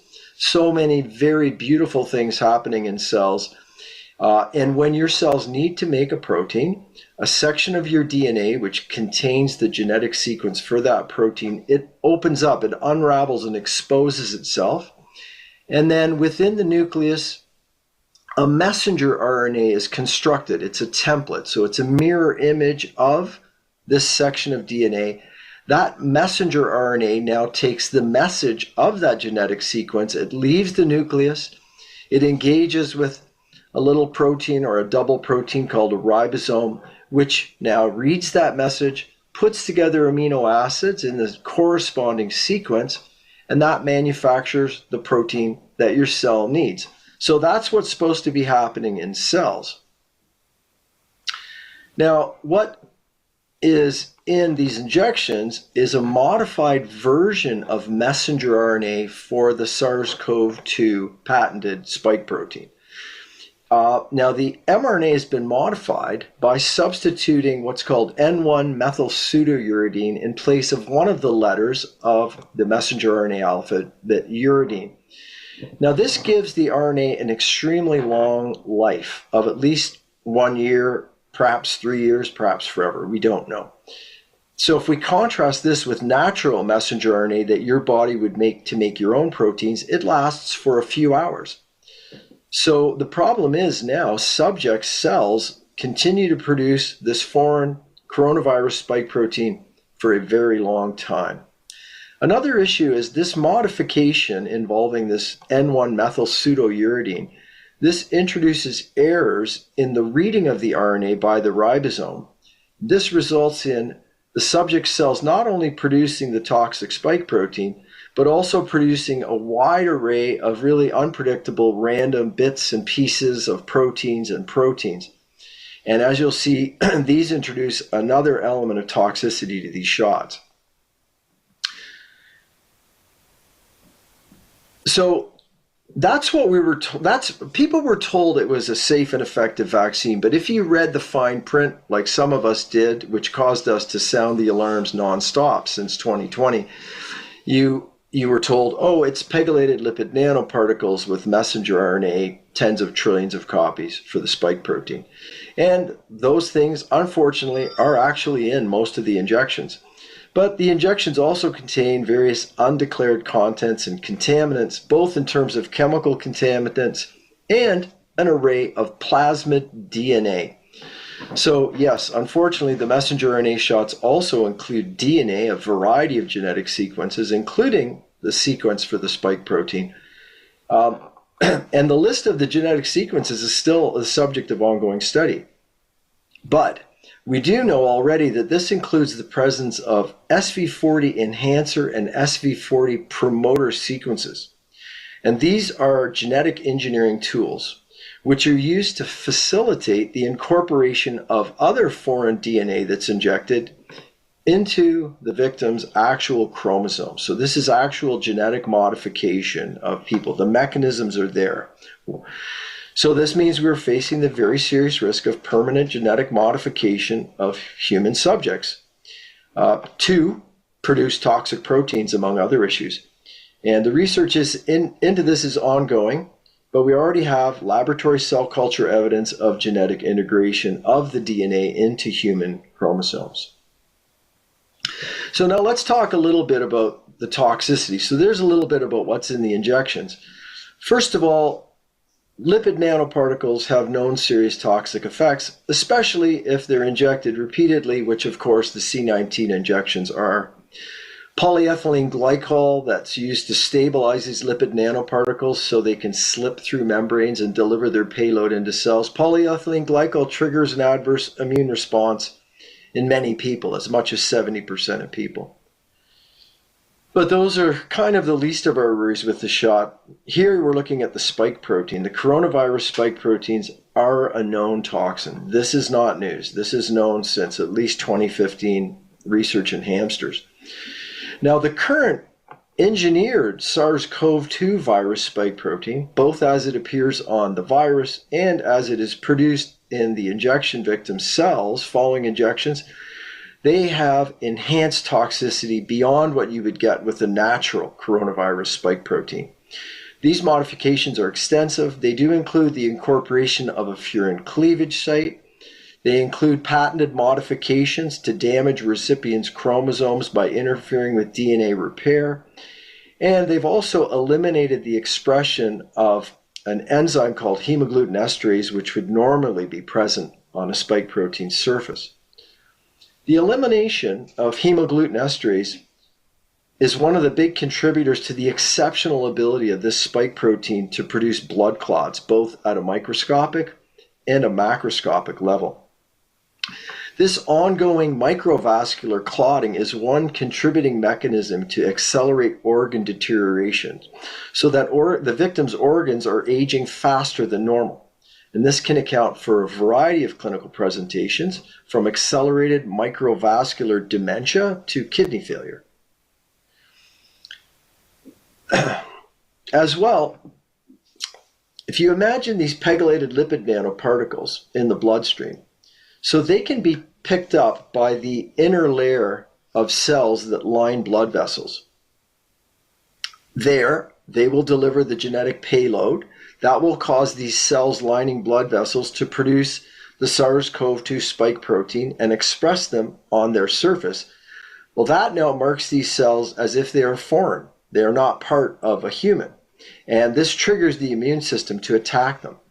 This means that the inner layer of cells of the blood vessels is destroyed and sloughs off. That exposes the next layer of cells beneath them to repeat the process.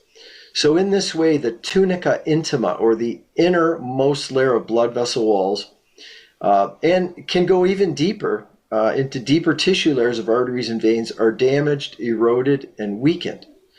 So this compounds the enhanced blood clotting effects of the SARS-CoV-2 spike protein, because damaged blood vessel walls are powerful triggers for blood clotting. As I mentioned, the erosion of blood vessels can be much more profound and can even lead to more profound arterial injuries, such as ruptured aortas and bleeding within the victim's brains. Now, I imagine most of you have at some point seen the unusual white rubbery things pulled out, filling many of the blood vessels of injection victims on their when they die.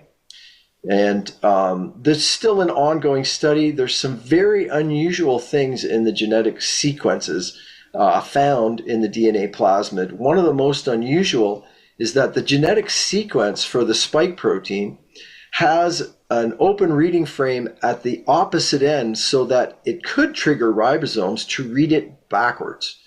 So imagine reading a book backwards. What would you come up with? Well, one of the most bizarre things is that in this case, you get some genetic sequences which resemble spider protein. And that may be one of the things that accounts for these bizarre rubbery clots, although more recent research is suggesting that it's actually largely very unusual cross-bridging of unactivated blood clotting proteins that normally would not be involved in such binding together. Now, this is probably one of the biggest aspects of the pathology. You'll hear it referred to as autoimmune, and the reason I'm calling it quasi-autoimmune pathology is that when cells produce the spike protein, and also cells that receive the spike protein, so it's produced elsewhere in the body, it can travel and then be bound to ACE2 receptors, which are the receptor that a coronavirus takes advantage of to infect cells. So spike proteins stick to ACE2 receptors. So whether the cell produced the spike protein or received the spike protein, either way, it now has a foreign protein on its surface. And this marks these cells, though they're the victim's own cells, it marks them as foreign cells. They have foreign coronavirus proteins. So the immune system therefore attacks them.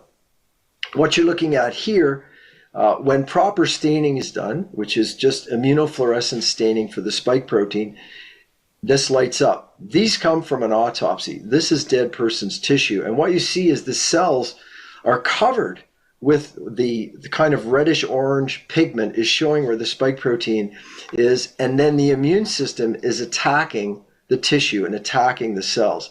This is very much similar to what you would see when people reject an organ transplant. Someone gets a kidney transplant.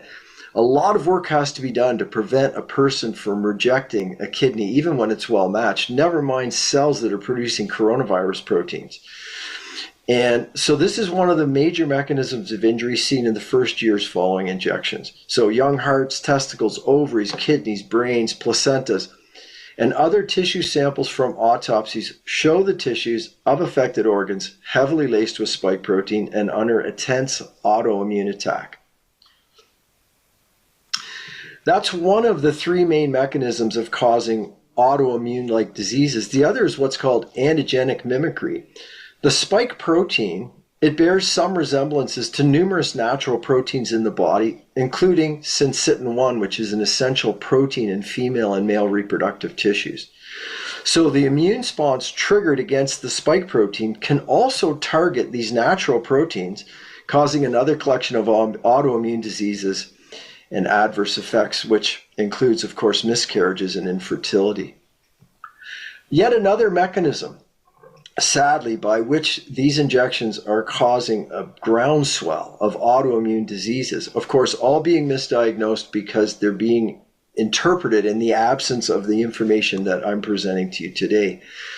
But if you recall, the modified uridine in the injected mRNA causes ribosome frame shifting, which means that the ribosome making the protein makes a lot of errors.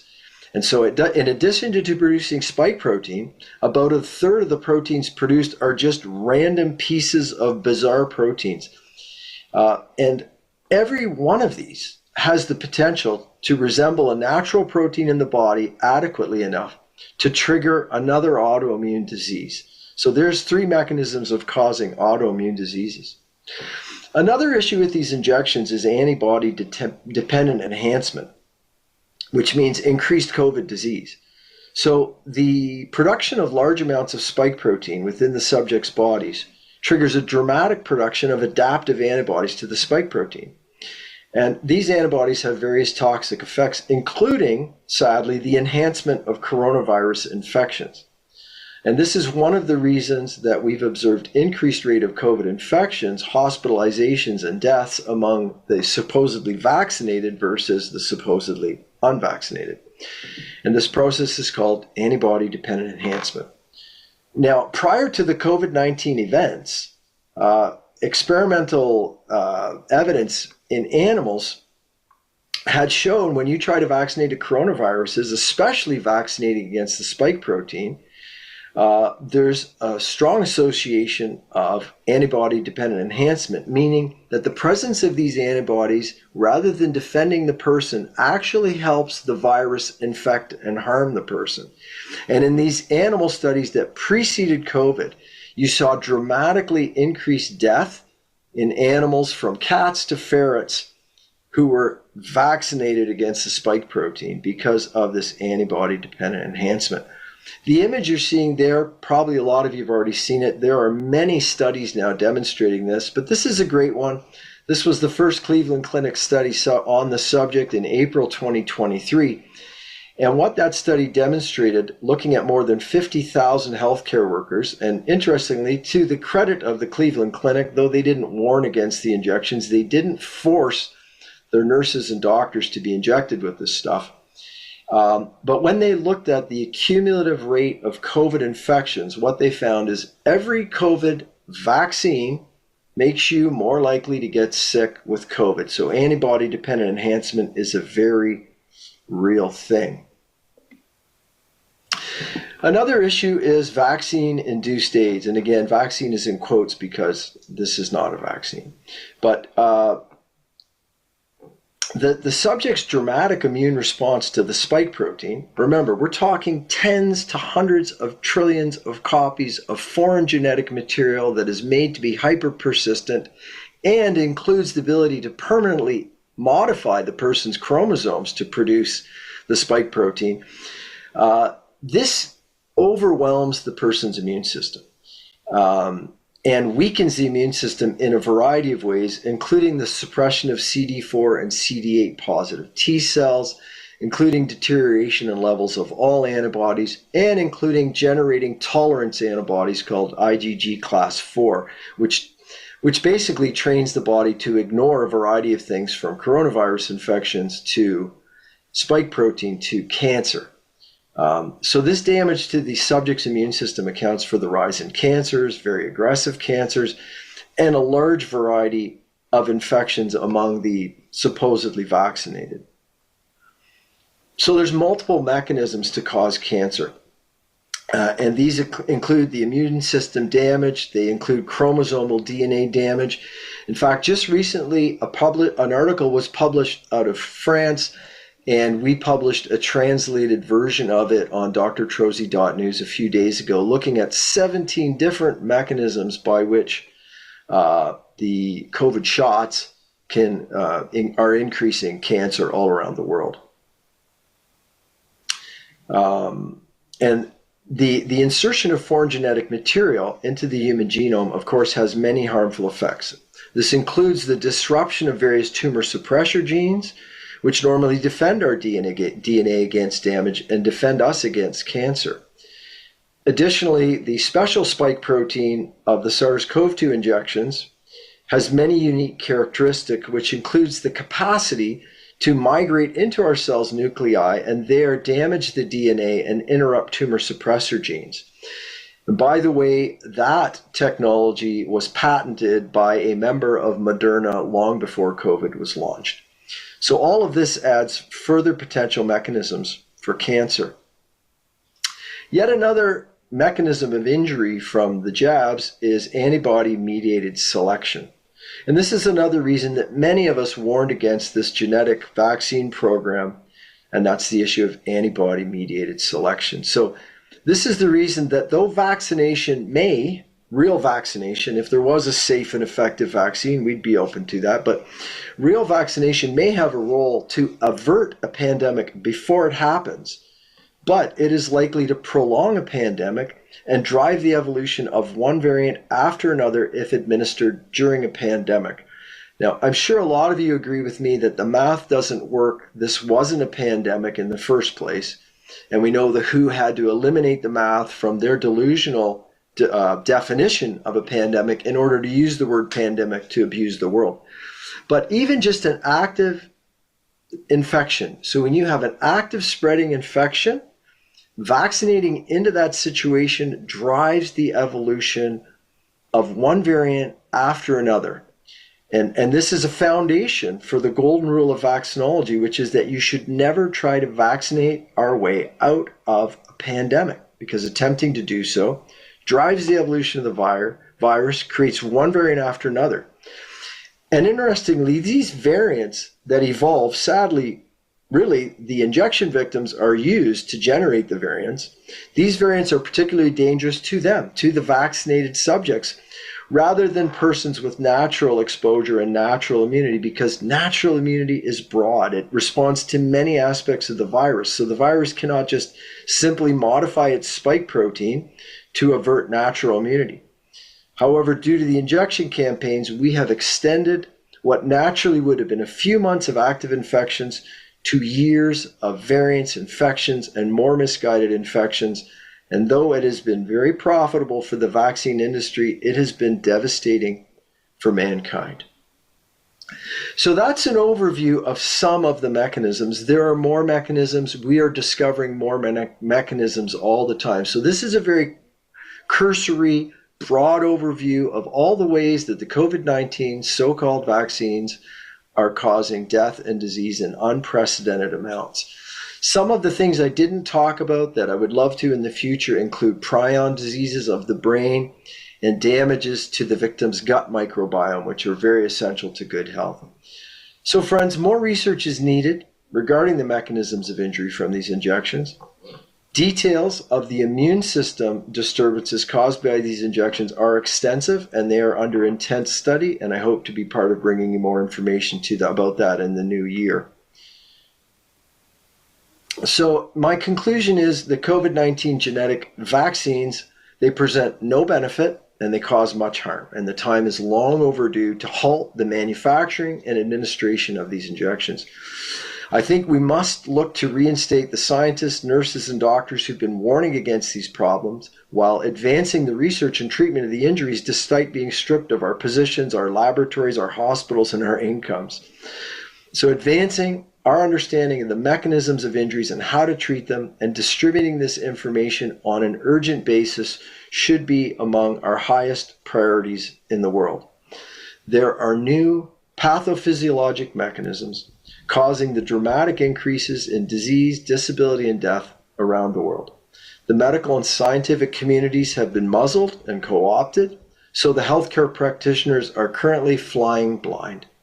It's time to end the suppression and manipulation of medical science. We must urgently advance our understanding and treatment of the toxic effects of the COVID-19 genetic vaccines. Thank you very much for your time. Thank you, Dr. Trossi.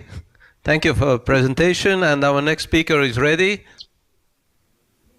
So hello, Dr. Erik Neput. Yes. We are ready. Hello. We see you. We hear you. Hopefully, you see. You hear us. Yes, I see you great. and hear you fine. So, floor is yours. So, thank you. Okay, good day, ladies and gentlemen, colleagues, and dear friends. Today, I am honored, and we're gathered at a very critical moment in history around the world. Healthcare is at a crossroads, and for decades, we've watched the system grow more complex, more expensive, more political, and yet in the middle of all of this noise, one thing has truly been lost, and that is common sense. Healthcare has was never meant to be a maze of bureaucracy or a battlefield of conflicting interest. And at its core, really, healthcare is about people. Many of you are physicians that are watching this, and I know that you got into healthcare because you wanted to help people. It's about preventing disease. It's about healing the sick. It's about empowering individuals to live a vibrant life. And yet, here we are facing skyrocketing costs. Chronic illness is on the rise higher than it's ever been before. And we're facing public health that is no longer trusting medicine as a whole. And people are more confused than ever about what it really means to be healthy. And this is not an American problem. This is not a European problem. This is a global problem. And the truth is, the solutions are not as complicated as we've been led to believe. In fact, the future of healthcare truly depends on the leaders who are in this room right now, the leaders who are listening and watching globally of this message, and those who are willing to stand up and not stand down against true tyranny and true medical tyranny. Leaders who return to the basics about who trust real evidence and trust nature and trust the common sense that we've unfortunately lost for so many years. Ladies and gentlemen, my name is Dr. Erik Neput. I'm a physician. I'm an author. I am a international speaker. I'm a biotech entrepreneur whose technologies have disrupted the healthcare status quo for the last 2 decades. My work is rooted in one simple revolutionary idea, and that's that self-care is the real healthcare. Through my clinics, I've owned and operated over 30 private clinics. Through the research that we've done, I've been an owner of hospital systems here in the U.S., owned and operated surgical centers, genetic laboratory testing facilities, molecular blood lab facilities. I don't tell you that to impress you, but to impress upon you that my background is different. I've helped tens of thousands of patients move beyond symptom management to really true root cause healing. And our protocols that combine the best modern science like DNA and genetic testing, peptide therapies, advanced nutraceutical formulations with timeless fundamentals such as good nutrition, detoxification, movement, and proper mindset. But I'm not just a healthcare innovator. I'm truly a fighter here in America, a fighter for freedom, someone who stands up against what's wrong. And I know many of you that are here and listening right now have that same heart and that same mindset. I've taken on the corrupt bureaucratic machine here in America, and I'll tell you about that shortly. But too often, politics and profits are getting put ahead of people. And for what? For standing up and for speaking the truth. Listen, I've faced censorship just like many of you have. I've faced legal battles and relentless opposition, and yet I've also not stood down. And instead, I've decided to stand up. And that's what I want to encourage all of you to do today. I want to encourage you to continue to stand, reminding us that it's our responsibility to help people understand that they have the ability to be healthy. They have the freedom to choose, but they must have the opportunity to choose and the free will to do so. My mission is simple and it's global. It's to empower people everywhere with knowledge, with tools, and encourage people to take their own health back. Listen, I believe that by shifting the focus from treating disease to cultivating vitality, to helping people transform, not only can we help individuals, but we can help our entire societies. So I share with you today, those of you that know the goals that we have globally, is not just to talk about the problems, but it's to spark solutions and to really inspire you to stand up for common sense in healthcare. So my friends, colleagues, and fellow healthcare leaders, today I want to speak to you from the heart. Listen, the world is watching all of us, and the world is waiting for us as physicians and scientists and innovators and leaders. We have been entrusted with the greatest responsibility of all, and that's the health and vitality of humanity. But let's be honest, the system we have right now is absolutely not working. Just look at these slides on the prevalence of chronic disease. It continues to rise, and healthcare cost is skyrocketing, and patients are now more confused and more medicated and yet less healthy than they've ever been before.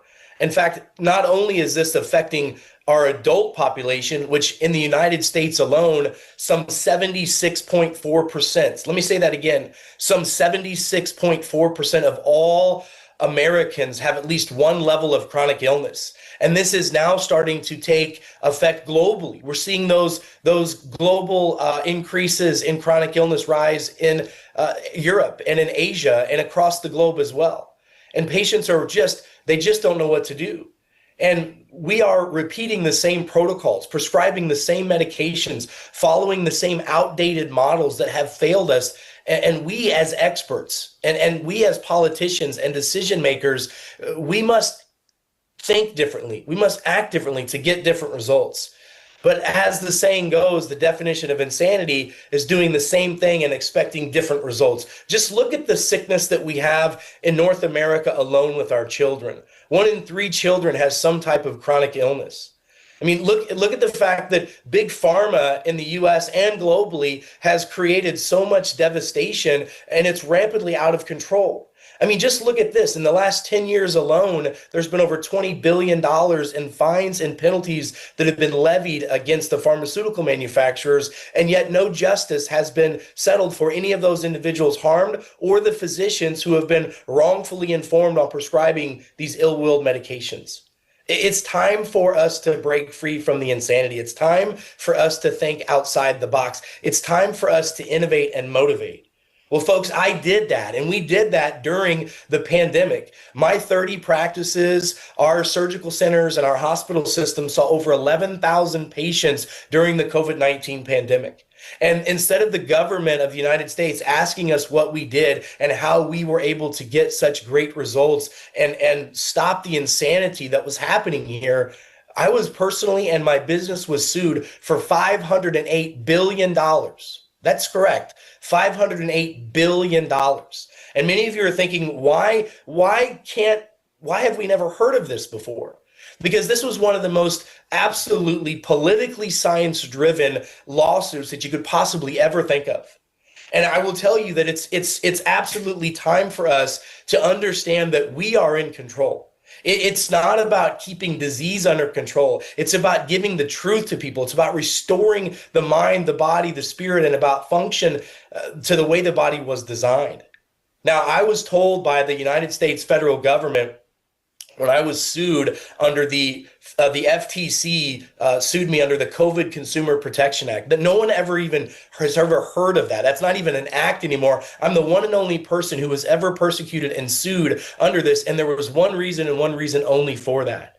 And it was because they wanted to stop other doctors, to intimidate us from standing up, for sharing the truth, for sharing outcomes with colleagues and patients globally. In fact, folks, not only was I sued for over $508 billion, but the United States federal government froze my bank accounts, froze my wife's bank accounts. They tried to stop my ability to fund and finance my lawsuit, and they tried to silence and suppress and shut me down. Well, this is a picture, a collage of me after the U.S. government sued me.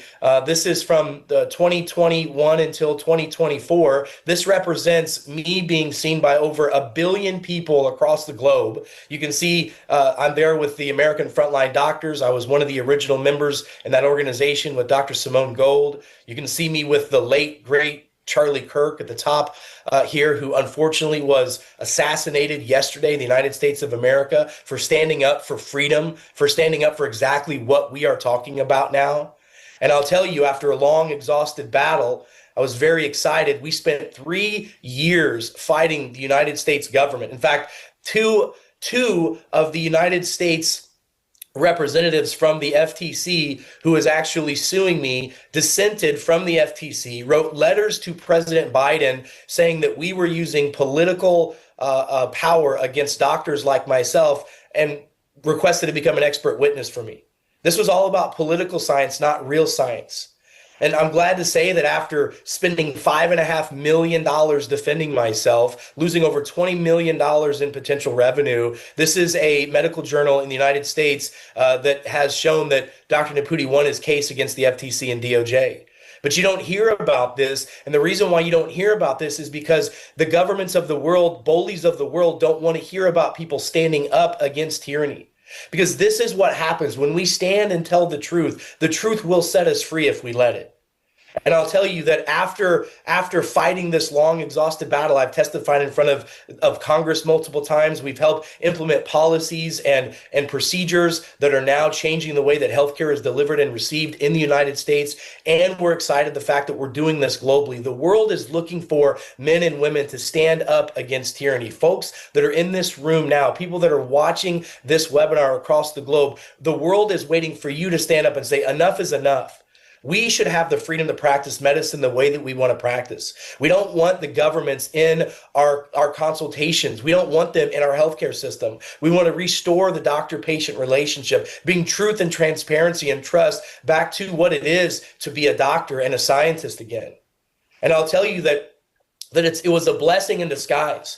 Not only have I now been able to have the amazing opportunity to work with the Make America Healthy Again campaign and movement, and also Health and Human Services Secretary Bobby Kennedy Jr. But we've actually been working in courtrooms around the country and in Congress and in state Congresses, helping advocate for transparency and truth and healthcare reform. And I'll tell you, this goes beyond America. I was just recently in Japan, and the Japanese are massively in a healthcare reform. I know that reform is happening across Europe as well. This is a global movement that we have the opportunity to change right now, but we can't stop. We must press forward. We must help civilization and humanity continue to thrive. My lawsuit wasn't just about my case against the government. It helped expose deeper systemic failures in our government. It exposed the healthcare corruption. I was just doing interviews yesterday on national television talking about the fraud and corruption in the United States. We have found multiple trillions of dollars of fraud and corruption in the U.S. alone over the past couple years. And I'll tell you that there are powerful institutions, you know this globally, that are prioritizing control over care, profits over people, and sickness over solutions. We know that we have a serious problem with our food and our water supply. There is over 1,000 chemicals that are allowed by our current FDA, which is slowly getting rid of those that are illegal or banned in other countries like Europe and Asia. And we know that this is a global systemic problem.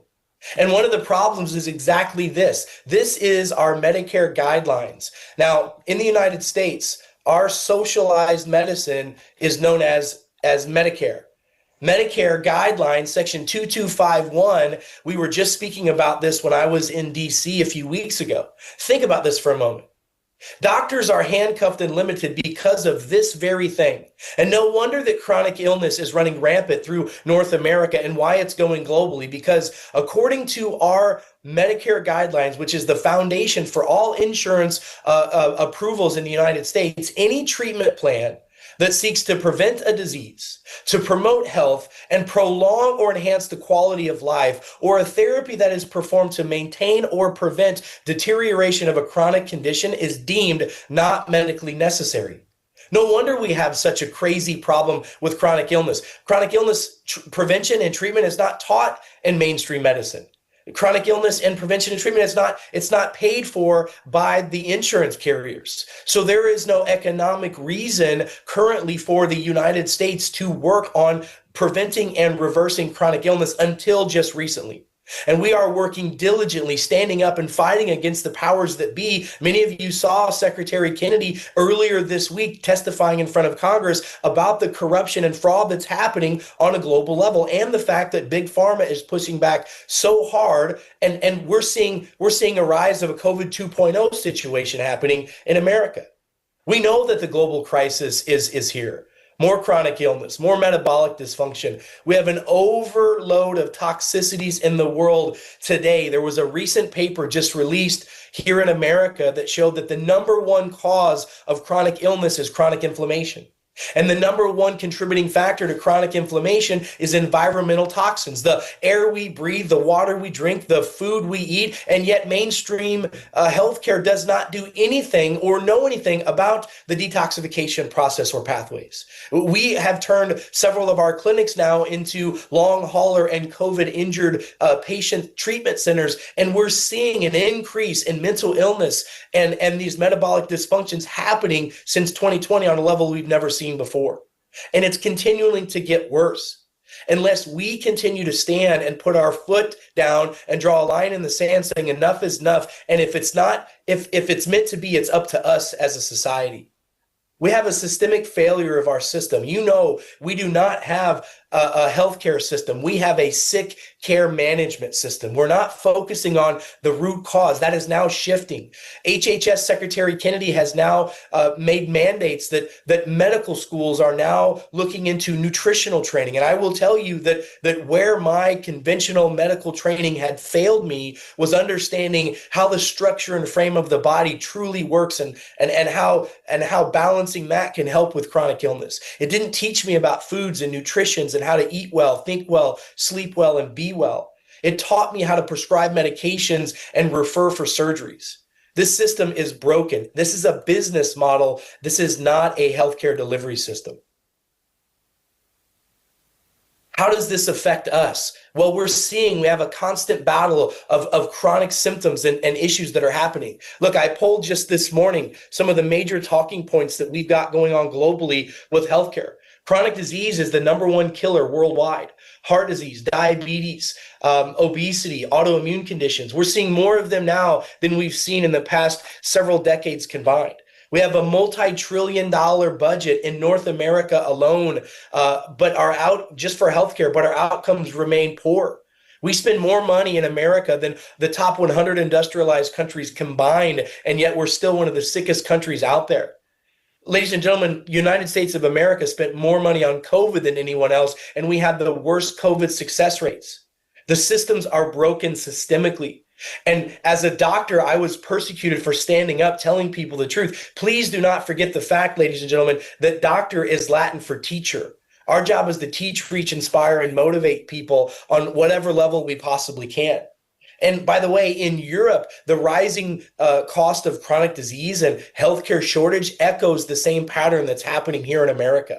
Doctors and nurses and healthcare practitioners are scared to stand up for their patients. They're scared to stand up for the truth. And if we don't stand up to the fear, which is nothing more than false evidence appearing real, and how do you destroy the spirit of fear? You must have faith in who you are and whose you are, and you must have facts and how the body works. Ladies and gentlemen, I was one of tens of thousands of doctors who were persecuted during the pandemic. There are thousands of doctors being persecuted every day, still to this day, for standing up for what they believe in, because the system is not based off of real science. The system now is based off of political science. And we're now seeing that split, where modern science is finally catching up with what common sense has already told us, that lifestyle creates health and disease. And standing up means saying more. It's saying that we put prevention before profits. The system's broken. We must build a better way. The systems have been, many times we've heard, the system is too big to fail. You saw that the United States government a few years ago bailed out the banking system because the banks were too big to fail. That has destroyed our global economy because of that. Well, I'm going to tell you that we must create a parallel healthcare ecosystem in order to stand up against the tyranny that is here. Because if the healthcare system we have right now is too big to fail, then we must create another one that is based off of self-care. Self-care is the real healthcare. That is the mantra that you're going to be hearing globally. In the US, we're moving away from the conversations from fatness to fitness. I wrote a book called Self-Care is the Real Healthcare, Becoming Biolimitless. It talks about the history of how we got here. It talks about the Rockefeller, Carnegie foundations and how we through the centuries of modern medicine have got into this global crisis. And when we talk about the fact that the best type of care is really self-care, understanding how the body truly works, a one-size-fits-all does not work for folks. We have to understand that physiology doesn't lie. We test, we don't guess, but we must be willing, able, and we must stand for the rights of doctors, scientists, politicians, and most of all, for our patients, especially for our children. I don't know about you, but I'm a father of 3. And I'm going to do everything I can to leave this healthcare space in a better position than it was whenever I first got here. Folks don't even know what health really is. You go out and you ask people right now, what is the definition of health? And individuals don't know. They don't know what health really is. Doctors a lot of times don't even know what health really is. Health is about function, not just about feeling. So we've been able to take some advanced nutraceutical, neurological, and functional medicine protocols and put them together in AI technology and advanced learning systems. And doctors, I'm telling you, I was against a lot of the machine learning. I was against a lot of the anti-age or the AI technology that's out there because of all the bad that can come with it. But I'm going to tell you, there's a duality in life. There's always going to be a good and there's always going to be an evil. There's good nanotechnology and bad nanotechnology. There's good AI and bad AI, and we must be willing to stand up to put the good out as well. And we've been working diligently over the last 4 years to put together a system that is delivered directly to the consumer so that we can put the responsibility back in the hands of our patients, back in the hands of our communities. And we're going to give individuals the autonomy, again, to stand up for their own health. We're taking some of the tried and true basic principles of health and wellness and putting them in a direct-to-consumer delivery system. We've taken the success of functional medicine. Folks, we had during the pandemic a massive success rate with our patients that were coming through. Like I said before, 11,000 plus patients came through all of our centers and all the clinics that we were affiliated with, and nobody died. Nobody went to the hospital. And we use these simple, tried and true, very simplistic protocols to help folks. And we were persecuted to the highest extent of the law because we were telling people it's all about cellular health. It's all about looking at your bacterial DNA. It's all about measuring your mitochondria. And when I was deposed by the United States federal government for 14 hours, by the way, 14 hours I did a deposition in front of lawyers from Washington, D.C. and the Department of Justice. And for 14 hours, we gave them data and science and facts. And the reason why we were able to win our lawsuit and why we're still standing today is because we had real truth and we had real transparency on our side. The United States federal government said that there was no data that supported any of the therapeutics that we were doing. We were recommending the Merrick protocols. We were using high-dose vitamin C and corticosteroids. We were using intravenous IV fluids and vitamin C and ascorbic acid intravenously with thiamine and other nutraceuticals. We were using high-dose vitamin D. We were using high-dose bifidobacterium. There was a massive study in the United States that showed that individuals who were infected or injected with the COVID-19 lost their bifidobacterium, which is the immune system in most people. Ladies and gentlemen, that's what we were persecuted for. But we were able to show the United States government over 300 studies that showed that we were correct. And I'll tell you, I don't know if any of you have ever been sued for, well, I don't know if any of you have ever been sued, or if any of you have ever been sued by your government, which is the United States government for me. And I don't know if any of you have ever been sued for $500 billion, but I was, as a practicing physician, sued to be silenced, to suppress, to not tell people the truth. Because the truth is setting people free. And by the way, just like my dear friend and colleague who unfortunately was assassinated yesterday, Mr. Charlie Kirk, we were just standing for the truth. And folks, the truth will set you free, but you have to be willing to stand up for it. We are living through a defining moment right now. The choices that we make will determine whether our next generation inherits a world of sickness or a world of vitality. Standing up does not mean that we all have the answers today. It means that we refuse to stay silent and to face common sense, and we're not going to be ignored anymore. It means that we're willing to fight for prevention, for truth, and for people. Listen, I believe, and I believe that many of you watching right now believe the same, that we're on the edge of a global awakening. In fact, it's already happening. We're seeing the change going on. We just have to stand. The days ahead are not to be feared. They're to be embraced, because every great revolution in history began when ordinary people, when ordinary doctors and leaders and politicians and parents and scientists and all of you watching decided that they will no longer stand down and they will stand up. So, ladies and gentlemen, let us rise together. Let us stand for common sense in healthcare. Let us remind the world that real healthcare is not found in policies or politics, but in prevention, in truth, in courage. And folks, the future belongs to those who stand. And my friends, the best days of healthcare are yet to come. So ladies and gentlemen across the globe, thank you so much for your time. Thank you so much for your energy. Thank you so much for your intention, for all of us working together to make this world a better place. And folks, until we meet again, I'm Dr. Eric Naputi. God bless you, God bless America, and God bless this beautiful, beautiful world. Thank you all, and have an amazing day, and stay strong. Thank you. Thank you, Dr. Naputi, for your kind words, your wisdom, and your energy. You empowered us.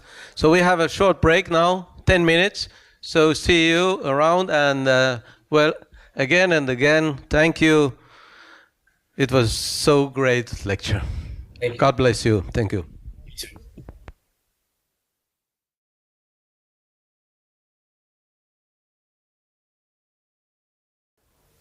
Our next speaker is ready, Reggie Littlejohn. So floor is yours, and you have a microphone, so I take my.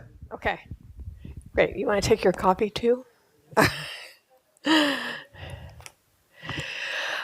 Hello, I want to say thank you to the World Council for Health, Tess Lowry, who's sort of the head of the whole thing, World Council for Health, Estonia, Helen Lazen, and also to Dr. Lukes. So without going into detail, I got off the plane with a dental emergency, and he was very nice, saw me 3 times. Helen brought me all 3 times, and I would not be able to speak to you today if it weren't for Dr. Lukes. So thank you very much to Dr. Lukes.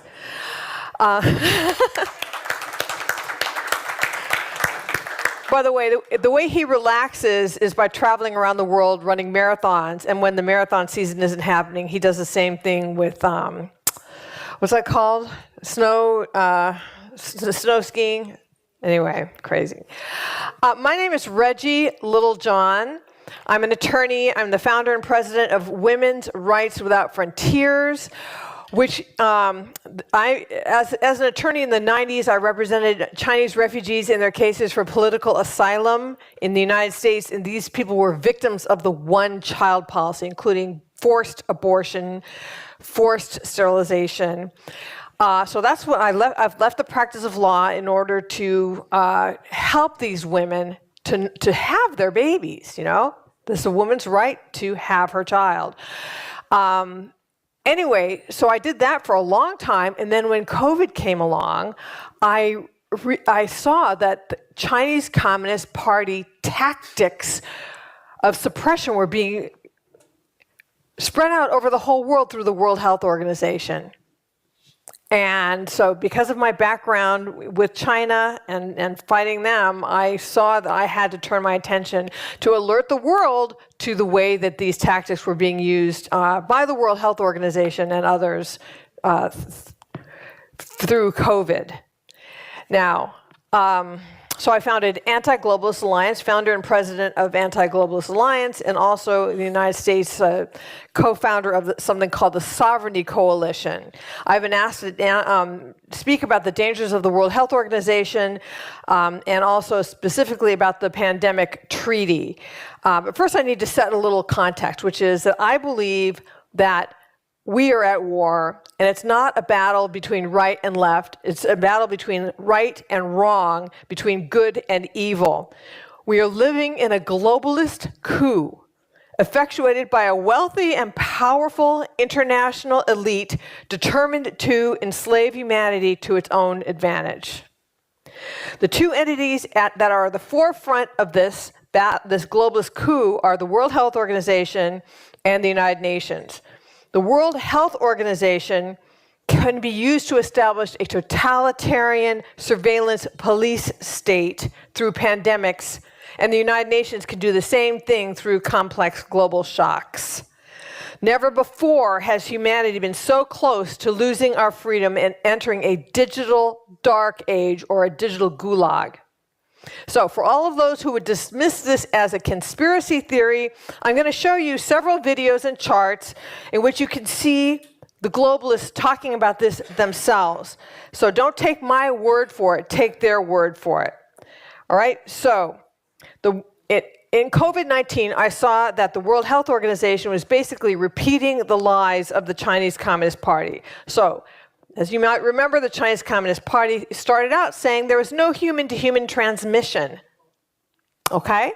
And so because of that, there was no need to stop flights from China. And they even sort of implied that doing that would be kind of a racist thing to do. They completely denied that this could have been a lab leak, and they said that it was from a bat or a pangolin. And then they used vaccine mandates, mask mandates, lockdowns as ways to handle this, and the World Health Organization basically parroted everything that they said, and now having completely botched the COVID pandemic response, the World Health Organization's solution is to allocate to themselves more power. And they've done this through the International Health Regulation Amendments and the Pandemic Treaty. Now, I just want to read you a quote from somebody named Brock Chisholm.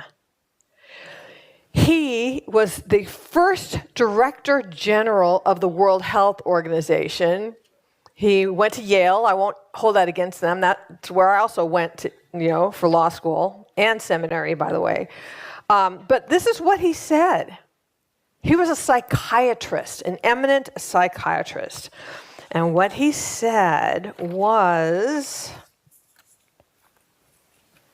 here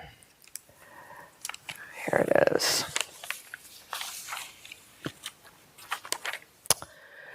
To achieve world government, it is necessary to remove from the minds of men their individualism, loyalty to family traditions, national patriotism, and religious dogmas.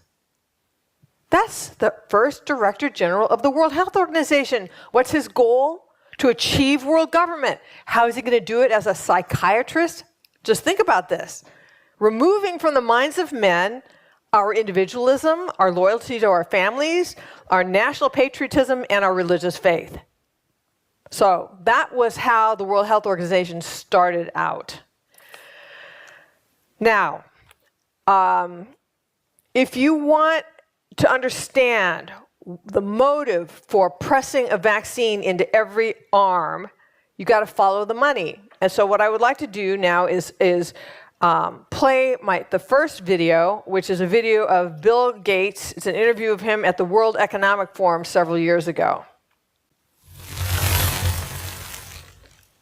We're here today with Bill Gates. A lot to talk about what he's been working on. And thank you so much for being with us.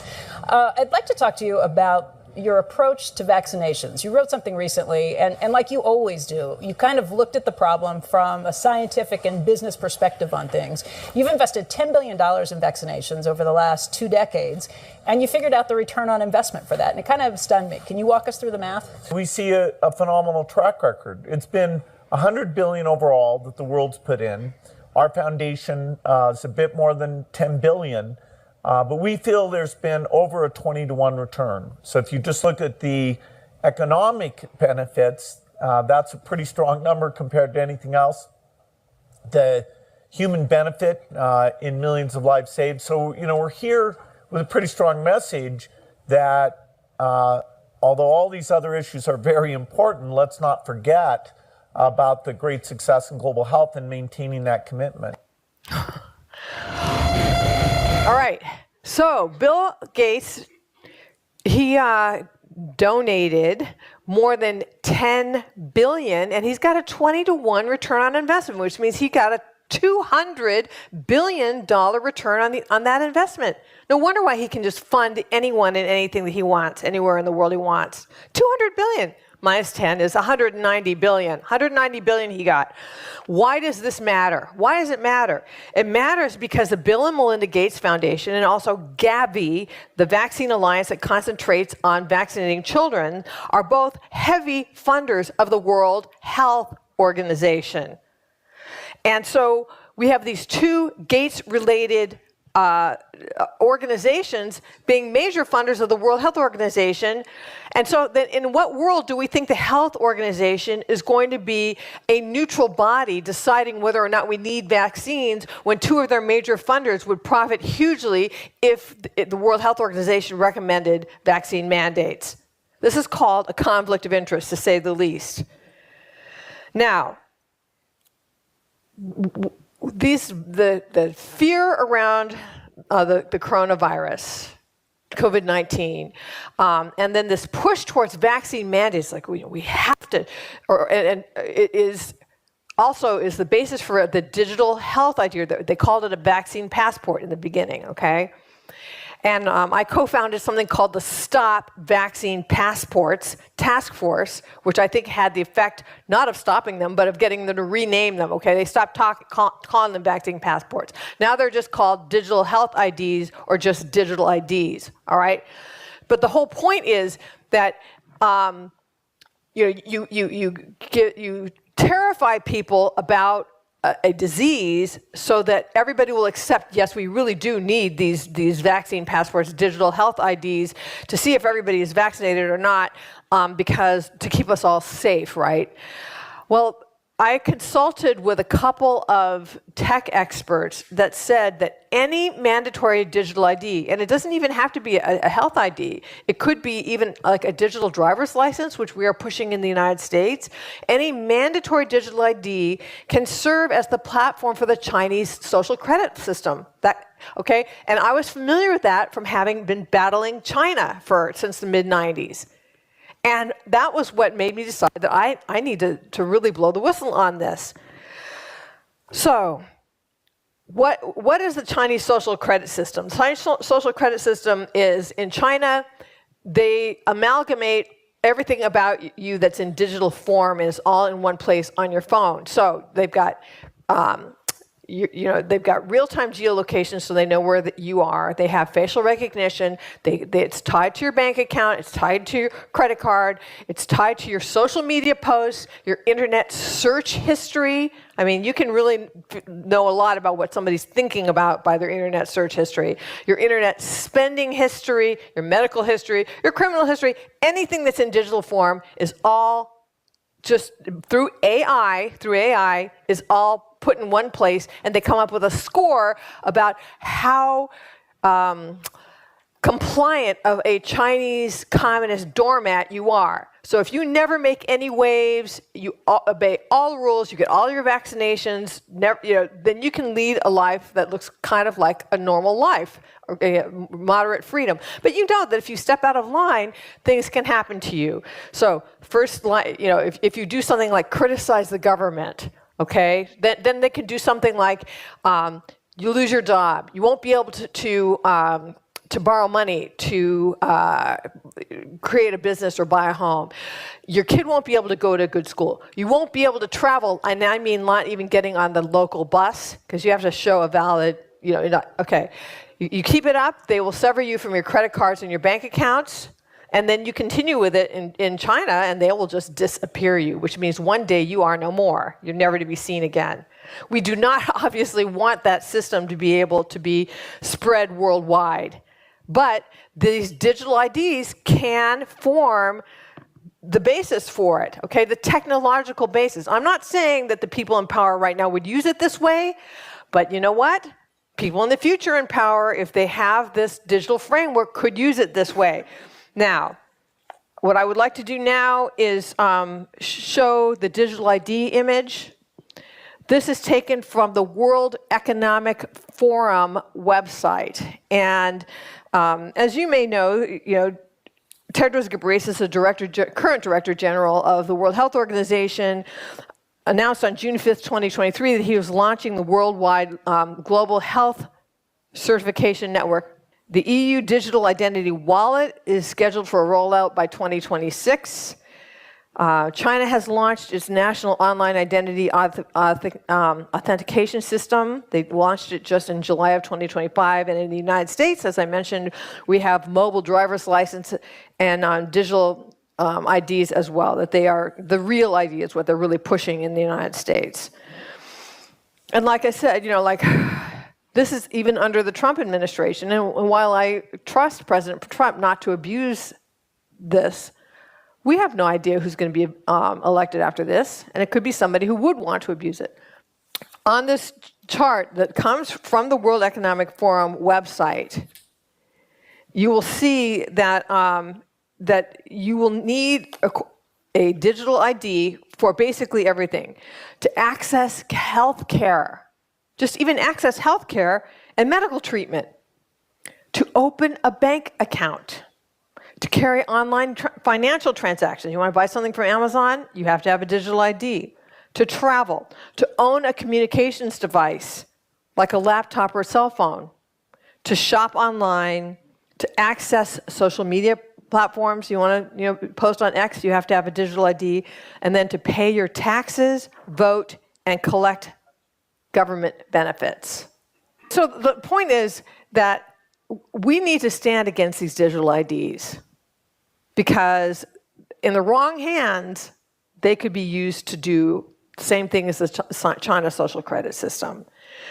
And how will they accomplish this? Like, what is the mechanism of ultimate control? I would argue that it is central bank digital currencies. And I have a great video from Augustin Carstens, who's the general manager of the Bank of International Settlement, from 2017 to June 2025, just a few months ago, in a 2020 speech at the International Monetary Fund. I actually have a transcript of what he said. All right, so I'm just going to read you the transcript of what he said. These are the words of Augustin Carstens, the general manager of the Bank of International Settlements. We tend to establish an equivalence with cash, and there is a huge difference there. For example, in cash today, we don't know, for example, who's using a $100 bill today. We don't know who's using a 1,000 peso bill today. Isn't that terrible? They don't know. Like if I pay for a cab, they're not going to know if I do it in cash.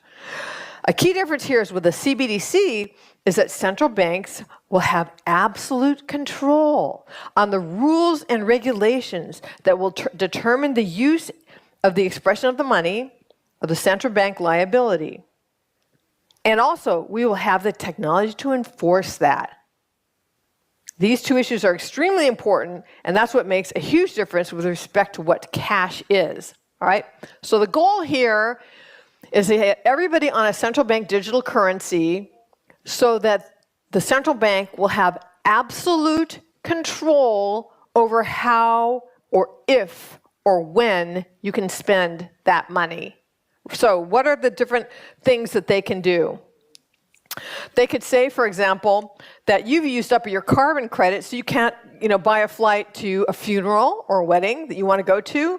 They could say that, because there's some kind of a new pandemic, and you haven't been, or let's say they have 15-minute seats, that you can't use your credit card or your bank account more than 15 minutes away from your home.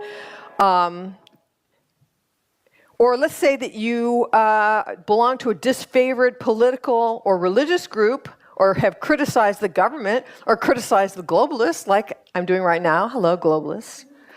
They could just shut you off completely. And if you think that can't happen, it happened in North America. It happened in Canada when the Canadian truckers struck, and they cut them off from their bank accounts and from their credit cards. So most of the countries in the world are in the process of researching, developing, or deploying CBDCs. Now, in the United States, President Trump has said that he will not have any CBDCs, but we passed something called the Genius Act, which establishes something called stable coins. And stable coins carry the same issue of CBDCs, that they are programmable. It's just that they don't come from the central bank.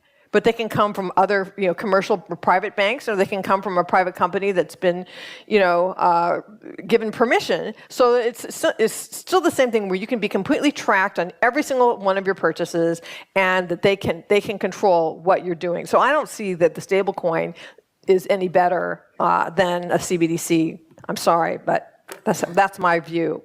So what is the role of the World Health Organization in all this? Like I said, under the International Health Regulation amendments, they established this requirement of everybody in the world having a health ID, and in industrialized countries like ours, then these will be digital IDs, and these can serve as the platform for this China social credit system. That's one role. Then in the pandemic treaty, which passed in May of 2025.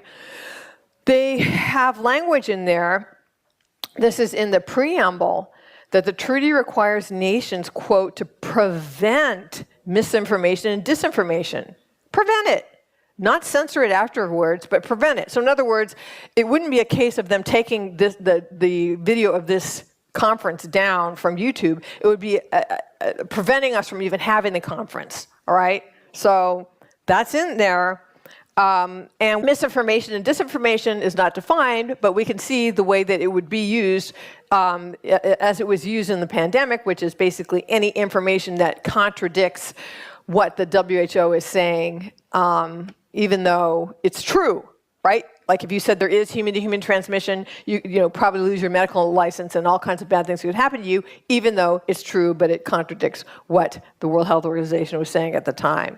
And I would just say, restricting access to accurate data subverts national sovereignty and personal medical freedom.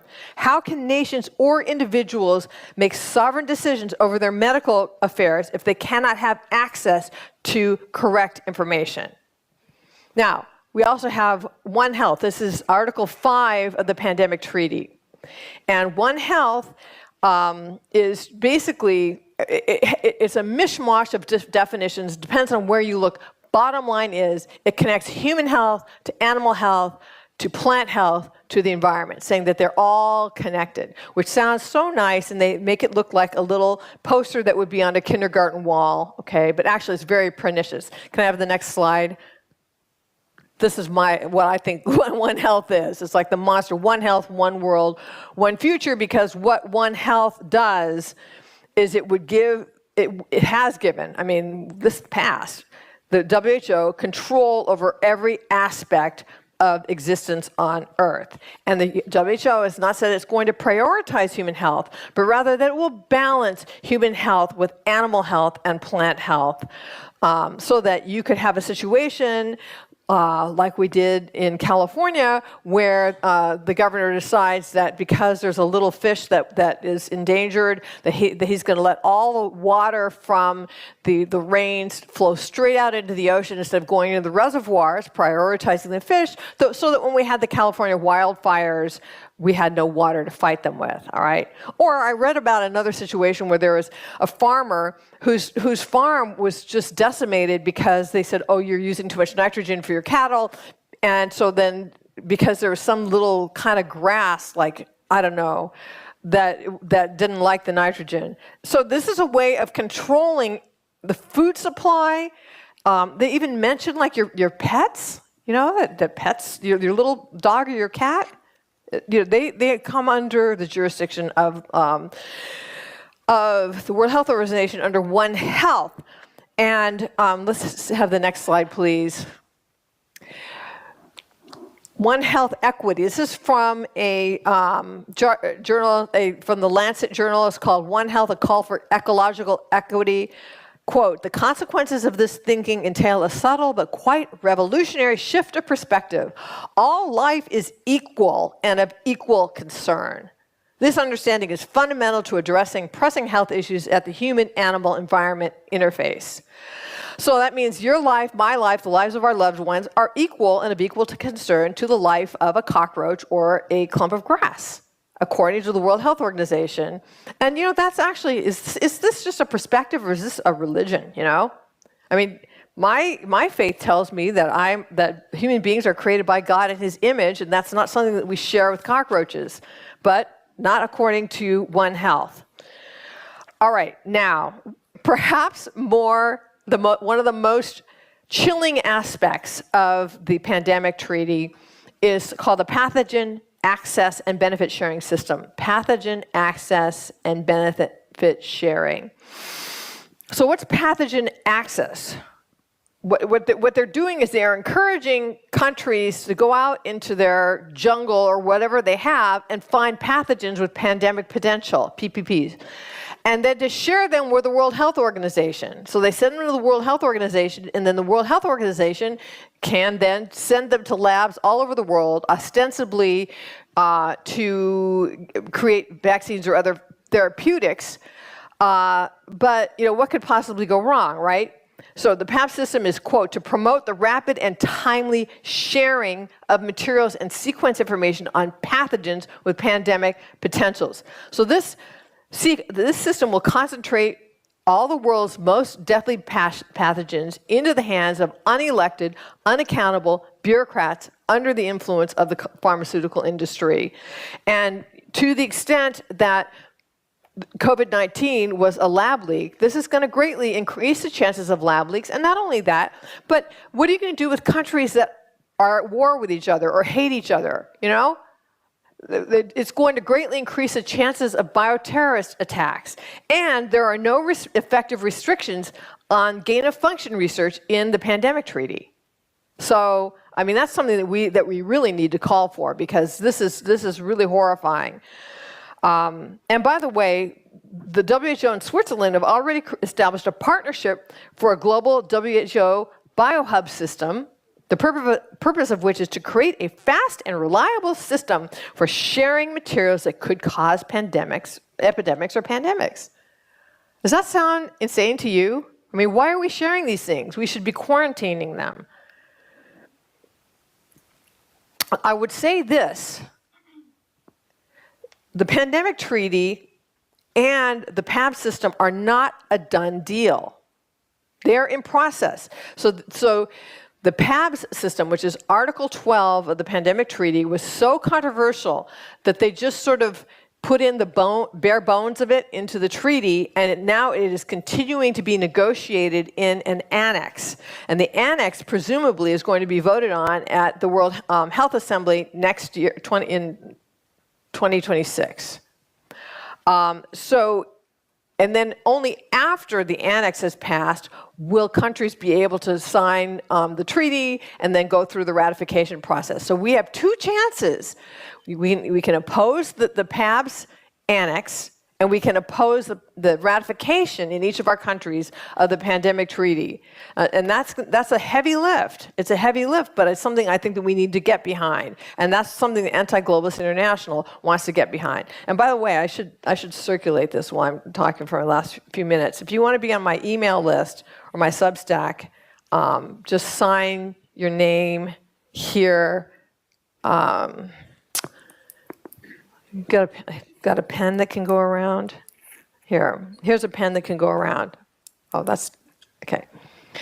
I would love to stay in touch with you.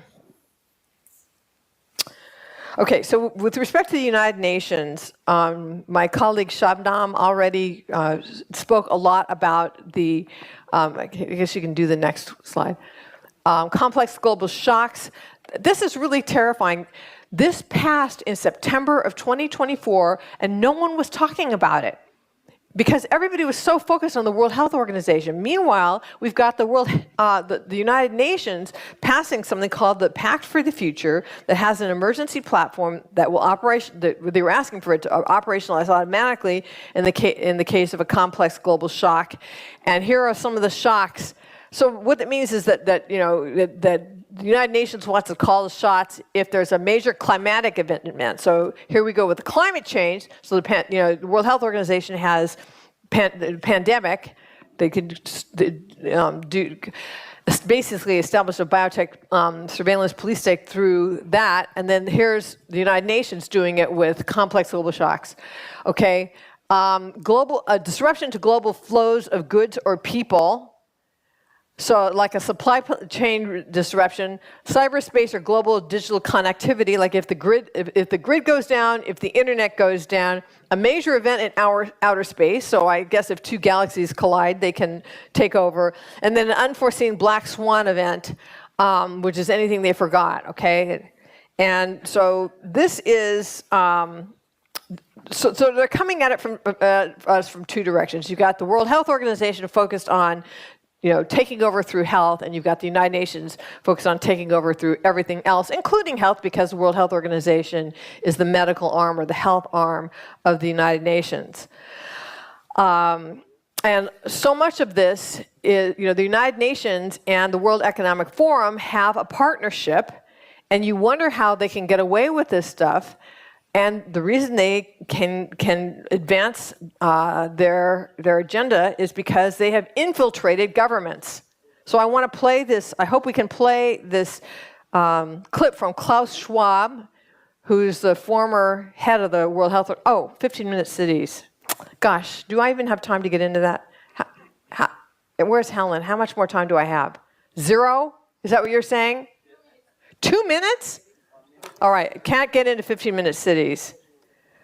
And you know what? I'm not even going to get into Klaus Schwab. Let's not do Klaus Schwab. Okay, but I want to do... there he is. Well, can I have 4 minutes? Come on now, Helen. Okay, we're going to play Klaus Schwab.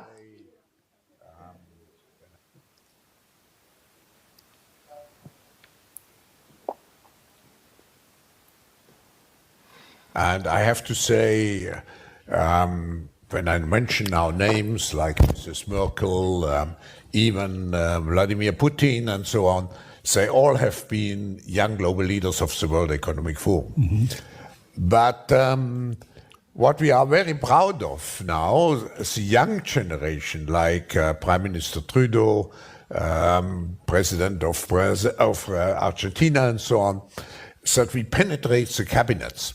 So yesterday I was at a reception for Prime Minister Trudeau, and I know that half of this cabinet, or even more half of this cabinet, are actually young global leaders of the World Economic Forum.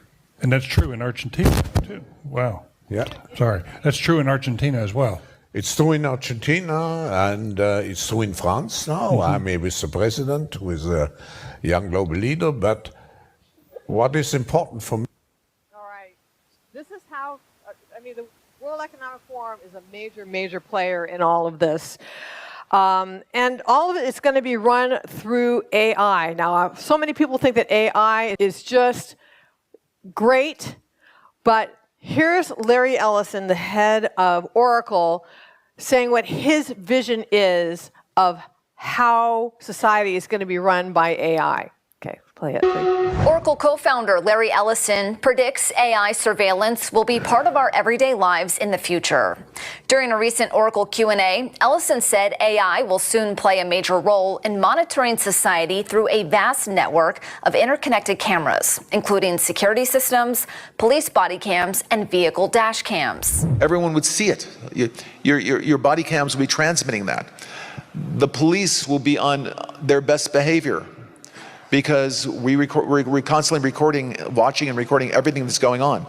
Citizens will be on their best behavior because we're constantly recording and reporting everything that's going on. Ellison's vision is for AI to analyze data from this network of cameras in real time in an attempt to prevent crime while also tracking and influencing public behavior for a safer society. However, the idea raises serious privacy concerns. Critics argue it could lead to a surveillance state with constant monitoring infringing on personal privacy rights, while others say it could help solve crimes faster and provide transparency to citizens in cases of excessive force from law enforcement. We're going to have supervision. In other words, every police officer is going to be supervised at all times. Ellison's proposal highlights a growing trend among tech giants to harness AI for societal influence, which may significantly reshape our lives in the coming years. For more unbiased updates. Okay, as soon as you get that, his vision is every one of us are going to be wearing a body cam at all times. Now, they didn't do the whole interview there. He said, so that we would be basically spying on each other at every conversation, every lunch conversation, everything. And if you want to go to the bathroom, you can ask AI to turn off, and it will say, okay, we're turning off, but it won't really turn off. Because what if you're not really going to the bathroom? Or what if you're doing something in the bathroom you shouldn't be doing, right?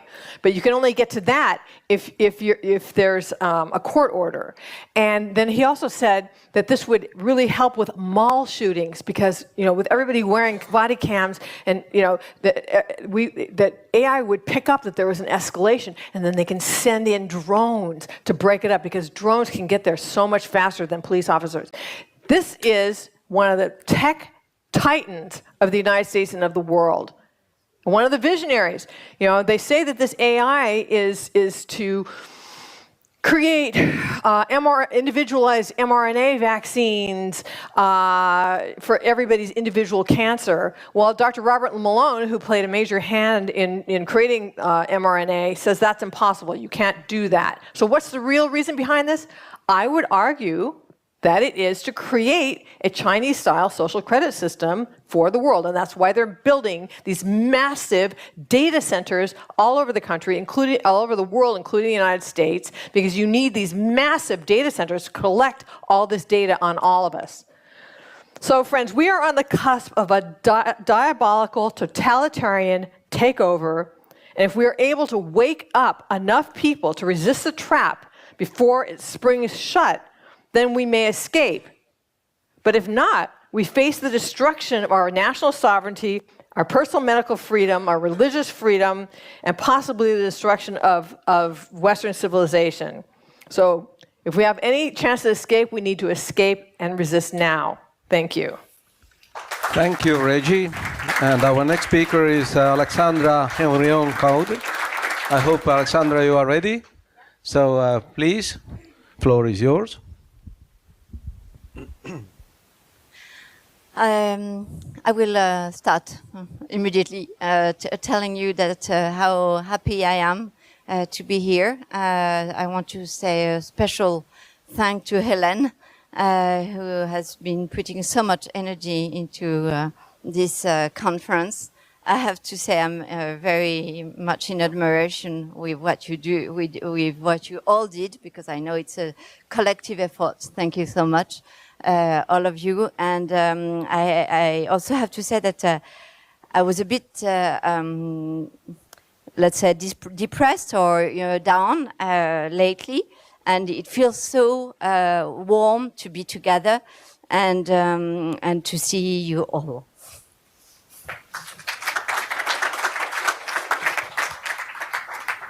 So I want to open the floor with Rainer Fulmich, because I cannot stop thinking of him. He's currently in jail, and this is the press release he delivered back at the end of last year in 2024, almost the Happy New Year. From the jail, and he summarized so brilliantly the situation. He said first how dangerous was the supposedly deadly new coronavirus was, and then he said no more dangerous than the flu. Then second, we wanted to know what are the properties of the PCR test? Can it actually detect a coronavirus infection? And the answer is no, it cannot. And he got back to Drosten himself, explicitly stating that in a magazine in 2014. Third, we wanted to know, he says, how dangerous the measures taken, including, of course, lockdowns and so-called vaccines were. In reality, these were not vaccines, but genetic experiments, as I said, as an expert, and it makes me the opportunity to introduce myself. I am Alexandra Henry on code, and I've worked for the French government in the sense that I'm a researcher for a director of research of the French NIH, from which I retired. And of course, these injections were really dangerous, and so I will go and dedicate. Do I have the control? Or okay. And so I want to dedicate as well to someone I didn't know yesterday, the presentation, because so this is Edward Profitlich, and so it's my way of saying thank you to the Estonian, because he said something. So he died as a martyr from the communist. And he was German, but then he came to Estonia, and he basically gave his, he became Estonian by the blood he gave. And I find this statement very beautiful, because this is pretty much what I find with you all, is that we are all engaged so much into fighting this injustice, these destructors, that it is very powerful to see that previous people have done the same, and they go all the way. So that's so very quickly. Still to introduce myself in numbers, it's very fashionable. So in numbers on X, I am followed by 191,000 followers. On Telegram, 40,000 followers. On YouTube, 82,000 followers. In Library, I was the bestseller translated and censored worldwide book, which was called Les Apprentis Sorciers, and translated in Lithuanian. I was not allowed to play on Facebook. I created an account and I was kicked out immediately. I was suppressed on Wikipedia. Then they rebuilt my page saying only false things. I was banned from a number of boards, committees. I was responsible for the epidemics of demonstration in France. So, yes. And I had very few success, but we need to say them in New Caledonia, in Luxembourg, and in some French island, where we were quite efficient as to having the less possible people to get this horrible injection. And also, I want to say that I have been financially supportive of victims, the suspended in France. That is to say that all the money, the 100% money that I gained from the book, I gave it back to the people because they suffered so much. So in France, I was also the first to be censored by the media back in February 2020. So it's quite early. But it shows you how early I was in the fight, and this is probably why I am a bit exhausted and a bit sensitive now. I was the first to list all the symptoms of COVID, because at that time people said that you had cough, and mild fever. So I said, no, it's much more than that. I was the first to propose azithromycin as antibiotics with antiviral properties, to warn about ADE, antibody-dependent enhancements against coronaviruses, against the risk on fertility. I was the first to warn about the madness of treating healthy people with gene therapy. That is all in 2020. Yeah? To publish, so that was in 2021, to publish on the excess of mortality in Israel youth, to raise the substantial contribution of spike to the disease thanks to tests.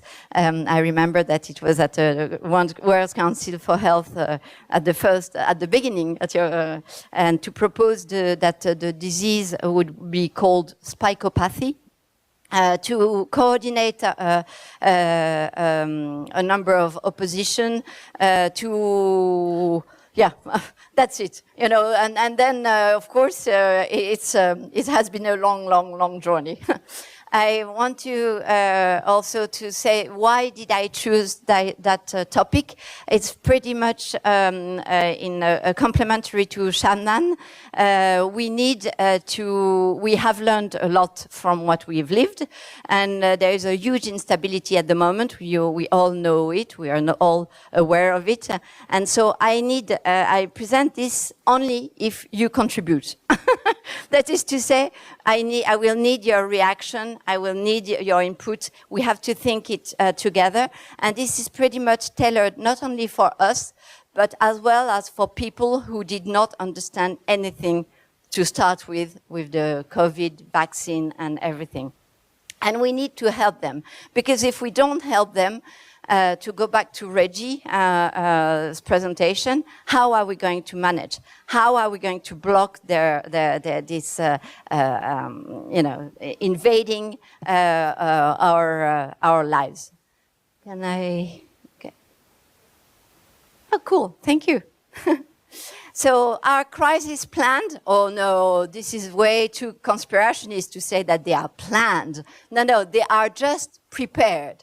I hope that you like the subtlety that no, they are not planned, they are prepared. So what is prepared is at the moment, until November, they are playing this big game, preparing for a next pandemic. It's a health exercise, they call it.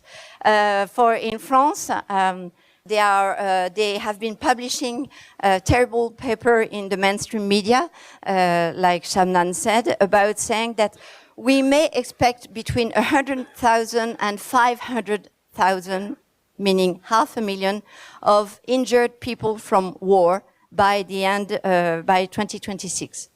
So, yes, this is quite interesting, isn't it? And so, because they are so bad, those people, this is the letter that was sent to the hospitals by our government, that they should expect as much as 100,000 to 500,000 injured people between 10 to 180 days. Those people are really very precise. It's always, yeah. And but then the other mainstream media, they took over this this letter, and instead of saying 100,000, 500,000, they said 10,000, 50,000. It's a little bit about the end thing. It's like they don't really care. Maybe it's by 10. The factor, but that's okay. No big deal between 500,000 and 50,000.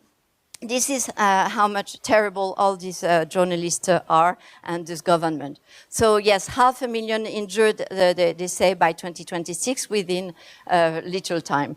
They claim it's a war and social movements.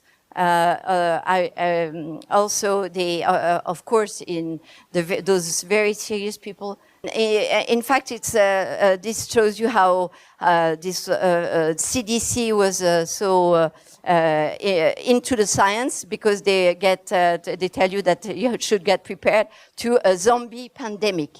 You know. Next, please. So, in regards to what is going on in the UK, they all received a little text on their mobile saying that the government was playing emergency alert. And I looked at those wireless emergency alerts to understand. So previously they were known as commercial mobile alert system, follow the money. And prior to that, they were called personal localized alerting network, obviously a tracker.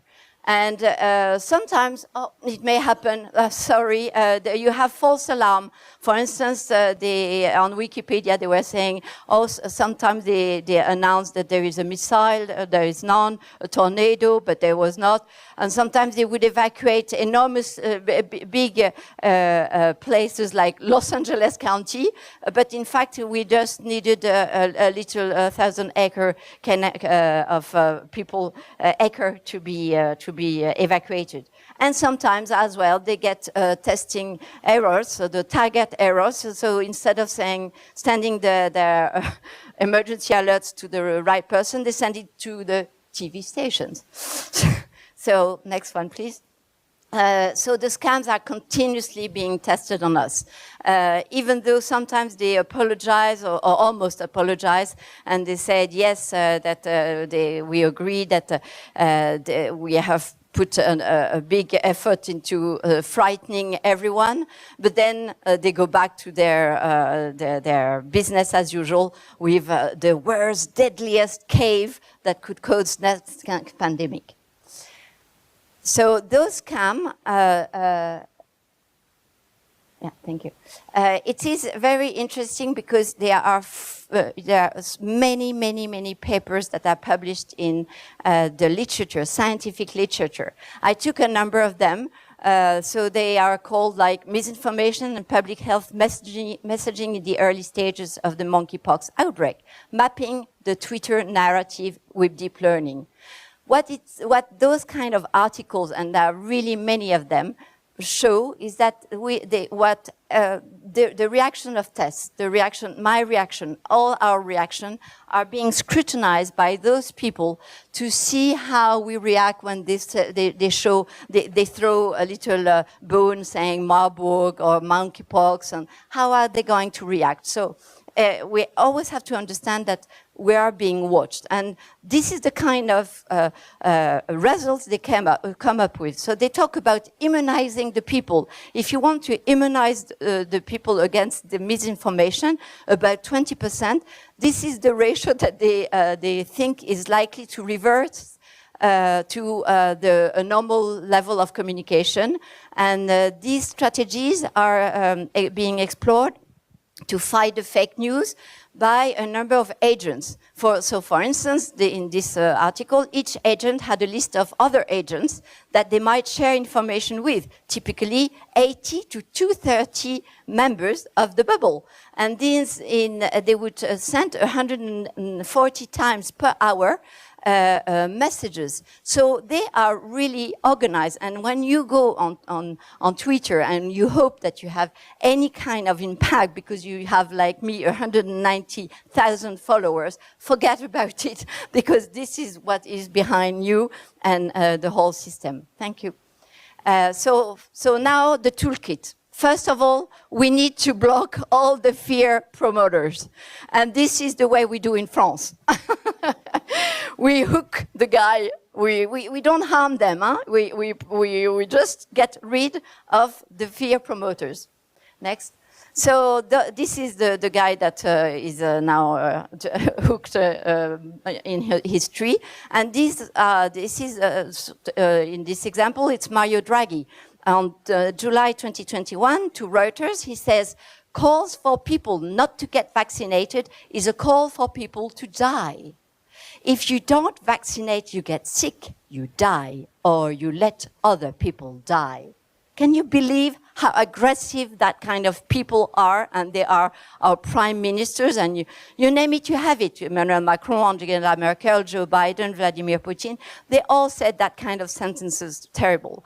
So just to threaten us, over 1 million articles on the epidemic had been published between March and May 2020 in the French press.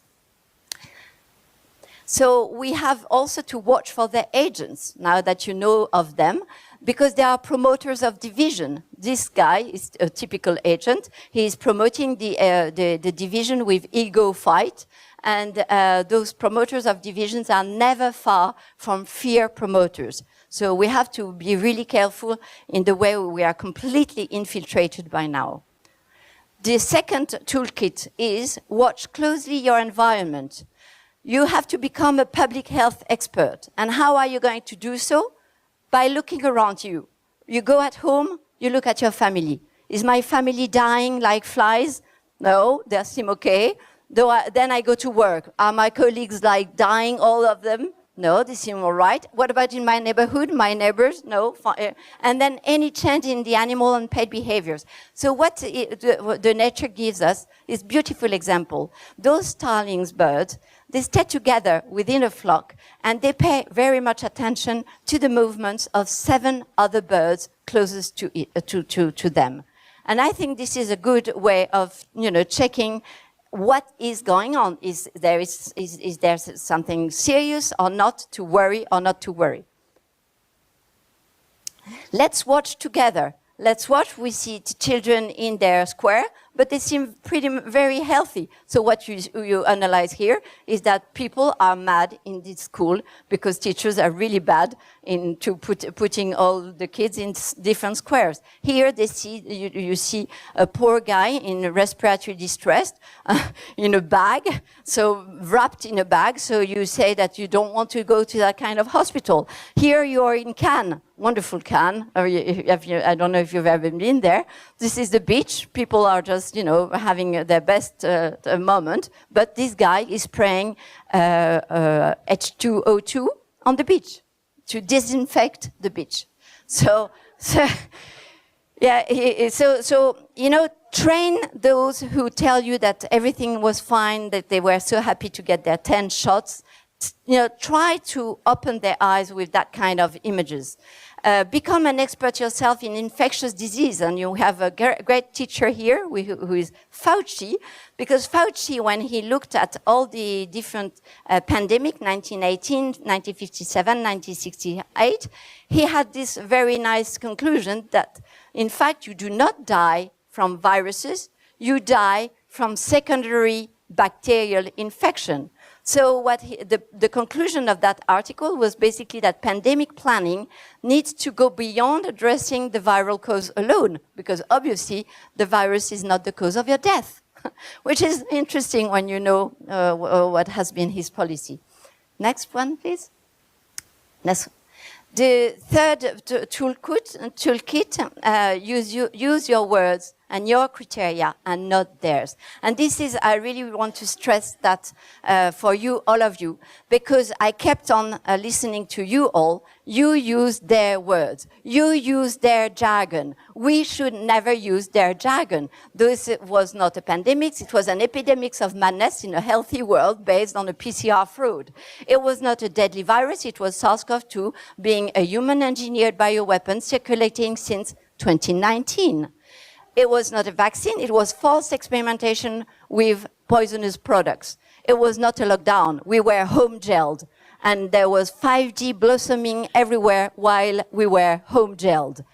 This is not mRNA vaccination. It's the first mass genetic modification of human. This is not a call for solidarity. It's a call for the extinction of solidarity in a control-freak society packed with traitors.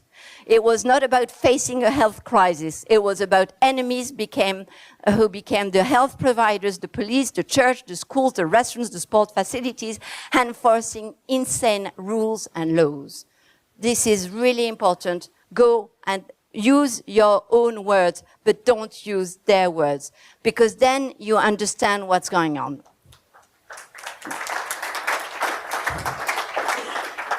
Fourth, so there will be 7 points, don't worry. Fourth, think about your first aid kit. It is good to remember what used to work as opposed to their health solutionism. So let's say we listen to the BBC and fighting the flu back in 1959. It is so interesting to listen to those people. They would take vitamin C, lemon barley, whiskey, boiled water, Spanish onions, brown sugar, vinegar, whiskey again. That sounds good, like having a flu. Hot rum punch with a jolly good sweat. So what it is that they were putting a lot of enforcement onto sweating, onto getting your temperature high and sweating. This has completely disappeared in the way we treat patients at the moment. And so in my institute in Mauritius, that's what we do, is we keep on looking few solutions that are easy to reach for everyone, that you don't need to buy from any one of us. And those are like vitamin D, C, moringa, bartemisia, licorice, ravinsara, curcumin, lactoferrin, propolis.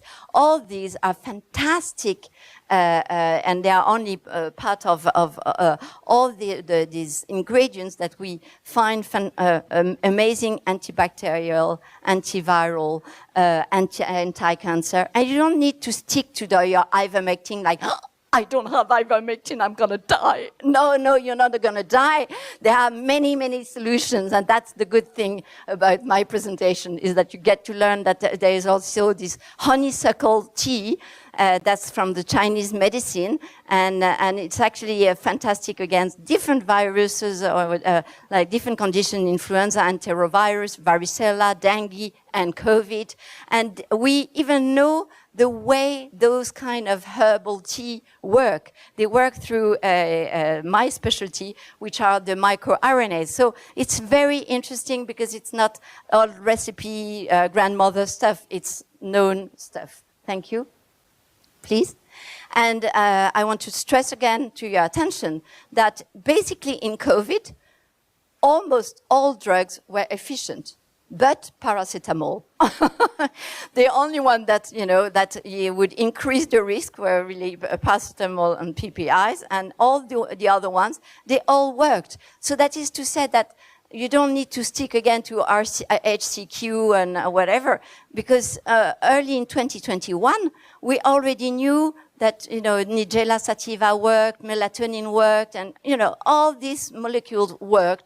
So basically, treat yourself if you are sick. Take any drugs that you have at home.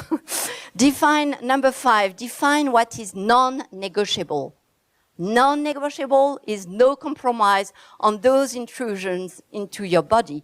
Typically, of course, the injection of but also this PCR test that they wanted to take annually.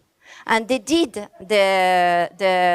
they tried it in France, they did it in Britain, and then when I started speaking about it and making it loud, then they backed up and they say, oh, maybe it was not the right timing, we will do it another time. But yet, the intrusion of going, in this nasopharynx was completely crazy and mad, so no compromise on whatever intrusion they want to make in your body. And in Luxembourg, I have to test. The National Health Laboratory failed to confirm 80% of the tests that were carried out in the private laboratories.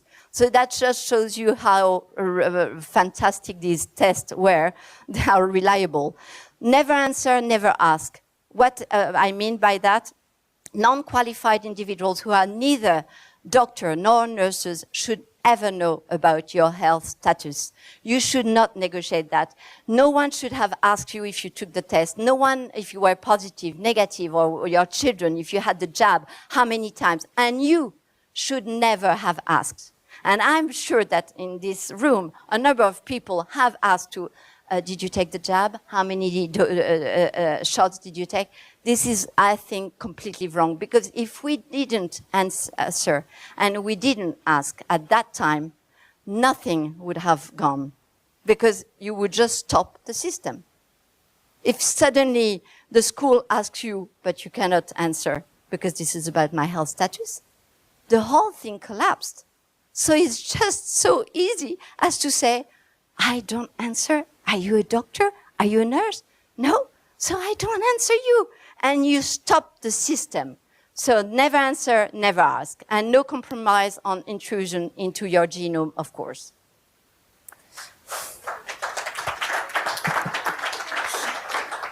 Reboot your immune system. It's important as well. There are so many ways you can do it. I like this PNAS paper saying that biodiversity from the natural environment create an ecosystem that is so good for your immunological system, but also from your psychological system. That is to say, walk in the green space, dog walking, social interaction, sunlight, exercise, and all that is common sense, obviously, but it's so good to see it in a PNAS saying it works. And the same thing goes with the circadian rhythm.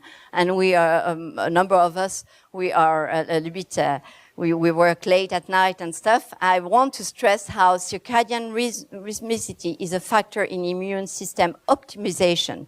Desynchrony of the circadian rhythm and immune system may lead to increased susceptibility to infections. So this is really important to respect the circadian rhythm. Play collective, yes. Build yourself a mini society of individuals that can help you and that you can help. What do I mean by that? I thought about myself and I said, okay, so, tomorrow if there is some kind of real crisis, it can be a fake, it can be a real one, I don't know, I will need food, okay? So how do I get my food? I don't have a garden, I don't grow anything, so I need food providers. Okay, so there is this little grocery supermarket that I know the people. Have I ever took the time to explain them the situation? Never. Okay, so if now tomorrow they don't provide me the food that I'd like to have, or they close their grocery store, it will be my fault because I never invited them to take a coffee and to explain them the situation.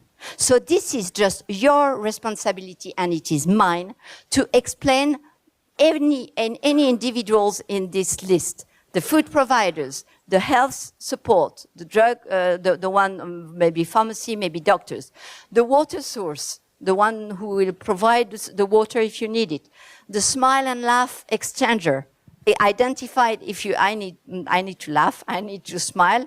If you don't find a partner to laugh and to smile, you're in big trouble. So identify just like the birds will do with the 7 around them, identify someone, identify a compass for you. That is to say, in the days you are really down, you need a lighthouse in the darkness. Who is that person who brings you some light when you feel dark?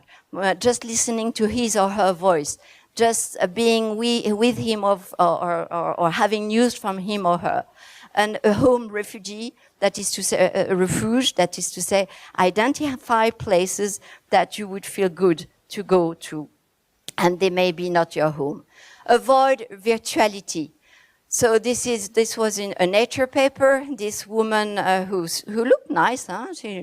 She was just Catherine Jansen, the head of Pfizer vaccine R&D research and development department, and the title of the article was "COVID vaccine.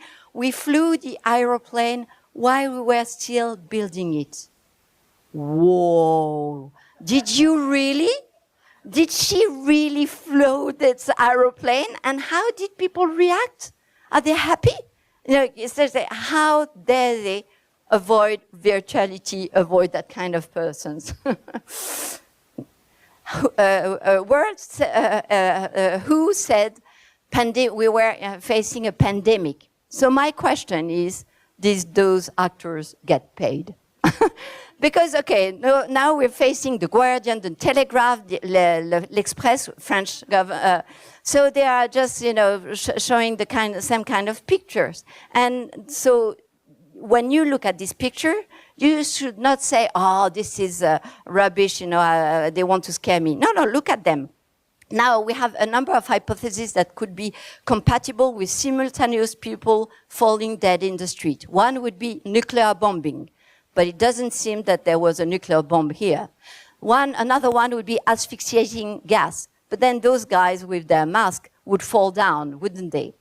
Lethal radiation could be poisoning, or maybe they were just actors. So you hear all the time during COVID, but that scenario is wrong. And too little people know about that. SARS-CoV-2 already circulated back in March 2019. I've presented that slide many, many times, but each time I think I need to repeat, because when they say, oh, it's the Wuhan thing here, the Wuhan. Okay, so March 2019, so 1 year before they declared this pandemic, in Barcelona, Spain, you had SARS-CoV-2 traces in the wastewater. And you go in 2019, in these different countries, Spain, Italy, France, Brazil, United States, with different cohort, with different techniques, whether PCR or antibody check, and you get the same information. SARS-CoV-2 was circulating in March 2019. So don't ever say during COVID. And now, in case you live in the city, are you okay? And you know where is your well, the nearest well? Yes, you have it. It's here. Don't worry. If you have no more water, you do have a tank full of your water.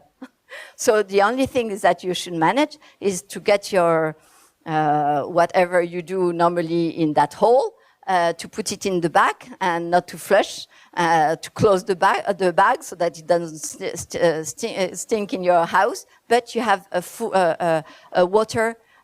tank full of water. Same with a bathtub. It can contain a lot of water. So you have your own well, even in a city. And about food, you say, oh, I forgot to speak with the grocery store, I forgot to have my friends and my mini society. Yeah, but you maybe have some little things that you can grow, and you have your fresh vitamins, and it takes no time to get grow your own vitamins. Now, in case you miss out completely, this is typically my case, I give advice to people, but I forget about taking care of myself. So don't worry, it's okay. We can always drive fast. And dry fasting physiology is amazing and has a lot of properties. So let's say I cease drinking and I cease eating for 5 consecutive days. And in fact, it turned out that it has a good impact on a number of conditions.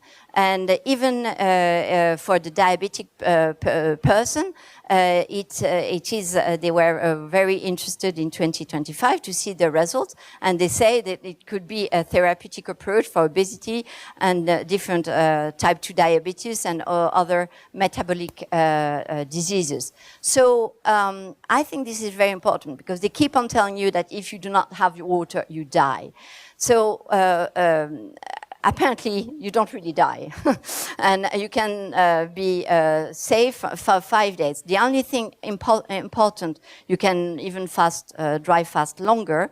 But the thing that seems to be really important is when you start eating again, be very, very slow. Very slow, like only a little vegetables, water, and slowly. So basically, the time that you've been fasting, you should almost double the time you take to get back to normal food. And don't do that if you want to waste weight. It's not a good way, because you recover the weight you just lost. And in case you in case you really missed everything, and on top of that you were at the wrong place, at the wrong moment, it can still be okay.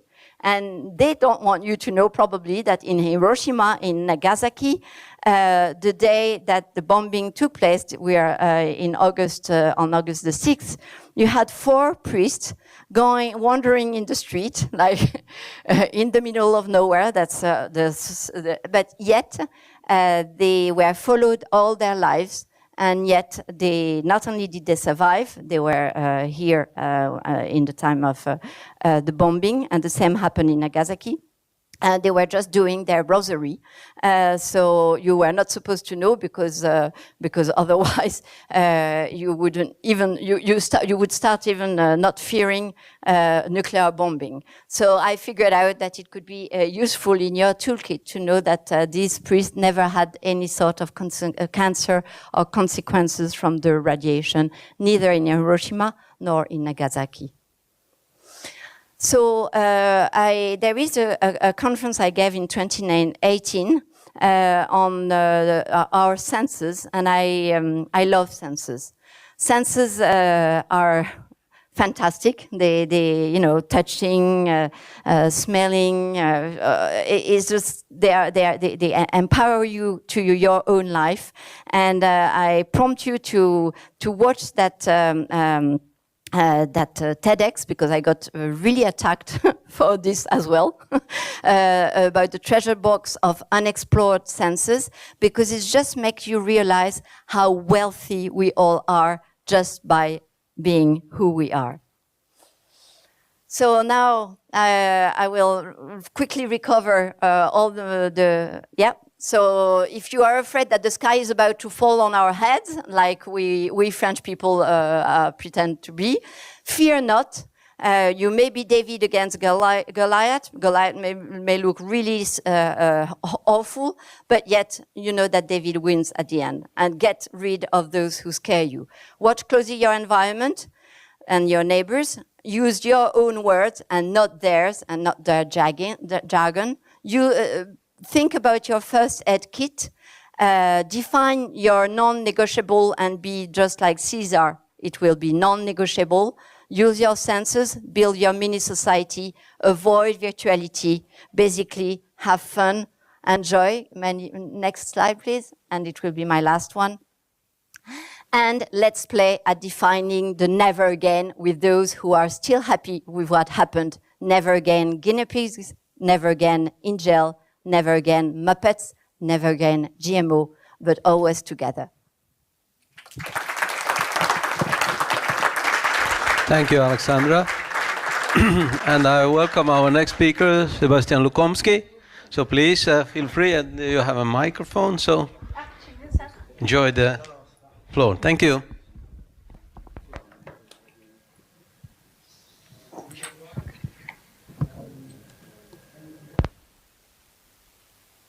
Grateful for the invitation to speak at this conference for health and human rights. I'd like to extend my thanks also to Helen and all the organizers.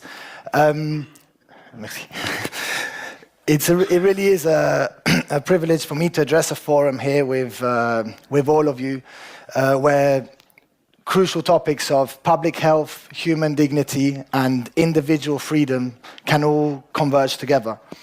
My name is Sebastian Lukomsky. I'm a global campaigns representative at Citizen Go, and a correspondent and analyst specializing in the United Nations and EU affairs. Citizen Go is a grassroots organization made up of millions of citizens around the world committed to the defense of life, family, and freedom. Over the past years, we've been closely tracking the developments surrounding the WHO, the pandemic treaty, the international health regulations, and we've been deeply engaged in advocacy, activism, and analysis across the board at the UN. Today, I wanted to offer a perspective that is often missing from high-level discussions, from high-level political discussions, a perspective which I want to call from the real world or from day-to-day life. What I mean here is a perspective where the voice of the ordinary citizens is understood and, more importantly, heard. So the people who go about their daily lives, who place their trust, sometimes naively, in unelected officials and international institutions to act in their public interest, and who far too often are met with disappointment, as we all know. In the world of global politics and policy making, their opinions and their concerns are way too often ignored. But what happens when big government intrudes in the daily life of ordinary citizens? And more importantly, what can citizens do about it? Well, what we've witnessed over the past years at Citizen Go is the rise of a movement, proud of the community it's become, and proud of the influence it's enjoyed in global negotiations that are often thought to be untouchable. In a real democracy, real power must come from the people. That legitimacy in any system, be it at national level or global level, should not be manufactured top-down. It must rise from the bottom up.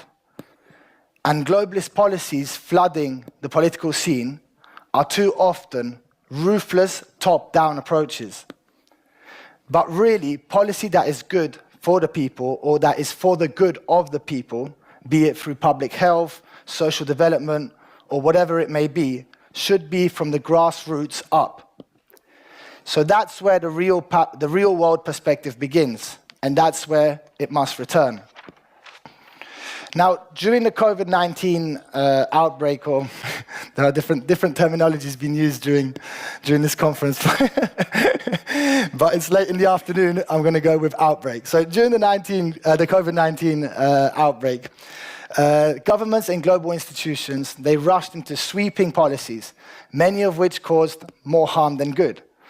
Lockdowns shattered livelihoods, schools stayed closed for months, leaving scars on children, and real scientific debate was silenced, dismissed, and dismissed as misinformation when it was needed most. And many of the speakers addressed this point previously. And I want to go back to the issue of censorship. I want to go to the issue of censorship a little bit later on, but let's not forget the situation we saw ourselves in. I mean, censorship is one of the most important tools they use. So it was being weaponized during the COVID-19 pandemic. Even Mark Zuckerberg last year admitted that the Biden administration was pressuring Facebook and Meta to remove vaccine-related posts that did not align with the government's narrative or the government's official narrative. So this censorship issue is actually a stark reminder that it still remains one of the most powerful tools by authorities to not only suppress dissent, but also shape public perception. So yeah, instead of admitting those mistakes and working to eliminate and not repeat the horrors of those last years, the WHO instead chose to build on them, doubling down through two key texts, which we've addressed also, the Pandemic Agreement and the amendments to the International Health Regulations.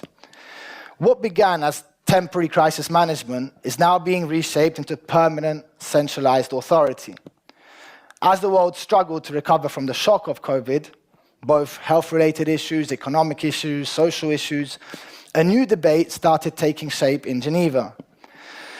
And the debate was, should powers over things like information, borders, supply chains, and personal medical decisions be really handed over to an unelected global authority? So Citizen Go is proud to be a truly global grassroots community, united by a shared commitment to freedom with the support of over 8 million active citizens worldwide. We don't cave to political pressure, globalist agendas, nor do we speak with the weight of billion-dollar budgets. We speak with the weight of citizens and act on the demands of citizens. So when the WHO launched its push for the pandemic treaty, Citizen Go responded with one of the largest grassroots mobilizations in our history. Over 3.5 million people in more than 30 countries demanded that their governments defend sovereignty, protect human rights, and avoid repeating the errors of the past. So our position has been clear and consistent from the very start. Cooperation, yes, but centralization, no. I mean, we all agree that sharing information and standing in solidarity during whatever crisis it may be is important and necessary and almost natural. But centralizing major decisions into the hands of distant, unelected bodies with limited democratic accountability is a seriously dangerous path. Preparedness, yes, but a permanent state of emergency, no thank you. Emergencies must end and not begin. Tools created to manage a crisis must never become the foundation for everyday governance.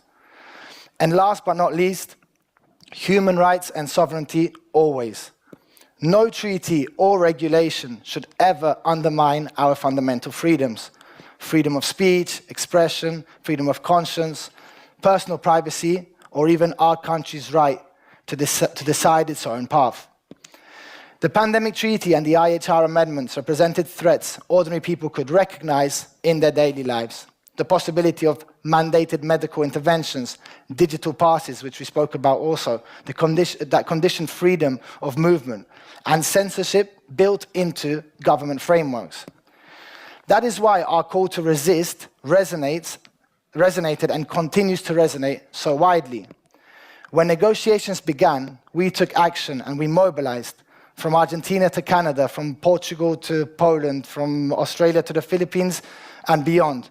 Over the past 3 years, more than 3.5 million citizens from over 30 countries joined in rejecting the centralization of global health power through the Pandemic Treaty and the International Health Regulation Amendments. These signatures represented a coordinated global appeal for sovereignty, transparency, and the protection of our civil liberties.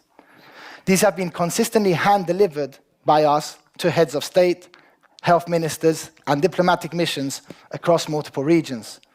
Throughout the negotiation period, Citizen Go maintained a visible and consistent presence in Geneva, including repeated public demonstrations outside the WHO headquarters, the deployment of message buses, and targeted visual campaigns designed to ensure that delegates and officials do not ignore our public opposition.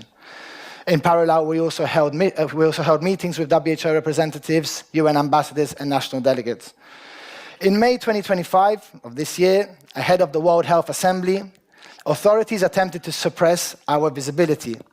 Citizen Go's freedom buses, which many of you might have seen, which carried the message, no to the pandemic treaty, yes to freedom, lawfully permitted, registered, peaceful, and compliant, they were intercepted at the French-Swiss border a day before the World Health Assembly began. Drivers were threatened to substantial fines, and entry into Geneva was blocked. This intervention clearly indicated an effort to limit our public exposure and their public exposure and prevent critical messaging from circulating near the UN compound. The pressure generated by sustained grassroots mobilization is what I'm here to emphasize, that through visibility, engagement, and policy scrutiny, it all contributes to a shift in possible negotiation dynamics. The pandemic treaty, originally intended for earlier adoption, ended up being delayed twice and technically still lacks completion. These delays have not occurred in isolation. They reflect growing resistance, increased political divergence, and a broader recognition that international health governance cannot be advanced without democratic legitimacy and a civil oversight. But the WHO's missed deadlines and all these things, they're not its only setback. One of the most decisive moments came in January of this year, on President Trump's first day back in office. He signed an executive order initiating the United States withdrawal from the World Health Organization. And a few months later, that decision was followed by a move to reject the IHR framework. We thank Secretary Kennedy for his leadership in driving this process forward. And it also sent a powerful signal to the world that health freedom and national sovereignty must take precedence over unaccountable global control. In Argentina emerged another clear example of how grassroots mobilization can influence national decisions. In early 2024, our petitions were circulated across the country, signatures were gathered, and direct engagement with lawmakers was strategically executed. In June 24, Congressman Beltrán Benedit introduced a formal declaration in the Argentine Chamber of Deputies, raising concerns about the implications of the WHO Pandemic Treaty for national sovereignty. In a subsequent meeting, he acknowledged to us that materials circulated by Citizen Go played a crucial and direct role in informing and motivating this initiative. Citizen Go Argentina remained consistently engaged, submitting petitions, meeting with legislators, and requesting government hearings. In April, a formal audience was requested, and by May, the Secretary of Health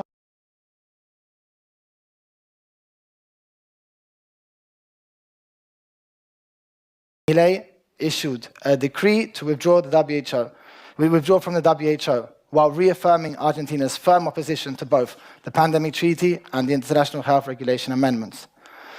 So this is just one example of how Citizen Go has worked to ensure the voice of the citizens is amplified and helping push one of the most decisive national rejections of the WHO process. Because when citizens are informed, mobilized, and organized, they can generate real and measurable political impact. Through sustained grassroots pressure, what once may have seemed distant or predetermined can directly influence and shape decisions at the highest level. But these gains are only the beginning. As we know, the WHO's ambitions remain unchanged. The pandemic treaty continues, like a car with no driver, propelled not only by a globalist vision of centralized control, but also by the interest of a multi-billion-dollar pharmaceutical lobby, eager to institutionalize its influence and, of course, to cash in. Whether under the banner of health, climate, finance, or digital policy, the mechanisms of supranational overreach are really expanding fast. If we stop now, we're surrendering ground. The lesson is clear. Pressure works, but only if we keep building it. Beyond health, new threats to freedom are advancing rapidly, and some were touched upon as well earlier on, demanding not only our full attention, but our urgent awakening. And once again, the same patterns repeat themselves. Centralization, censorship, and coercion, echoing across new arenas of global policy. The fight to preserve the fundamental freedoms that ordinary citizens once assumed guaranteed has really intensified, and we're experiencing this on a day-to-day basis. A growing globalist agenda now threatens not only health sovereignty, but things like economic liberty, digital privacy, national self-determination, and the right to speak freely. Within the European Central Bank, the digital euro is advancing rapidly. While presented as a neutral innovation in payment infrastructure, really, it lays the foundation for an unprecedented state oversight over personal finance, which Reggie as well touched upon really well about that. I think that's crucial to understand that it's creating it's putting in place the mechanism for behavioral enforcement, and even in the context of an eventual social credit system or something close to the kind. And lastly, it creates a prerequisite for the eventual elimination of physical cash, and with it, financial privacy and freedom. At the same time, the EU is advancing the chat control law. It's going on right now, actually. I think they're meeting tomorrow. Legislation that would mandate the scanning of private digital communications. So any platforms that that we see are encrypted, such as WhatsApp, iMessage, Signal. What's happening is that they want to install an AI software in order to control the messaging platforms. And it signals a dangerous shift towards mass surveillance and preemptive monitoring of citizens. Meanwhile, censorship laws are basically exploding everywhere. The UK, I was just covering some of the things that were going on in the UK. I think the UK is a perfect example of how far things have gone with regards to censorship laws right now. But they're spreading rampant across multiple countries. Vaguely defined hate speech and misinformation regulations are being used to silence debate, stigmatize dissent, and punish those who have views that are outside the mainstream. And of course, more broadly, UN Agenda 2030, marketed as a roadmap for sustainable development. It's in fact a cornerstone of a wider global agenda. Beneath its polished language lie far-reaching ideological goals that seek to re-engineer society, centralize decision-making, and standardize values across nations. Its implementation risks sidelining national sovereignty, democratic pluralism, and the cultural distinctiveness of our societies. Citizen Go is actively campaigning against all these threats as they accelerate towards critical decision points in the months ahead. So our movement is proud evidence that sustained civic pressure, when applied strategically and consistently, can have far-reaching impact and even shift the terms of global debate. But all this is not the final chapter. In fact, far from it. Just yesterday, Ursula von der Leyen warned of a new global health crisis and proposed that the EU should lead the charge on a new global health resilience initiative, whatever that may mean. The point is that the narrative is familiar, the narrative is repetitive, to be honest. The patterns are repeating, and the implications for governance, transparency, and individual freedom for us remain deadly serious. We have seen how quickly emergencies become pretexts and how easily frameworks intended for coordination can drift into centralization, surveillance, and above all, control. That is why our work and that of all of us here must continue with clarity, resolve, and long-term vigilance. Because beyond health, the same principles are at stake across a growing number of domains. And because the defense of freedom today requires more than slogans. It requires structure, strategy, and commitment. Policy must be influenced, institutions must be held accountable, and national decisions must reflect the will of the people. As a people, we want freedom, not conditionality. We want cooperation and not centralization. And we want dignity and not managed compliance. If these past years have proven anything, it is that freedom does not defend itself. It depends on people, ordinary citizens, who are willing to take that responsibility seriously. Thank you to everyone here. Thank you.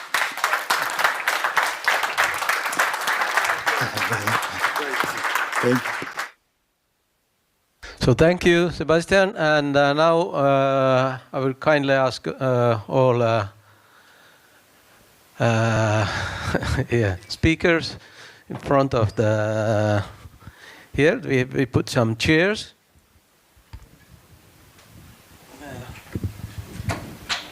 And Antti lead the panel discussion. I will hand over the microphone.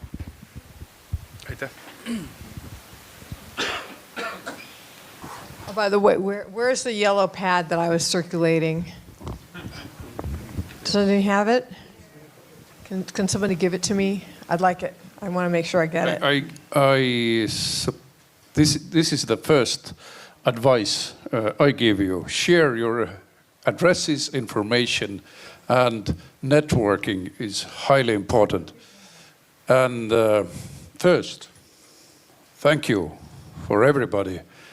And we have some 20 minutes to share our experience, our emotions, or understanding, or takeaways.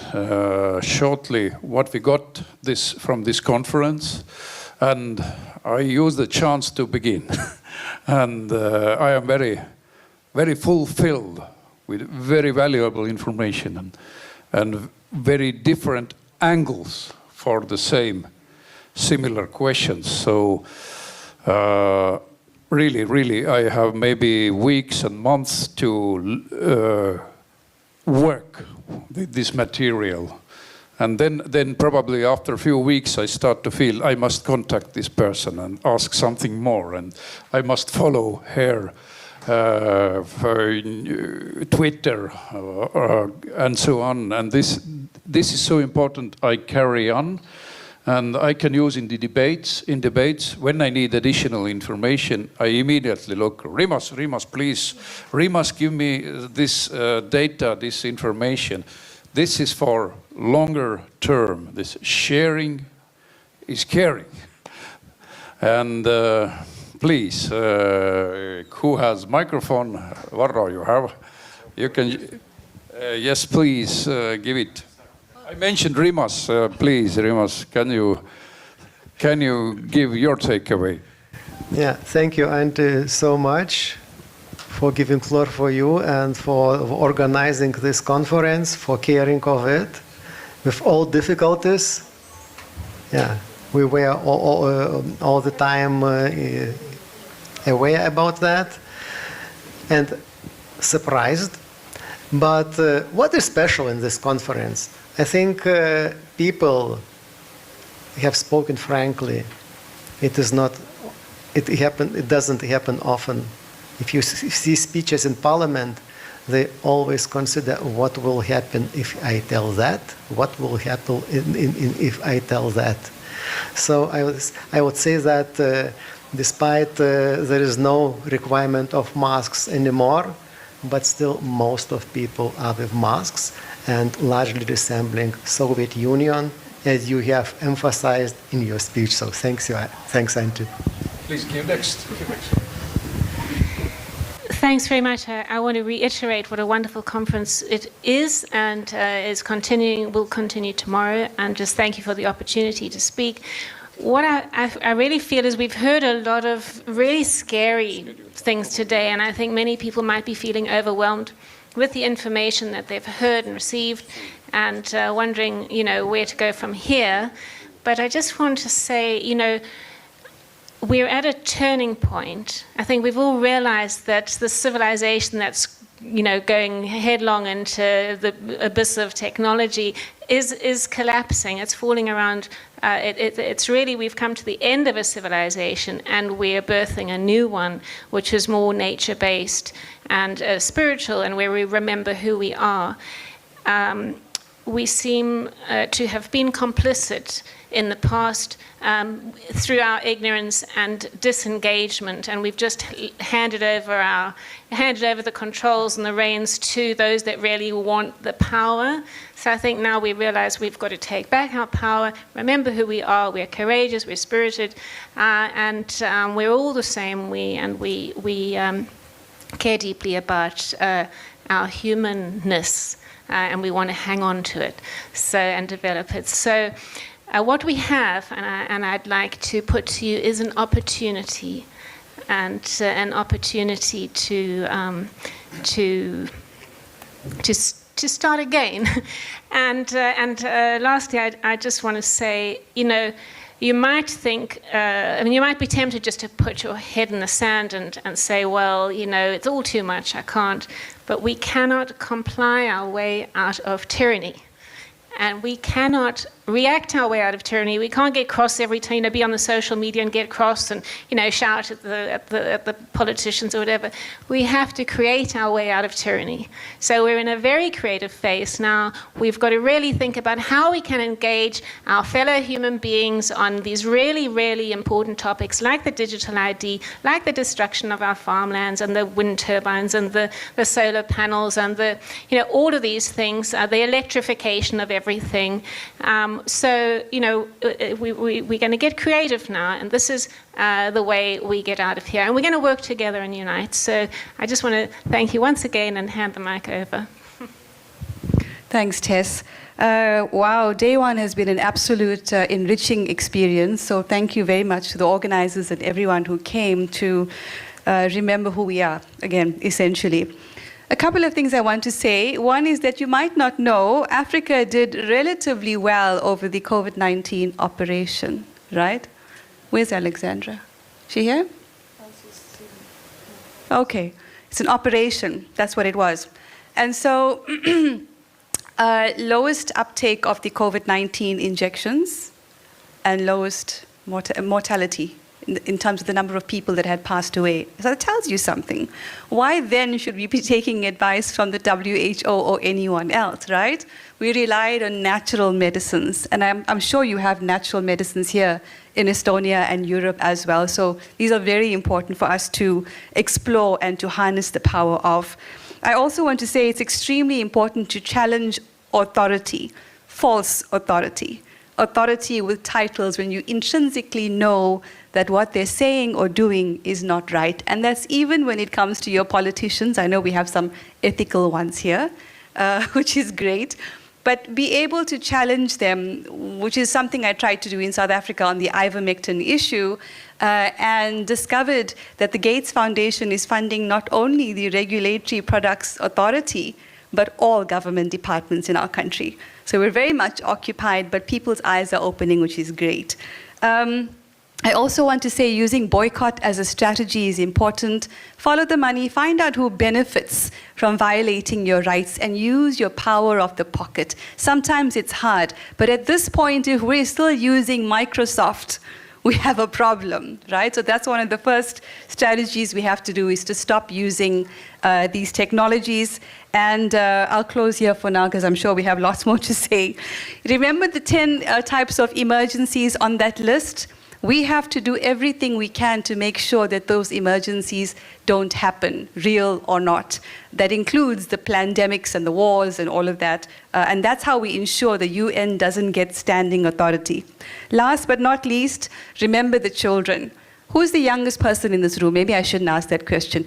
But we need to arrange opportunities to empower our children, because these are the people who are going to lead us into the kind of future that we want. Thank you very much. I also want to thank the organizing committee. It has been a brilliant conference, and I have learned a lot concerning the mRNA. Well, maybe I shouldn't call them vaccines. Actually, I think it is a bioweapon because so many harming ingredients are in that juice,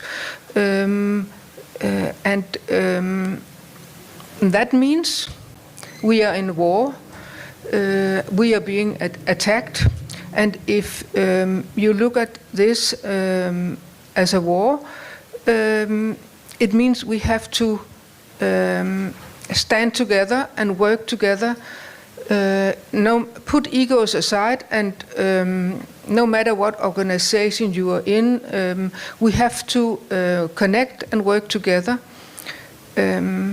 I also think that these, our enemies, are only a few people.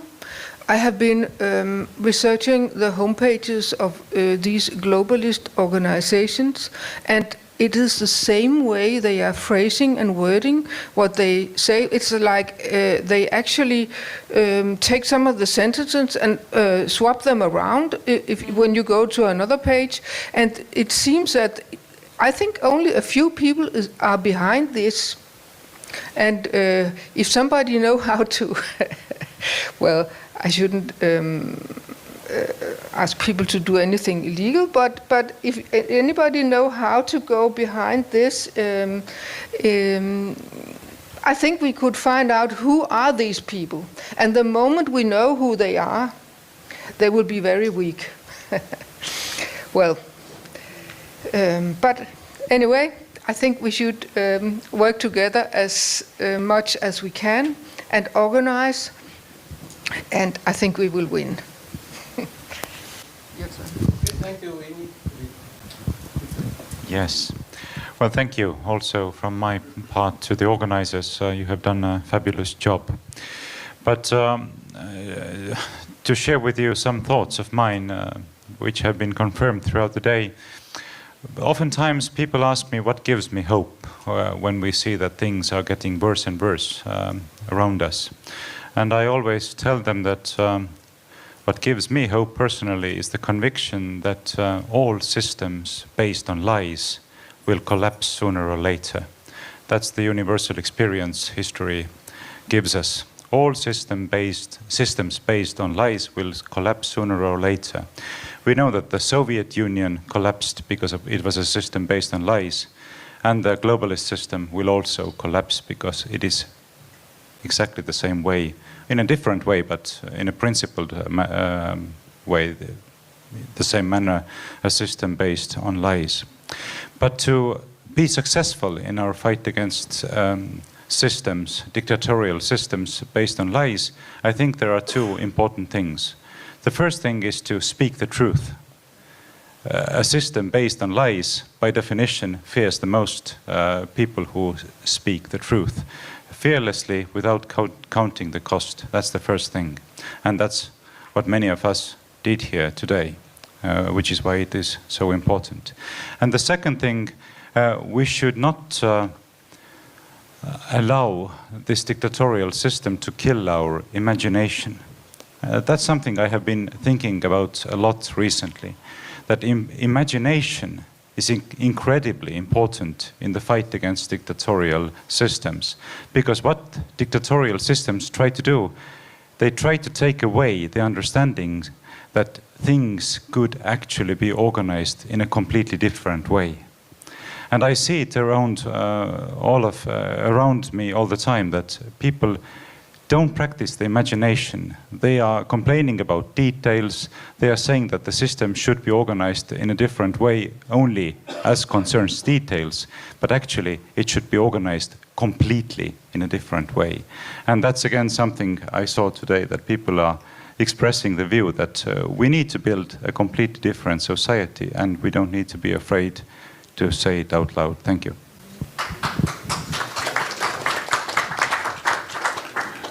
I have to say I'm a bit jealous of the Estonian situation. You have a party in the parliament who knows how things are, what is true or what is not. And they are not afraid to say this. In Finland, it's a totally different way. Maybe we should build up a World Conference of Health organization in Finland too. There is no one. Nothing yet, but there is another organization which has about 50 doctors and scientists who have spoken several years of this. So maybe we just emerge these two organizations together. I can see there are 2 doctors at least here from Finland. Maybe you should take the lead of this suggestion. Just say yes. Okay, nothing more. Thank you. Well, when people ask me what gives me hope, it is, and I look at the globalists, the way that they are closing in on us, it's my faith that with God, all things are possible. And it seems to me that what these globalists are doing is that they are creating a new Tower of Babel. It's the same impulse. They want to build this towering structure where we can all communicate, all of these digital IDs, all the data and everything is interoperable, international, readable by any nation. It's a Tower of Babel. And I think that God's going to take it down. And you might have seen that I had Joan of Arc as the patron saint of Anti-Globalist International. She always had her feet on the ground and her eyes on God as she carried the sword of a warrior. She was a fierce warrior. And one of my favorite scriptures is, be bold, it won't make you burst.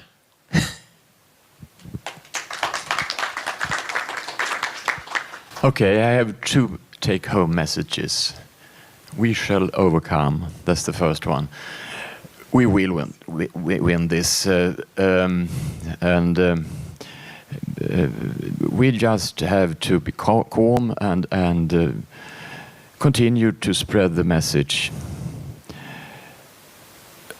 And the second message, take-home message: nobody is a victim. And everyone could control his or her life. If you live your life genuinely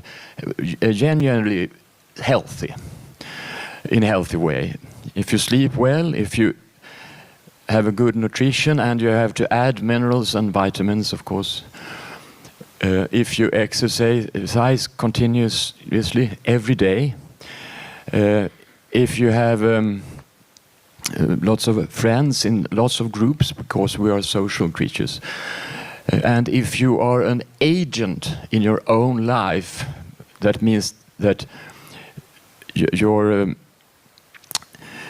have a power at what you are doing, what you are working with, what you are studying. Those 5 things, if you scan them, then and you live really healthy, then you probably will be at least 90 years old. If you don't die in some kind of accident, you will not die of any infection disease. So every man on earth has the opportunity, has to control his own life, and no human being is or you should never ever think that you are a victim.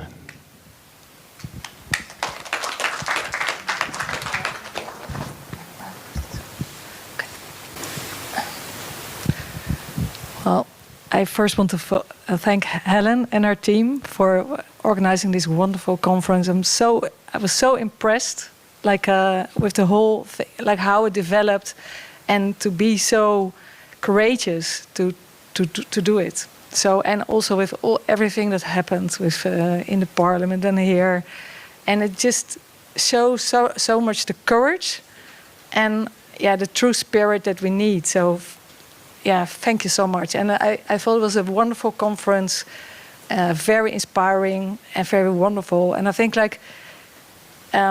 we have nothing to fear, because if we're honest and courageous, people are like mirrors. So we look at each other, and so it's like a virus. So if everybody starts speaking the truth and becoming courageous, then everybody will become courageous. And this is how it works. It really does. It's like a miracle. And it's a spiritual war. And the great news is that we will win this war. This is my total conviction. And we don't know when. And it's also important to not look too far ahead and just look at today. And today I see a room full of wonderful people, very true, honest. And I'm really thankful.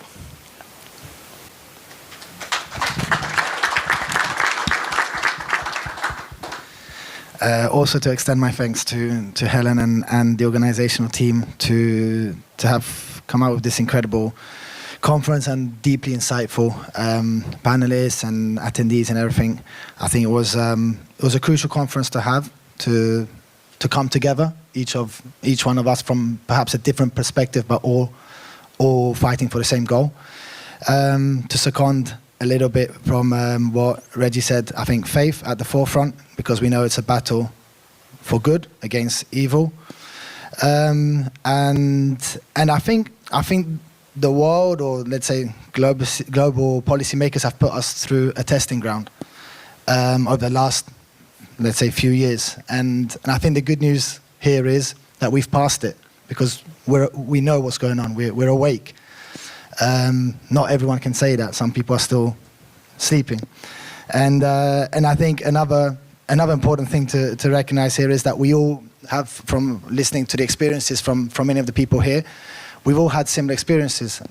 We've been censored, we've been stigmatized, we've been called all sorts of things, conspiracy theorists. So all this means that we're definitely doing something right. And just to finish off maybe on Edmund Burke's famous quote, I think for tyranny and evil to succeed, all it takes is for good people to do nothing. So it's good that we're there doing something. Thank you.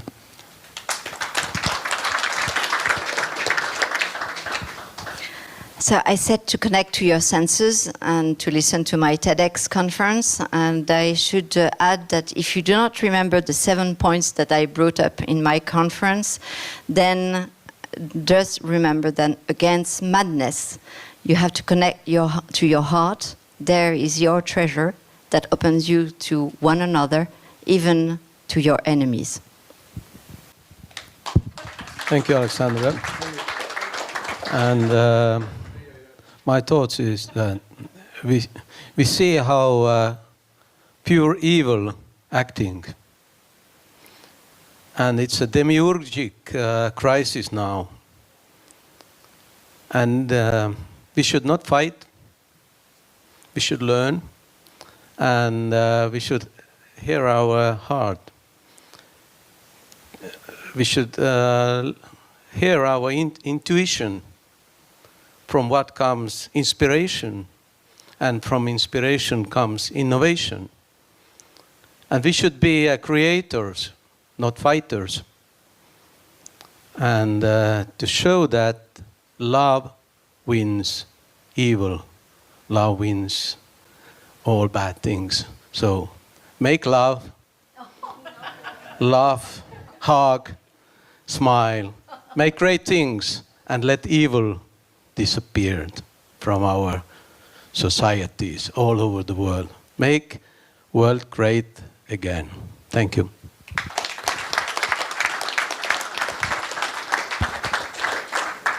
And my greatest thank you and good wishes to Secretary Kennedy, who is doing huge job as he's permanently under attack. Thank you for readiness to. And perhaps as one final thing, many words of gratitude have been said, and they are perfectly deserved. But we should also make one more applause to the hotel as the venue of this conference, because we know from inside information that they too were heavily pressured not to host this conference, but they never backed down. So thank you to them also.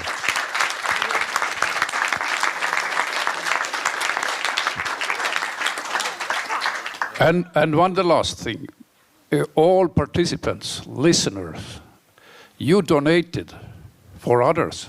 Do you understand? When you bought tickets, now we paid for this video support for the rooms, for translators, and thousands of people looking us online.